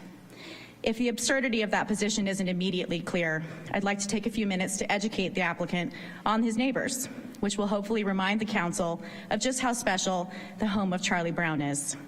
Please click through to slide 4, where you will see the historical vantage points of the now existing Snoopy's Home Ice, construction on which was concluded at least by 1969. Slide 9, please. Snoopy's Home Ice now hosts over 150,000 visitors every year and thousands of local students, including Santa Rosa City Schools, who were just there last week. Please click through to slide 15. We all know the Ice Arena is also home to the Warm Puppy Cafe, at which sits Sparky's Table, where, as we all know, Charles Schulz wrote decades worth of cartoons. Please click through to slides 19 through 22, where you will see images of all the wonderful events occurring at the Charles M. Schulz Museum and Research Center, which now hosts more than 100,000 guests per year and is also the host to thousands of local students. Please click through slides 24 through 27 for images of the Children's Museum of Sonoma County, beloved by us all. The museum now hosts more than 175,000 visitors just last year. And for any of us with children who have visited, you know every day that parking lot is full to bursting. On slide 29, you'll note that between the three, Snoopy's Home Ice, the Charles M. Schulz Museum, and the Children's Museum, Santa Rosa plays home to more than 350,000 visitors every year. Not including the price of admission, this works out to an average of $12 million in revenue for the city of Santa Rosa and its residents. Turning to slide 33, please. The proposed project. And next slide, please. The applicant proposes to build much needed housing at 1650 West Steele. Previous slide, please. Here's the map they provided. And now the next slide. And here's a map that provides a clearer picture. The project is proposed for land directly across the street from Snoopy's Home Ice. The project is 36 housing units of various sizes, including minimal affordable housing. And I want to make clear, as we have stated all along, the appellants are not appealing the housing component nor the density proposed. We recognize Santa Rosa's housing shortage remains critical and that this site will be home to their new neighbors and friends. The problem is the applicants are giving their residents nowhere to park. There are 69 bedrooms proposed with only 36 parking spaces. When we asked the developer where the residents will park, he answered, well, we're going to prioritize tenants who don't have cars. Putting the legality of that assertion aside, let us analyze the practical ramifications.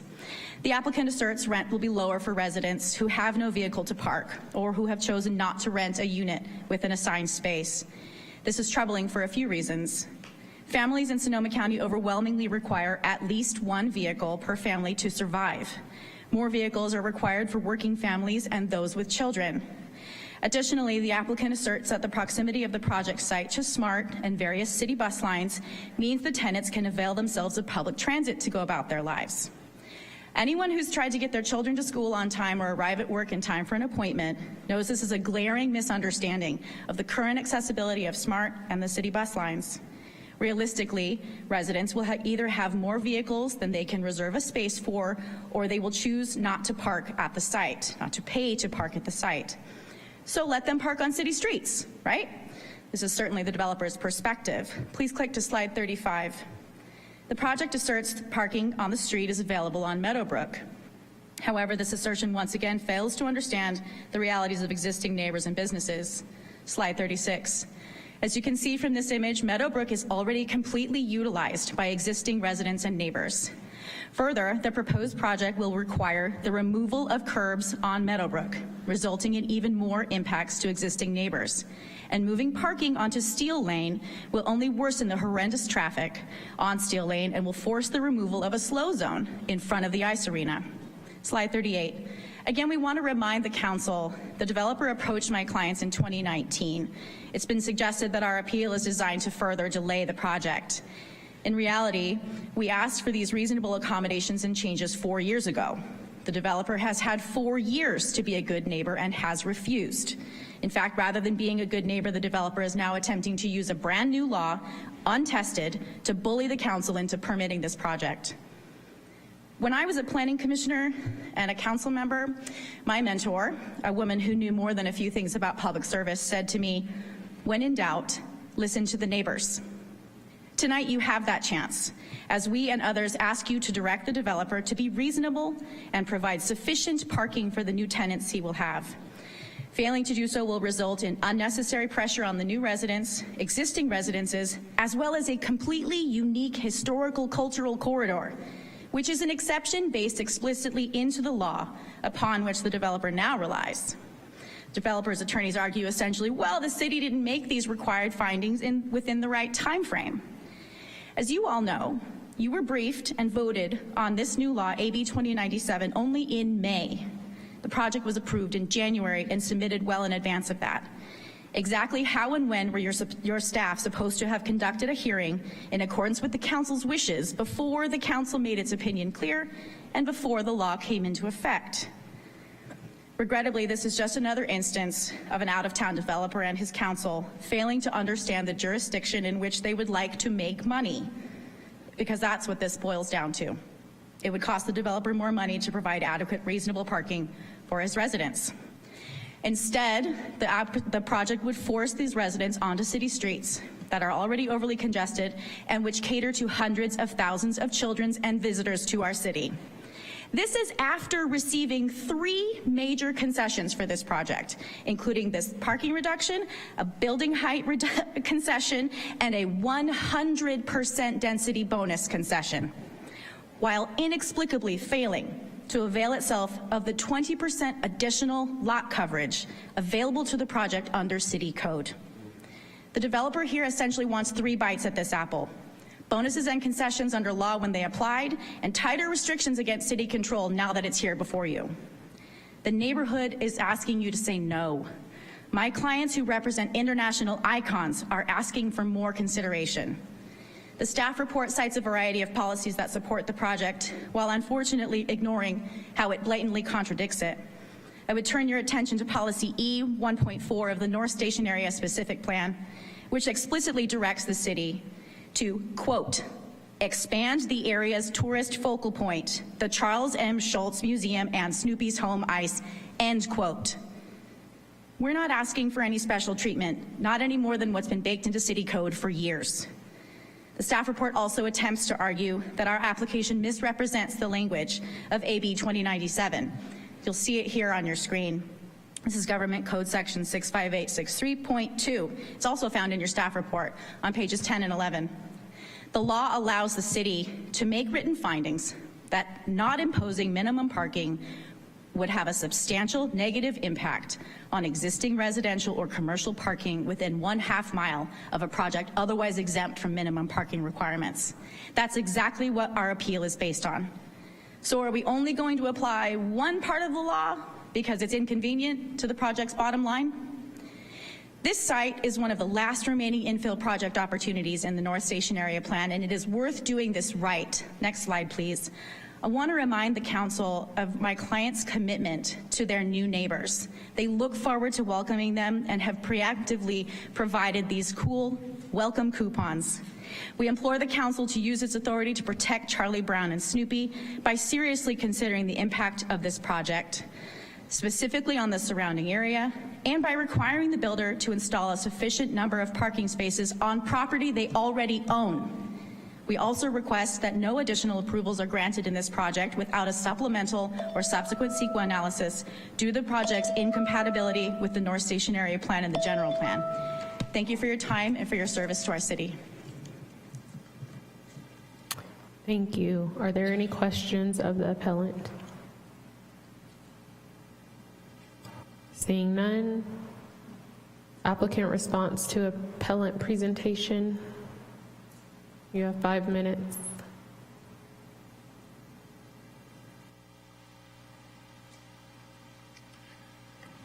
Thank you, Madam Mayor. I guess I'd just make a few points in response.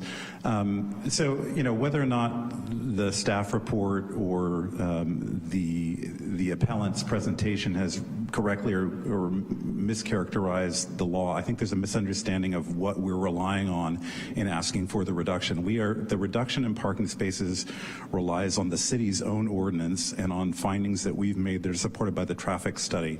We believe that we're entitled to exercise the relief from parking that's available under 2097, and we're making the point of the procedural requirements, and that we don't believe that you can make those findings, but we're not relying on that statute to reduce the parking or to request this relaxation of parking standards. That's under your city's own ordinance and your supplemental density bonus ordinance. I'd also like to make the point that a number of the provisions of state density bonus law are entitled as of right, and again are avenues that would have been available to our client and that we could have relied on upon right. For example, by providing these 4 units that are affordable and deed restricted to units that are very low income, and because this site is located and is acknowledged to be located within half a mile of a major transit stop, we would be entitled as of right to park at a proportion of 0.5 units, 0.5 spaces per unit, which would result in 18 units. So again, the voluntary provision of twice that amount is more than is required of this applicant, and again, we believe is clearly demonstrated in the substantial evidence that we've provided as a part of the administrative record that this is sufficient parking for this site, which again is a designated transit development node in the city's long-term planning objectives. And really what this is a question of is coming up with a reasonable compromise that balances local parking needs with really these statewide objectives to promote affordable housing and to reduce reliance on the automobile. And all we're asking the city to do is, to put its money where its mouth is in terms of its planning objectives and its planning documents to accommodate those competing objectives. We think that this proposal does that really well. I'd also just point out the City Council has in the record a letter from the state's Department of Housing and Community Development that makes a number of points under the density bonus law that I won't belabor now, but I just want to point out that they make the point that the state is equipped with additional enforcement authorities and to make referrals to the state's Attorney General for prosecution for violation of the Housing Accountability Act and of density bonus laws and standards. We're not here to rattle sabers about that. We just think that this record is really clear and that the law in it is abundantly clear, that this project is entitled to reduce parking, that we have made the required findings, that they are supportable under the law and the administrative record, and that actually because the city would be required by a preponderance of the evidence to show that there is inadequate parking, we think that for a myriad of reasons you can't make those findings, and that the detailed findings that your city attorney and that your staff have already advised you about that you would need to make in order to grant this appeal are not supported by the evidence in the record. So accordingly, again, I just urge you to deny this appeal, to uphold the original administrative approvals. Thank you. Thank you. Are there any questions of the applicant? Seeing none, we will now open the public hearing. Madam City Clerk, may you please conduct public comment? Thank you, Mayor. We are now taking public comment on item 16.3. If you are in council chamber and would like to comment but have not provided a speaker card or your name, please make your way to the podium. If you are participating via Zoom, please raise your hand or dial *9. You will have 3 minutes and a countdown timer will alert at the end of that period.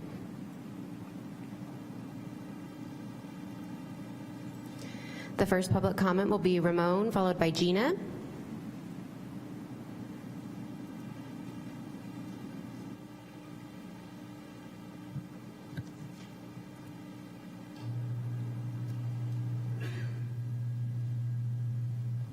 I want to make sure the microphone's close enough. There you go. Good afternoon, Mayor Rogers and esteemed City Council and staff. My name is Ramon Meraz. I'm a Community Engagement Coordinator for Generation Housing. Thank you for the opportunity to say something on behalf of this project. As you might know, Urban Planning 101 says a couple of things. People are going to do what they want, but also the built environment is going to shape how people react. And I want to go back to that. If you, and I know you have, read our reports, especially the one on the making the rent and the cost of the burden of cost of rent in our county, you will see that families that have young children are the ones that are suffering the most. So this place, these 4 units, will be benefiting, people that have lower income. So something to keep in mind. We need to move forward. We need it today. We need it to be built as soon as possible. Now, we're losing families with children to migration because there's not enough housing. So again, slowing this is going to continue that trend. In our report, you can also see that we commute too much in this county. But by doing this, you can help. Because again, the more parking spaces that we build, the more cars that are going to be driving to this street. And I'm going back to what I was saying earlier. There's studies. You can Google the SC Santa Cruz and parking and transportation, and you're going to find studies that said, if you build more parking, people are going to buy cars. Instead, if you provide limited parking, but you also have access to public transportation, people are going to modify their behaviors. They're going to start using that public transportation. And I know there's a lot of complaints about the bus and about the train, but what's first, the chicken or the egg? The decisions that you make tonight are going to help shape how Santa Rosa is going to move away from being a car-centric community. So that being said, also we recognize the museum, both of the museums are worried about when they have events. When they have events, they have lots of visitors. But we also have Connington parking, in Connington Mall parking. With a little bit of work, there could be a shuttle. That could be a solution to some of the problems. And with that, I just want to tell you and encourage you to deny this appeal and start thinking about people and less about cars. Thank you. Thank you. The next public comment will be Gina, followed by Colette.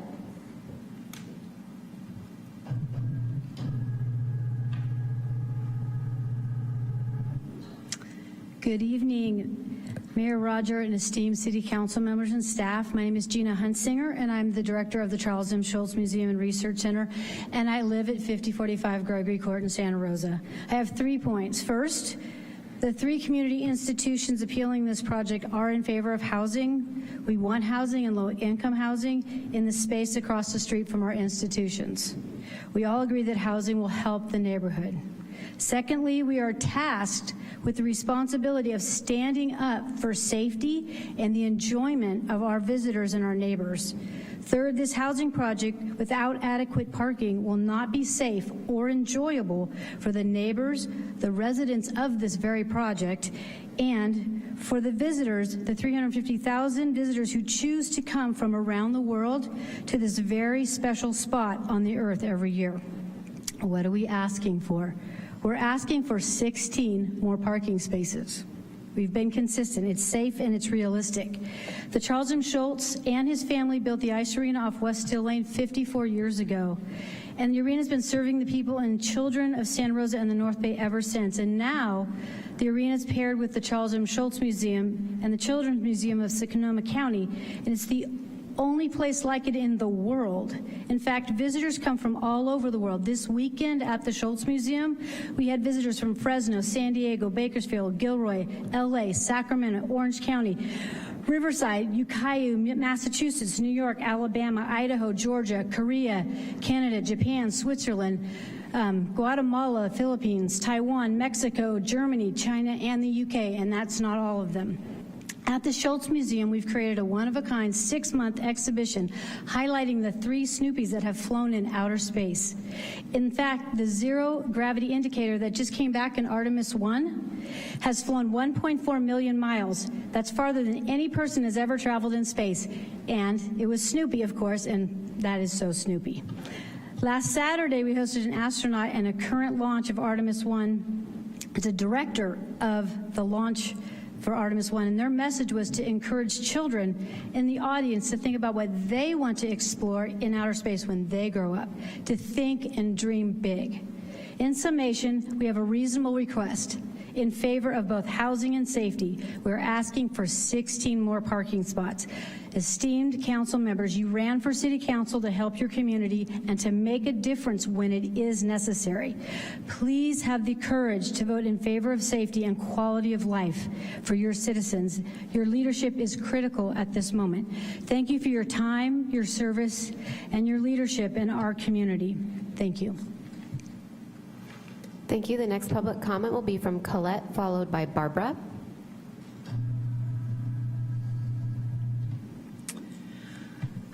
Good evening, esteemed City Council members and respected members of the public. I am Colette Michaud, the CEO and founder of the Children's Museum of Sonoma County, and I would like to shed light on this important issue that it concerns our cherished community assets. In the past year alone, visitors to the Children's Museum actually surged to 186,000 visitors. 33,000 of those were low-income children and families. Every day, our parking lot right now reaches capacity by 11 o'clock. Parents must scour the neighboring streets for parking alternatives. Westdale Lane offers a scant few spaces, accompanied by hazards of swift two-way traffic, particularly perilous for families with young children. Meanwhile, Hardy's Lane, which is likely to be relied upon by the future residents of the new apartment development, especially on weekends when there is peak demand for the Children's Museum, is poised to become a congested parking stretch, further compounding the parking issue. Let me be clear, I stand before you. I'm absolutely in favor of housing in Sonoma County, especially affordable housing. We look forward to welcoming the families that will live at this apartment complex. What is at issue is providing enough parking for future residents at this apartment complex, in addition to the parking needed for the long-standing institutions that are serving thousands of children and their loved ones every day, but especially on weekends. By permitting an apartment complex to proceed without addressing parking inadequacies, you stifle the very lifeblood of these vital community resources serving countless individuals, potentially causing families to walk a much further distance along unsafe streets to reach these entities. In closing, I ask you to please champion a bright, more accessible future for our community by supporting us in overcoming this potentially unsafe parking predicament. Please preserve and cultivate our vibrant cultural tapestry on Westdale Lane. We are doing our part to provide unique and wonderful services to the community. I ask that the City Council hold the developer accountable to do his part in providing adequate parking for his future residents. Thank you. Thank you. The next public comment will be from Barbara, followed by Joe.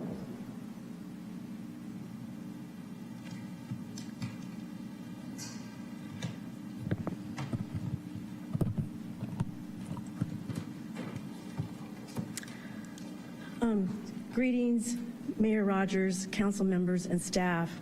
My name is Barbara Gallagher, and I am appearing here on behalf of Snoopy's Home Ice, Charles M. Schultz Creative Associates, and the Schultz family. Jean Schultz would have been here today, but she was out of town and could not attend. I think you've got the idea that Creative Associates and the Ice Arena host a lot of visitors, and a lot of that is, from all over the country and internationally, and most of that relates to Peanuts licensed products and the business associated with that. But the Ice Arena is a little bit different animal, where it is a community resource and hosts a lot of community events. And the Schultz family wants to provide that as a public service. It's not always just special events. a couple of times a year. It's ongoing. Ma'am, sorry. Can you raise the mic a little bit? Oh, sorry. Thank you. The ice arena hosts events that go on all year long, and it's not just a couple of times a year. So they have hockey teams playing games, Snoopy's senior hockey tournament, ice skating competitions, ice skating lessons, holiday events for Easter, Halloween, and Christmas, various charity events. A couple are Scott Hamilton's CARES Foundation and the Gun and Roses charity fundraiser to benefit first responders and their families.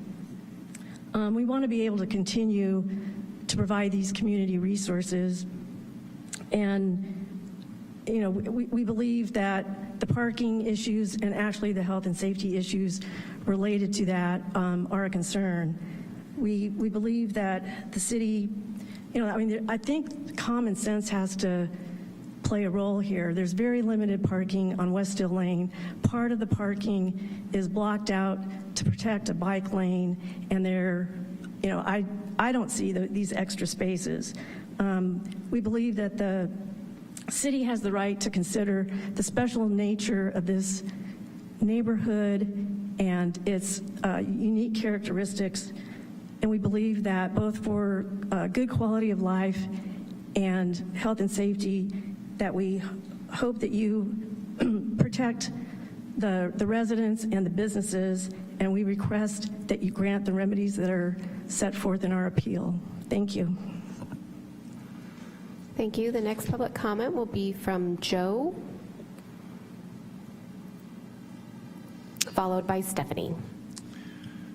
Hello, my name is Joe Aim. I'm the president of the Meadowbrook Association, HOA.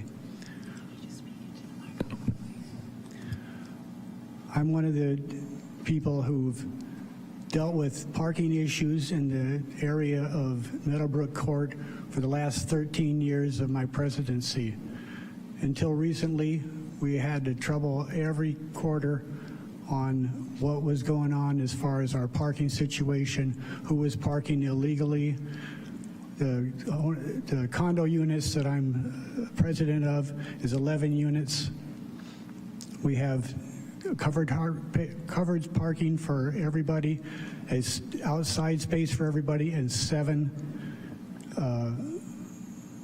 guest parking spots. As you can tell, I'm kind of nervous being up here, but I wanted to represent the people who are impacted by the parking situation. We're just 100 feet away from the proposed site, and I've noticed that the parking is getting even worse on Meadowbrook. The chance of people taking a spot and depriving one of our residents of a parking spot that they're paying for, I think is a shame. I think that we can do better with the going back, considering that the Charles Schultz Ice Arena is a historical area and is deserving of the care and the commitment to everybody's lifestyle that I try to adhere to as president. That's it. Thank you. Thank you. The next public comment will be from Stephanie, followed by Betsy. Good evening, Mayor Rogers, Vice Mayor McDonald, council members and staff. My name is Stephanie Picard-Bowen, and I'm Deputy Director with Generation Housing. Generation Housing is pleased to have both endorsed and generated public support for the proposed infill housing project at 1650 West Steel Lane. This project is a cornerstone of sustainability, showing us that the path to a greener future can be created right here in our own backyard. The housing project unlocks the door to a sustainable urban living. Located in close proximity to a major transit stop, it marries an innovative project within a stone's throw of essential and non-essential services that is also proximate to the largest job center in Sonoma County. This housing project is also in lockstep with numerous stated goals and objectives adopted by the City of Santa Rosa over the past several years. It is a well-constructed approach that embraces sustainability without compromising on practical needs. We need to plan and build for the future we want, one that is climate smart, resilient, reliant on public transportation, and decreased reliance on personal vehicles. Together, we can support families in our community and ensure the long-term vibrancy of Santa Rosa. And as leaders and as a city who was recently awarded the state's pro-housing designation, you will have to continue making bold and sometimes uncomfortable decisions that shake up the status quo. Change is difficult, but change is paramount to Santa Rosa's future success. We urge you to continue embracing a future where sustainability is at the heart of our city's growth. Together, we can pioneer a cleaner, greener tomorrow. We, along with 78 community members who've signed our petition, ask you to please deny the appeal and uphold the decision of the zoning administrator. I do want to add a personal note about why I work at Gen H and why I'm here tonight. I was born in Santa Rosa. I went to high school here. I graduated here. I left for college, but I came back. I got married and I had a baby. We haven't bought a house yet, and we still rent. After my daughter was born, our lease came up and the house we lived in was sold. So we moved, and it happened again, and again, again, and again. In the first 5 years of my daughter's life, we moved 5 times. I know this left a mark on her, and I know that this happened because of the scarcity and affordability of housing here in Sonoma County. Continuing to prioritize more affordable and more diverse housing here, I know will ensure the future of families and our children. As always, thank you for your service, and have a wonderful evening. Thank you. The next public comment will be from Betsy, followed by Anna. Nobody can see me down here. There's a toggle on the right-hand side of the podium for you to raise or lower the podium. Oh. I was going to bring a stepping stool. Thank you for giving all of us an opportunity to this open discussion. I am from the Homeowners Association from Sunleaf Lane since 2004. We are 2 driveways just to the west of Meadowbrook Court, where the housing is going to be developed. And we have, of course, concerns for our driveway, which isn't a street, but it's a driveway for people to access, because we cannot have a gate there because we are too close to the street. So we have concerns about the new development using our area for parking, of course. I support the development, as everyone has mentioned here, especially because this lot needs to be cleaned up, as it's been neglected for so long, and it's really run down our community, especially our street within those last 6 blocks. I understand keeping your project is profitable to not reduce the amount of people you have living there. We've heard pro and con, and I've also like to try to problem solve the parking issue by an idea I have, just something to consider. Overflow parking permit that you could perhaps get from the Guerneville Road Shopping Center that has actually a lot of parking spaces, but right along the east side of your borderline for your property are 19 available spots. Every night there's 19 available spots just sitting there. And it's off the street, it's safe, it always has been. And I have the North Bay Commercial Real Estate. If you consider contacting them to see if you can get a permit for your folks to also be able to have the opportunity to park there. A lot of businesses do that, put a sign up that say for this parking facility, parking for these residents only. And it's just a solution to try to add parking not on the street because you don't have it. And I understand why you can't have it in add more parking spaces to your place because you want to keep the number of available housing. So please consider contacting the North Bay Commercial Real Estate for permit parking for overflow. Thank you.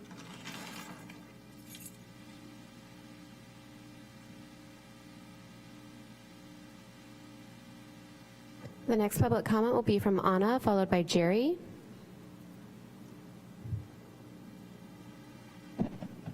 Hi, everyone, and everyone that is on Zoom. My name is Anna Diaz. I hold many titles, but the ones that I hold very closely to me is that I am a granddaughter of a farm worker that came here in 1958 to Roseland, and I am also a notary loan signing agent.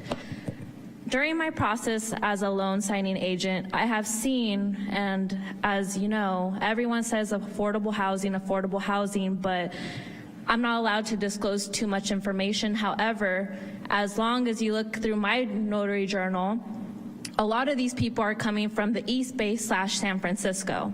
So I do want to note that as a huge impact that is obviously surrounding Santa Rosa as a city. As a fellow Latina, Chicana, proud Chicana, many of my raza are living in living rooms and or garages. So I do want to point that out as a major factor because it is true. And as somebody who lived off Pomo Trail for about 6 months, I saw it as a normality for many of the people who live in the Northwest Santa Rosa. So I do want to point that out as a huge factor of importance. Many of my raza, along with many of the people that live in low-income housing, they have 1 to 3 cars. And I do want to note that a lot of the parents are giving their children cars in order for them to take their younger siblings to school. So I do want to point that out as a huge factor, especially to this topic. Thank you, guys. Thank you. The next public comment will be from Jerry, followed by Linda. Yes, my name is Jerry LaLundberg. I appreciate being here. I appreciate you as a council and staff having to work with such complex issues. I think that the Children's Museum and the Schultz Museum are wonderful resources and assets. But I'm also here as an ongoing supporter of Gen H and high-density housing and state law and climate sustainability and high-density housing close to transit, all of these things that this particular site is beautiful for. So anybody who looked at this site is going to see it and say, wow, this is a really nice spot. I'm a half a block from Whole Foods. I'm right there. I'm close to See's Candy, all of those things. So having said that, let me give you another 40 parking places. So if you look at the church on Range, immediately adjacent to the Schultz Museum parking, that church has 40 parking spaces. So if the developer, the museums, and the church could work it out, you simply put a driveway and repave or not repave that parking lot, and lo and behold, you have 40 more parking spaces right there, just on a lease use with the church. I'm sure the church would appreciate a steady source of income in their own parking lot, and you would appreciate, and your visitors would appreciate, a convenient place to park. So let's build the housing, but let's work with the museums. Thank you.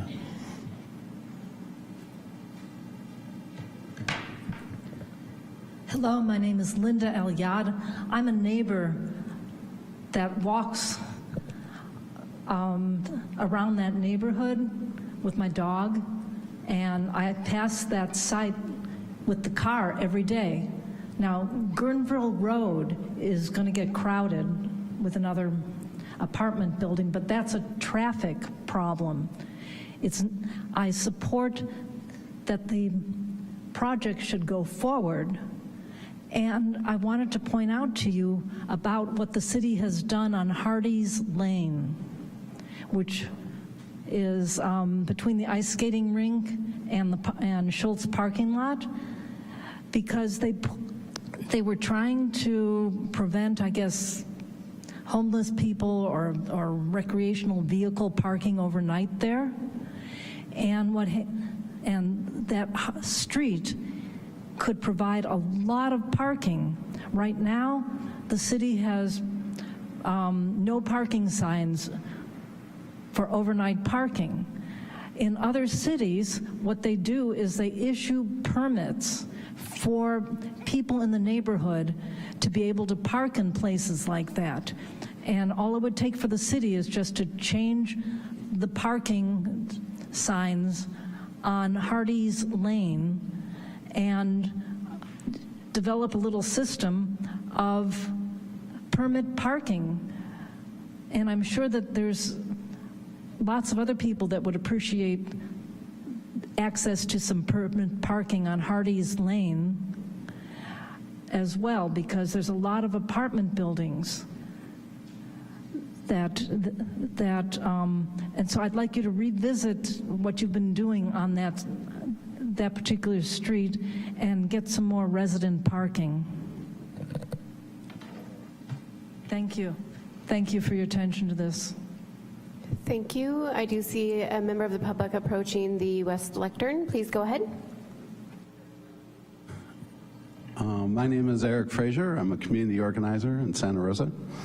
And it is interesting to see the city council need to confront a major cultural icon going up against Snoopy. It'll be interesting to see how you vote, if you have to vote against Snoopy or not. I mean, that's an interesting set of tension. I mean, welcome to Santa Rosa, right? Or are you going to do some sort of backroom deal or some sort of illegal under the table thing to allow them to get their way? Or are you going to, buy into sort of the half-baked generation housing argument that throws facts around like yesterday's dinner? It's a really interesting thing, but when we finally see where the rubber can hit the road, solutions come forward. If this project, believe me, an entrepreneur stepping forward as a developer to invest his time and money to provide housing, and here we're talking about, 9 parking spaces, that the testimony today says that the city staff should have been on their toes to see that that really isn't a problem with some creative thinking over parking. We heard testimony, for instance, at the Triumvirate of Cultural Institutions. They themselves have problems fitting in all their patrons in their parking. Why don't they construct more parking? Why isn't there a more omnibus attempt, rather than always running into these arguments that are energized by polarity, by thinking of one or the other? This council has lost track of the ability to steward the city staff and manager into a way that can ferret out information that solves conflict before it reaches its most expensive pinnacle, before it's here today wasting time over trivia. And now I think probably in the next few months we're going to be regaled with the idea that the city council is going to ask for a raise of 10 times what they make. But you yourself are allowing this travesty to continue of conflict in our communities. I think when the state mandates that development for housing needs to go forward and they provide a clear track for it, and an entrepreneur comes forward and they says, let's do this, I mean, they're operating under state law. And like I said, of course, the city thinks that they're above the law, they're above state law, so maybe they'll develop something a little bit under the surface. But it'll be interesting to see your vote if you're voting against Snoopy. Thank you. Thank you. If there's anyone else in the council chamber, please make your way to the podium.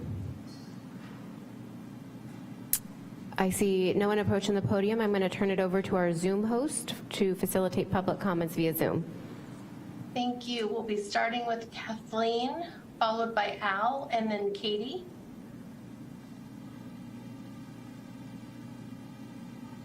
Kathleen, you've been asked to unmute.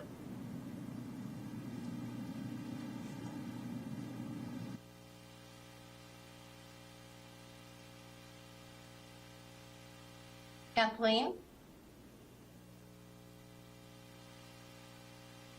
Okay, I'm going to go ahead and go to Al. Al, go ahead when you're ready. Yeah, my name is Alex Fadif. I've been a resident in here on the West Hill for past, say, like 12 years or so. And I've been watching that empty lot, how it's been maintained. And from my previous experiences, as your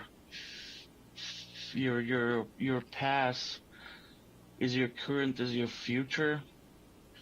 And then I see how the developers trying to get something done, but unfortunately there's some major cutbacks. And I believe the developer need to figure out whether they're building another 7-Eleven or the residential building.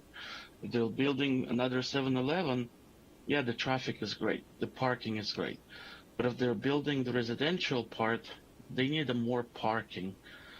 And by cutting back, that's going to put some pressure on the city, meaning that people is going to start parking on the street. There's going to be more police enforcement. There's going to be more activity and such and such. And in residential, you want a more of a quiet residence than, say, like in a 7-Eleven type of a traffic deal. So as a neighbor, I'm kind of against it due to lack of parking spaces. If they would propose something that would have more parking spaces, then yeah, why not? But at this time, yeah, I'm against it. I yield my time. Thank you. Kathleen, you're being asked to unmute. Okay, we're going to go to Katie. Hello. Go ahead when you're ready, Katie. Hello, I'm Katie Murray. I'm with North Bay Leadership Council, and we believe in housing. We need housing. We don't see this as a parking as a community issue. We need housing. It's a human issue. The Steeling project is just what we need for our community. It hits so many things, multifamily housing that serves mixed income families, helping to integrate the neighborhoods, and has units reserved for very low income families. We just see this as a home run on everything that we need to do. So this project, we wanted to move forward. We urge you to approve the original thing and just reject this appeal. Thank you. Next, we'll be calling on the phone-in caller with the last 4 digits, 8129. You're being asked to unmute. Go ahead when you're ready.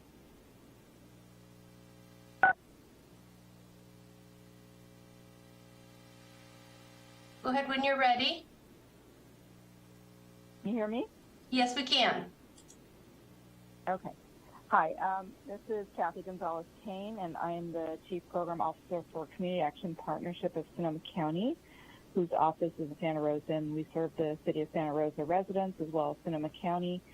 I am speaking on behalf of our agency to ask City Council to reject the appeal and uphold the zoning administrator's approval. CAP Sonoma provides programs and services for over 10,000 households a year, that a majority of these are low to very low income households. We see firsthand the struggle that our families have to find quality, affordable housing. This project aligns with the City Council's goal of delivering housing for all and for residents of all income levels. This project provides affordable housing units. It's located in a transit-friendly area. Many of our families walk to our offices and take public transit, and it's located near healthy amenities and central work areas. We ask that you reject the appeal and help our families with opportunities to be able to work, to live, and to thrive in Santa Rosa. So thank you for your time, and I see the rest of my time. Next will be Rachel, followed by the listener that goes by Motorola.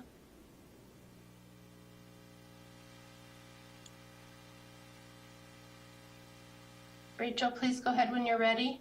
Thanks. Yeah, can you hear me? Yes, we can.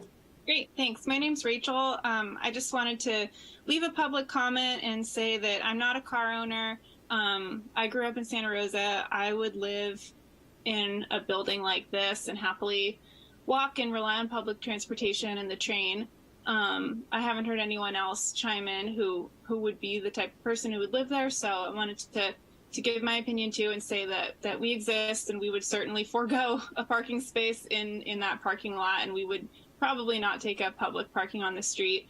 It was really disappointing earlier to hear the Charles M. Schulz Creative Associates basically sound like their business is relying on public transportation to operate and acting like they're entitled to it. And I grew up, like I said, I grew up here, and I love Snoopy's Home Ice, and I'm just disappointed to hear that they're taking this stance, and it's affecting my image and positive memories of the Charles M. Schulz experience. So I hope that this appeal can be denied and the housing can be built. And if the neighbors, single family home neighbors nearby have parking concerns, maybe that can be addressed and we can eke out like the remaining few spaces that is perceived to be needed for the building in some other way. But yeah, wanted to give my opinion as someone who might rent there, and I really hope that this appeal is denied. Thank you. Next is the listener who's using Motorola. You've been asked to unmute. Hello? Hello? Hello, please go ahead when you're ready. Ready. You have to turn it down. If you have another device on, there you go. Thank you. Thank you. I'm really sorry for that. I joined one of our neighbors. My name's Kathleen O'Brien. No Motorola intended. Thank you, City Council, for hearing our viewpoints tonight. I feel like this builder and the project have been bulldozing us, and I feel great pride that the Charles Schulz has stood up. A few points. The people who have been around the area at 10 o'clock at night, hello. Let's get on the train of reality. Speaking of trains, nobody uses that train. I come past that crossing on Range Avenue every day. 4 o'clock and 7 in the morning, twice a day. There's no one on the train. As far as bus transportation, the buses are notoriously undependable. I would be taking buses if I could get out to my job in Sebastopol. I believe in being healthy, and in a perfect world, let's all ride bikes. But these roads are dangerous, and we also have quite a bit of rain through the winter. Now, if I believe his name's McNeil, is good at riding in San Rafael in the rain, and maybe that's good for him, but it's not a real great likelihood here. One of the things I'd like to make note about is the mall for possible work employment. Now, I'm not sure when the last time anyone on the city council was in the mall, but I go there regularly on a Saturday morning, and there's no one. More stores are closing on a regular basis. I would be hard pressed to see Macy's staying open or Penny's past Christmas. So that is not a viable opportunity for work employment. And I think all of these things really need to be considered. Come by this Charles Schulz on a weekend. I went door to door today down Hardy's Lane to inform the residents of this meeting, and I told them, please contact Mr. McKay for any comments, because they felt like they wanted to say something, and I encouraged them to be either for or against. It didn't matter. Things should be said and their voices heard. As far as somebody recommending parking on Hardy's, I'm pretty sure that the population there would be against it. So please try to find a resolution, either fewer units, and I really believe that more should be low income, fewer units or more parking. But it was bulldozed over us that they got in and got all of those privileges under a certain thing. And Mr. McNeil doesn't live here. So I ask you to support the appeal. Thank you very much. Thank you. Next up will be Kirsten, followed by the listener who's using Samsung. Kirsten, go ahead when you're ready. Good evening, Kirsten Land, President of Santa Rosa, Sonoma County branch of the NAACP and resident of Santa Rosa. I live in the neighborhood for which this project is being built and would respectfully ask the council to consider rejecting the appeal. What is a sad and missed opportunity for the Arts Collaborative and Museum Hubs to be a welcoming force for new community members from all backgrounds and think creatively about solutions to work together. They've rallied together neighbors with a concern of parking. But if folks are still concerned about parking, why haven't they been vocal community members advocating for light up crosswalks so that during Halloween, young children are not being hit by cars? And if they're concerned about the ridership around the smart and use of access, why are they not advocating with the smart board to ensure that the fares are reasonably accessible? And to point of my own work in community advocacy, speaking directly with Santa Rosa City Transit to talk about bus routes and of accessibility for more youth to utilize the bus and community members, which we've seen through some of the progressive and positive pathways forward. All of those are detractors, and what has been a common theme in this community meeting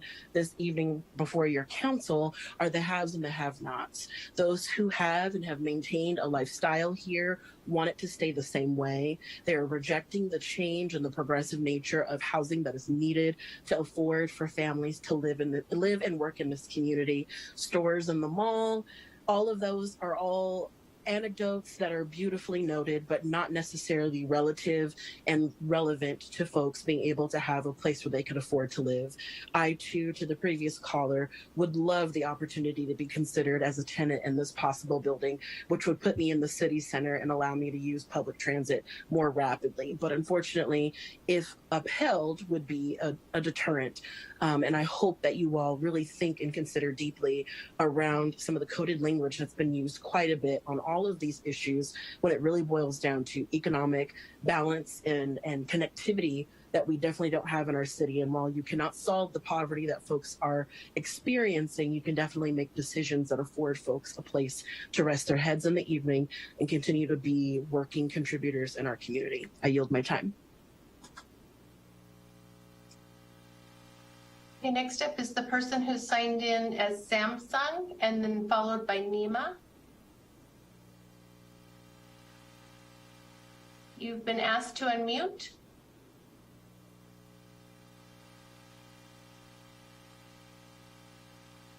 There's a listener who is signed in as Samsung, SM. Okay, I'm gonna go ahead and go to Nima. Nima, go ahead when you're ready. Perfect. Hi, am I coming in? Yes. Hi, my name is Nima. My parents own the liquor store right in the shopping center next door. They've owned it since December of '93, and I've been working in that store since I was 11, and I'm turning 41 next month. I've been there a very long time, and I'll be honest with you guys, everything I'm hearing tonight really sounds like a bunch of BS. It needs to be built. I mean, my father's 92 years old, my mother's 75. They just had to borrow $50,000 hard money loan on their home so we can keep the doors open. The economy sucks, our rent is up.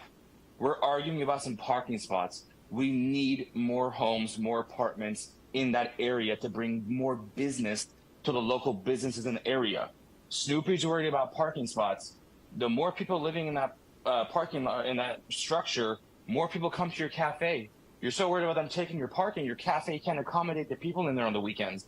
My kids are there 3-4 days a week. The reality is all the businesses in that shopping center next door, in Cottingtown, down the street from the railroad tracks, everyone needs these apartment complexes to be built. From the time it breaks ground, the contractors, everyone are going to bring business to that center. We're barely holding on. That's the reality of it. And we're sitting here arguing about 5 spots, traffic, this, that. I've been there 30 years.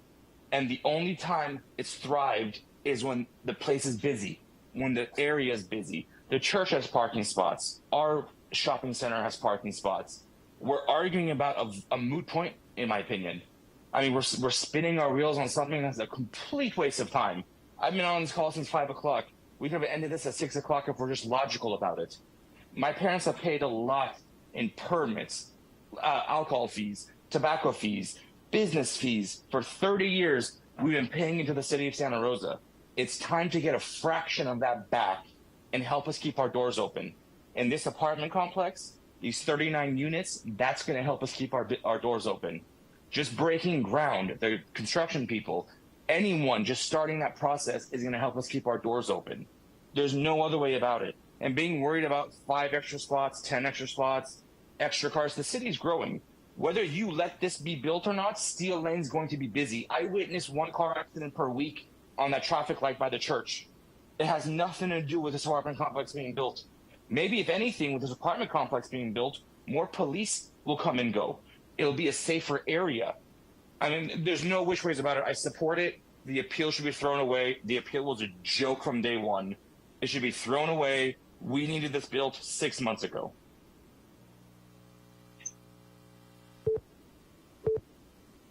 Thank you. Samsung, I'm allowing your permissions. Are you there? Hello. Hello, we can hear you. Go ahead when you're ready. Oh, fabulous. Thank you. My name is Dawn Cougar. I am a born and raised resident within 1 mile of this area. I own a home right on the west side of this area, and just have to say that the traffic is astounding in the morning and the evening. As the previous caller said, you know, he owns a business and has seen many traffic accidents in that particular intersection, being a traffic issue. Parking in itself, I don't know who has done these parking, has done the parking evaluations, but they obviously don't live anywhere in this area. We have no parking as it is. To begin with, we are all fighting for spaces. You have 36 units going there, which is fantastic. We're, you know, giving people places to live. There's going to be some affordable housing. And the thing is I apologize. The thing is that the public transit is not really used. You see 1 or 2 people on the train every day, if that. You see 3 or 4 people on the bus every day, if that. And yes, we are right by Coddingtown. Fantastic. Okay, but the reality of it is there is usually 1 to 3 cars per household. You have 36 units. And the gentleman that is going to build on this property had mentioned that he has built right down the road on McBride. If you speak to those people, they all have parking issues. They all have to park on the street because there's not enough parking. Parking and traffic is the problem. It's not the housing, it's traffic and parking. We all fight for it as it is. I have grown up in Santa Rosa. In fact, Charles Schultz allowed us as kids to ride our bikes down and play on his tennis courts while he sat there and, drew his cartoons. And his 2 things were have respect, pick up after yourself. And that's, as you know, that should be what the community does. So I really hope that you consider supporting this, because we have so much in our lives that we can't grow from, and support the whole community. Thank you for your time.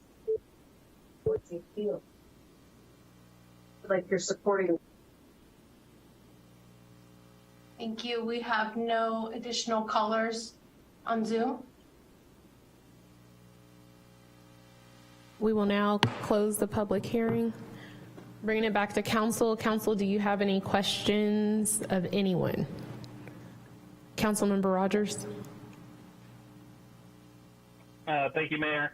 I have a question for our staff, and that's just, has there been any discussion either through this process or before this process of putting a posted parking time limit on those impacted courts? Because what we're talking about is the allocation of a public good. Nobody has sole responsibility for it. Nobody has sole ownership of it out of any of these groups who have been talking. It's a shared resource. So has there been any discussion about posting, for instance, a 2-hour, 3-hour limit that would meet the needs of the patrons of the businesses, that would make it more difficult for people to park there all day during the day and take up the spots if that's the concern.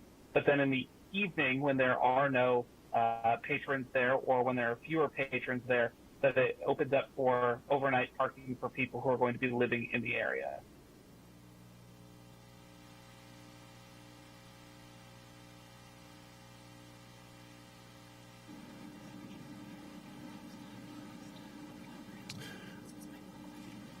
Thanks, Councilmember Rogers. I'm not aware of any discussion of that nature, but if Rob Sprinkle is on and has anything to add to respond to that question, I would welcome that. Thanks.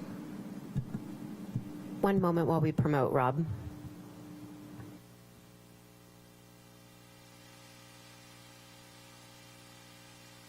And while we are promoting Rob, just for some of the folks from the neighborhood that I heard from, we do actually have a parking permit program that neighborhoods can apply for, but that doesn't solve the issue from the appellants in this case, who are worried about some of the on-street parking that they've relied on as well.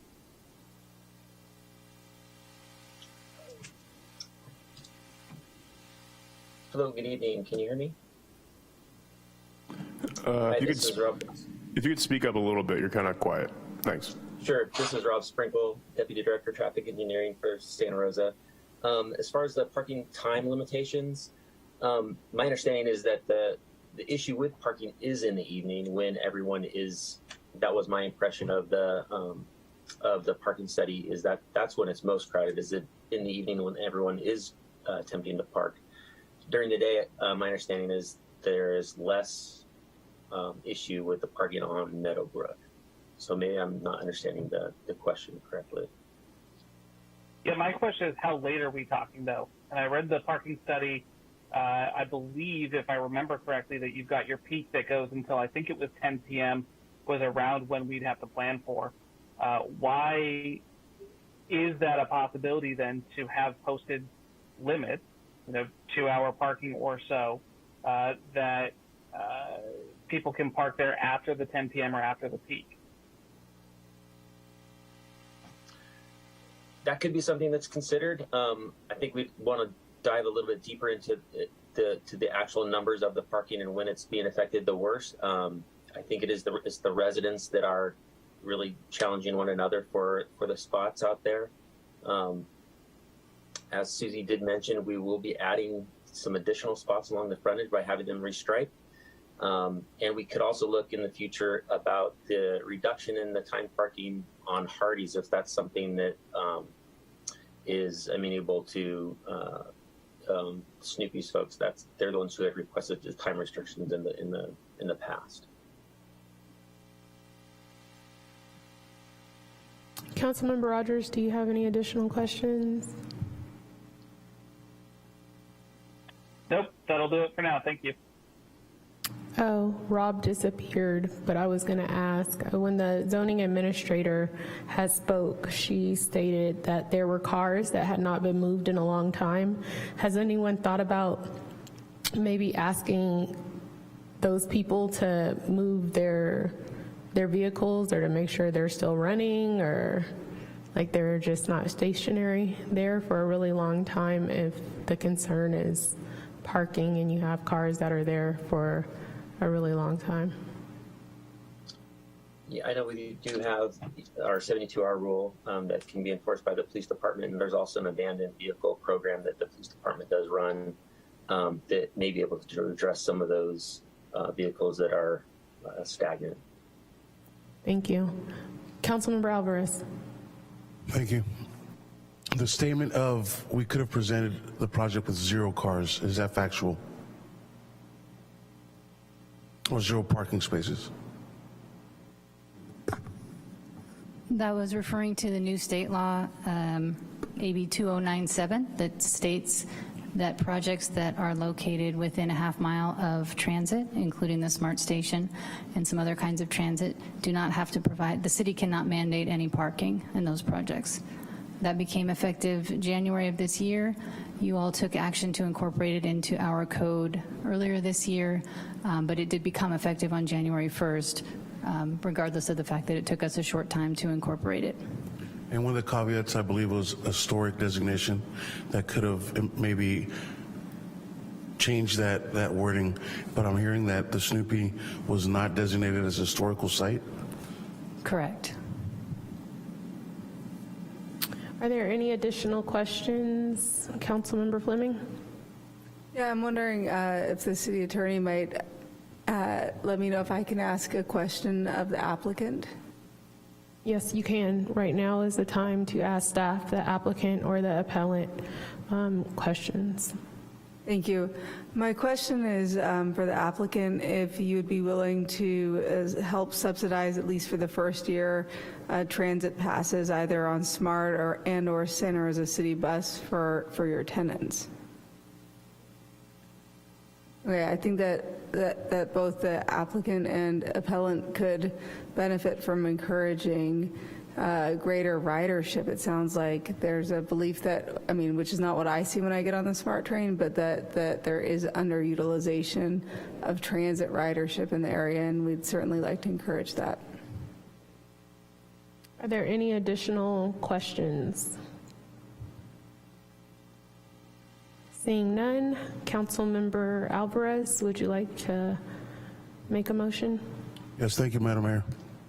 I would like to present a resolution of this council of the City of Santa Rosa denying an appeal and adopting an addendum to the Certified North Santa Rosa Station Area Specific Plan Environmental Impact Report, State Clearinghouse number 20111022034 for the 1650 West Steel Lane Apartments project located at 1650 West Steel Lane, Santa Rosa, APN 041042012, file number PRJ21-010, and waive further reading of the text. Second.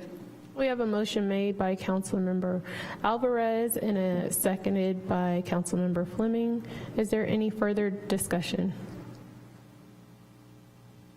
Without seeing any further discussion, I would like to call for the question. Madam City Clerk.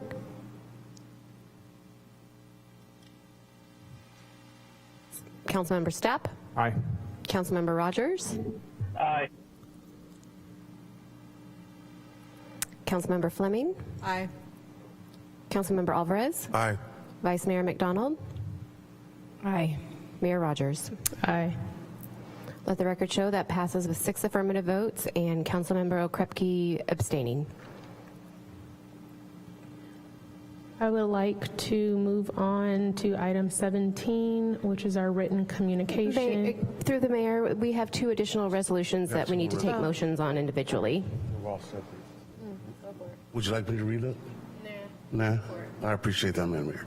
I would like to present resolution of the Council of the City of Santa Rosa denying appeal and approving a minor conditional use permit for a supplemental density bonus of 65% for the 1650 West Steel Lane Apartments project located at 1650 West Steel Lane, Santa Rosa, APN 041042012, file number PRJ21-010, and waive further reading of the text. Second.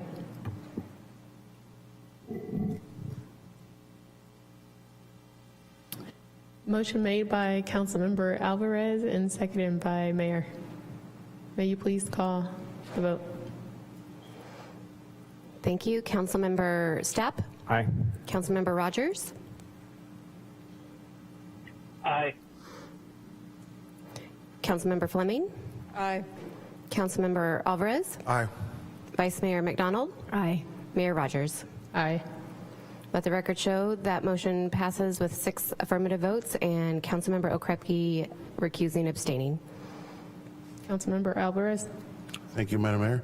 I would like to present the third and final resolution of the Council of the City of Santa Rosa denying an appeal and approving minor design review for the construction of a 3-story, 36-unit multifamily dwelling for the 1650 West Hill Lane Apartments project located at 1650 West Hill Lane, Santa Rosa, APN 041-042-012, file number PRJ 21-010,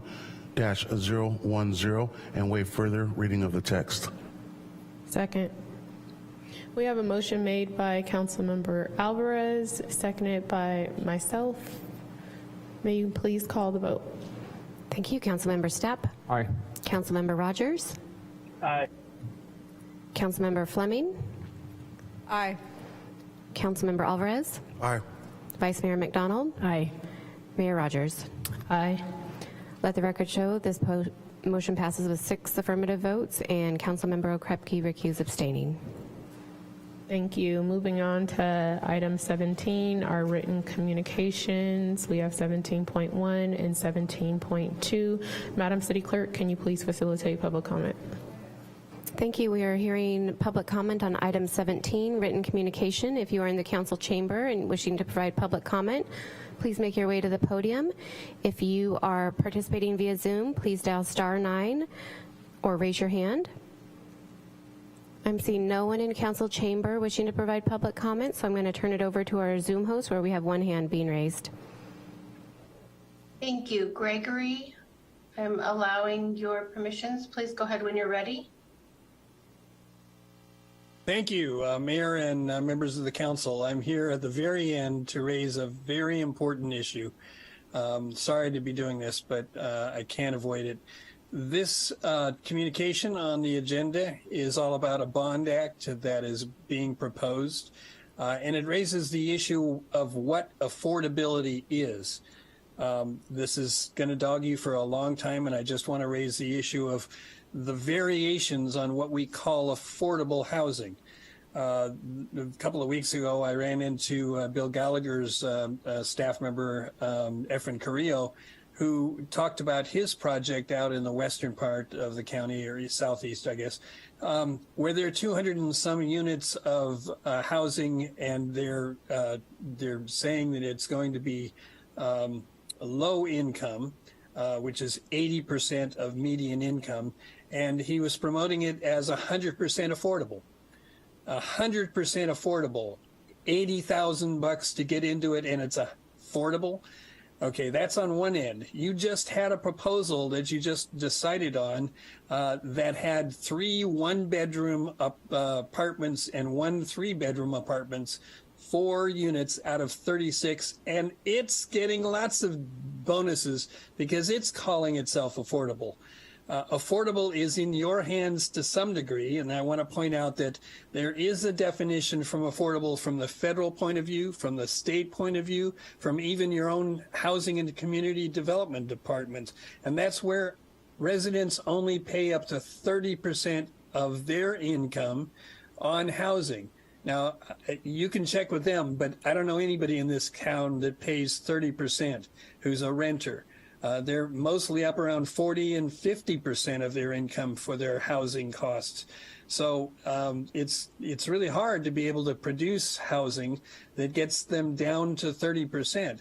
But that's what the state and federal government thinks of as affordable. So in that variance between 80% and 30% and 50%, which you know of as extremely low income, very low income, and low income, I don't want confusion, and I don't think you should be confusing people as to what you accept people calling their developments as affordable. You should come up with something, either through the legislature or through yourselves, that says this is what we will give for affordable, and this is what we think of as affordable. Either put it down at 30% or put it at 40%, but don't accept an 80% of median income as affordable. That's embarrassing. All right, thank you very much. Thank you. We have no additional public speakers on Zoom, and we have no pre-recorded messages. Thank you. We will now proceed to item 18, which is our public comment on non-agenda matters. Madam City Clerk, may you please facilitate public comment? Thank you, Mayor. We are now taking public comment on item 18, non-agenda matters. This is a time when any person may address the council on matters not listed on this agenda, but which are within the subject matter jurisdiction of the council. If you're in council chamber, please make your way to the podium. If you are participating via Zoom, please raise your hand or dial *9. I see Mr. Frazier at the lectern. I will unmute you. Yes, thank you. Can I use the projector, please? Certainly, one moment while we get it fired up. Thank you very much. I appreciate your patience. City Council, you're working hard. Appreciate that. Okay, thank you so much. Eric Frazier, you know me well, and I'm reporting out good grief on the war against short-term rentals. As you know, you grappled with a short-term rental ordinance, and finally today I was able to see this final verbiage. Sorry, my highlighter isn't really showing up very well. But did you realize that at the last minute, what was inserted in this ordinance that was signed by the Vice Mayor is that this language right here that the council, according to this ordinance, will have an opportunity to review it in August 24. But if they decide not to review it or they don't make any changes, this chapter shall remain in full force and effect as written. Now that differs pretty substantially from both the discussion and the information that was forwarded to both the Planning Commission and the public hearing for the City Council. This is just yet again another thing to put on our timeline. Before I was interrupted, actually, or denied the opportunity to speak during public comment during that meeting where the short-term rental ordinance was on a public hearing, I was about ready to report out that, true to my word, I'm getting traction to review Santa Rosa's short-term rental ordinance in a scholarly setting on a national level. Quite frankly, this ordinance is a witch's brew of backroom deals, illegal maneuvers, last-minute changes, abuses of urgency ordinance, allowing for people, citizens with their unresolved complaints to be turned into flying monkeys, to visit their neighbors, to assault their neighbors, to trespass. You know, no facts come forward from this ordinance and your findings. It's just really quite an atrocious mess, but it is a glorious mess because we're going to be able to study it and pick it apart with economists and sociologists and psychologists and the political process. And I know it bores some of you here. It's been a long meeting, I'm sure. But you know, respect is earned. And I'm looking forward to digging deeper about this issue. When I read this ordinance and I compare it to ordinances that were constructed during the height of redlining and civil rights violations, this is right up there with it. You know, at the heart of this ordinance, if somebody just has a guest one night in their own home and they have a vexatious neighbor, they can be turned into code enforcement, and all of a sudden they're liable to all sorts of different penalties, including criminal penalties. You guys didn't really think about this through. You were just responding to your own crass political needs. And I look forward to seeing the end of that. Good grief. Thank you. Thank you.